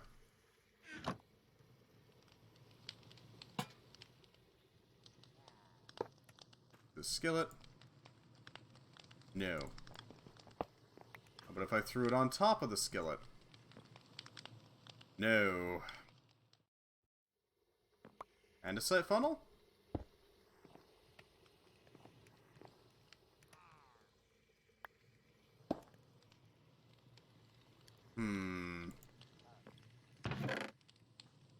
God, I'm sounding like pillagers now.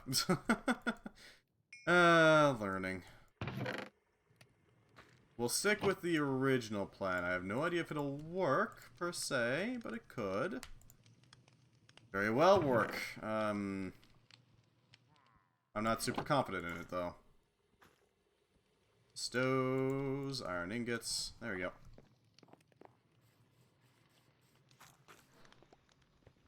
Throw down a stove down here.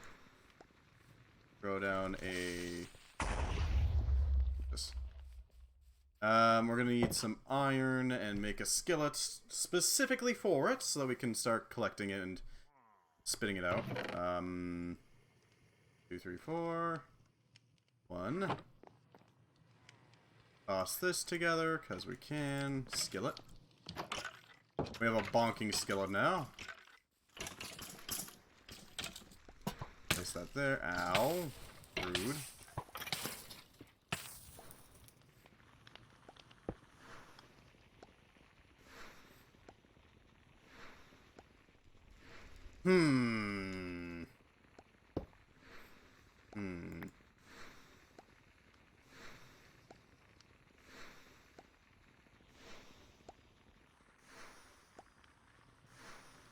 No, that's not gonna work.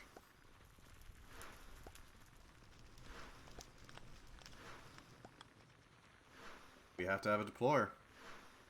We have to have a deployer. Okay, ah, god damn it. Okay, that's certainly something. A deployer will allow us to set it up so that we can drop in the slimy blend, but I'm not happy about it, I gotta admit. Because it's more stuff complicating things. The more active things that we need to have running, the less happy about it I become. It's unfortunate, but, you know, it is what it is. I don't like it, though. I'd rather have it, like, just be a simple drop it onto the pan and there you go. Done. But no, we gotta deploy it. Okay. Deploying into pan.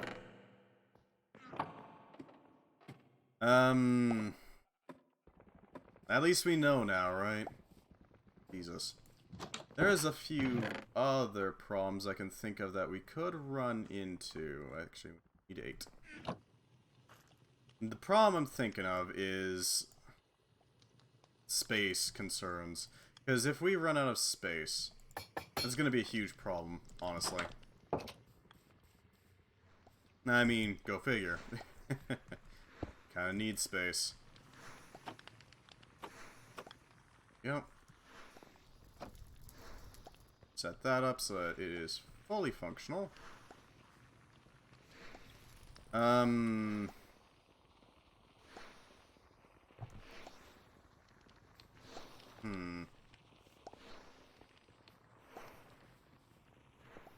That's nice, buddy. We're going to need some way to move the items over, but we can't really do that, unfortunately, because that would just ruin everything. God damn. Alright. How do we do this? We could scoot these things over. That is a doable thing that we can do.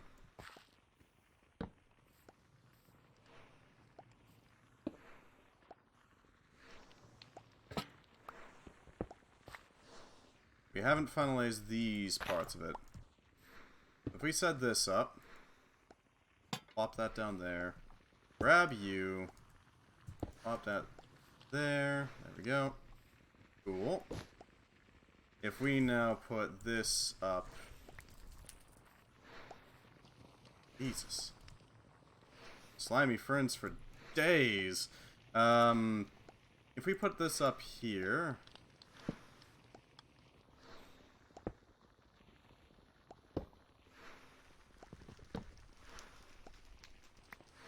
do like this. Yeah, because then it'll toss them into the, nope.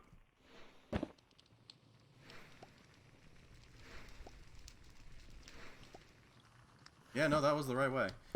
Like this.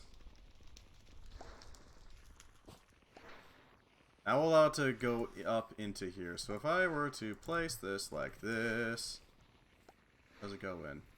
Nope, it pops out. A lot. It really doesn't like that. Okay. What if we were to do this? This is a little silly, but it does work, theoretically. Hook this up like this.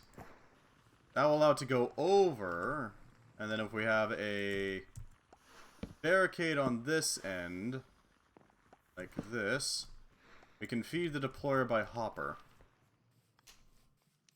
And just like that. This is janky, but it works for the most part. At least theoretically it does.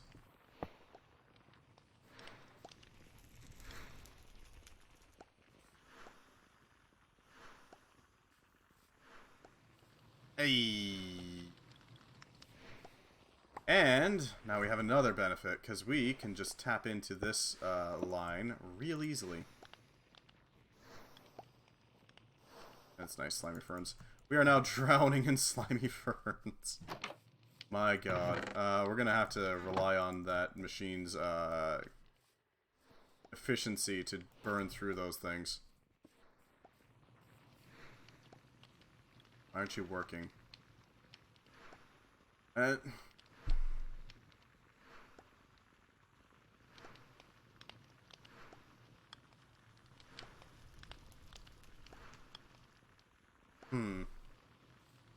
God damn it.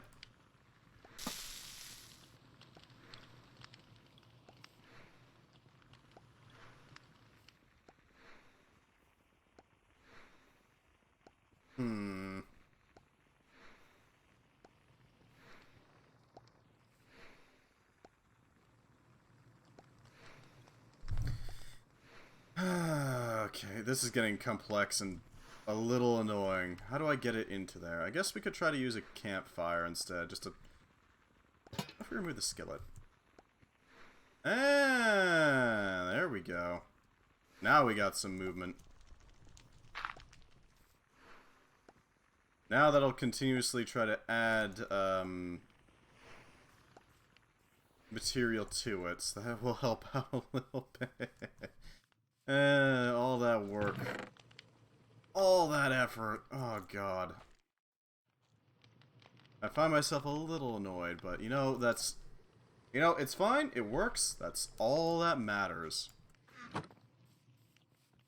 Whatever. It works. Now we can have this start spitting out its payload. Clunk, clunk, clunk. Oh, it's gathering up the... Why are you gathering that up?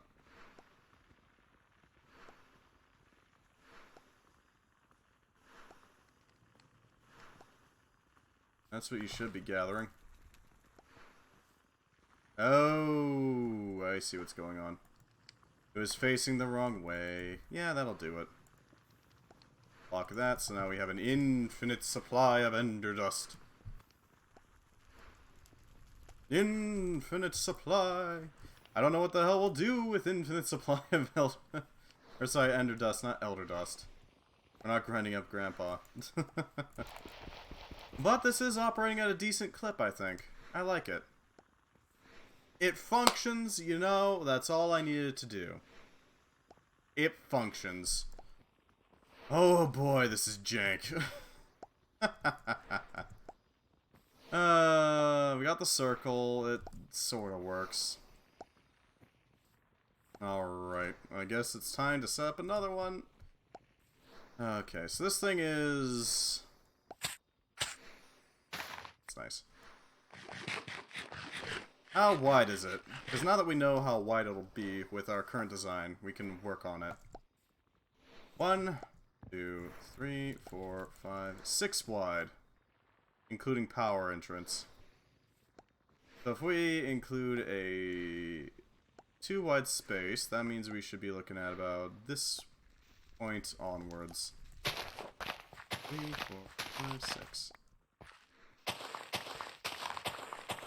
Okay,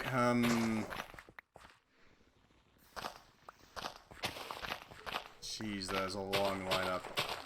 Just to get ender dust. As long as it functions, right? But on the plus side, we can make it really easily. We know how to make it now. I suppose the next one is probably going to be our gunpowder. The green one, so that we can confirm with the game that, yes, we have automated these things. Everything's fine. That's one dealt with. Oh, right, we're gonna do our demon stream. The pain. The pain. Okay, well, this will do. How the hell did I even make this? We can just keep powering it through here. Right to the end. Plonk one down here. I'm gonna need a bunch of belts, because, I mean, clearly, belts. More belts than a Guilty Gear character. Somehow. Who knows how the hell that happened. 2 fans. A deployer, 2 deployers, 2 fans, 2 deployers, a millstone, 2 brass tunnels. Oh, jeez. I really need to learn how to make this schematic cannon work. Because I have no freaking clue. There we go.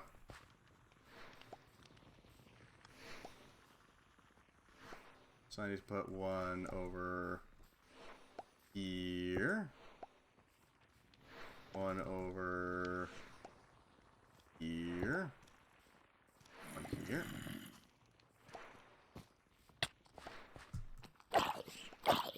Gone, thought.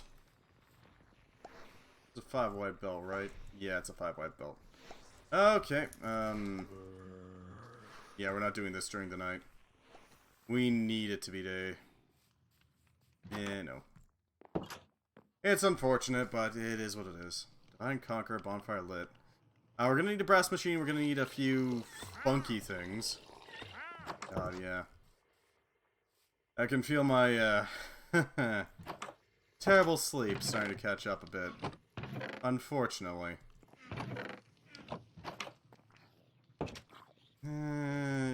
Yeah, I think I'm gonna call it a night early.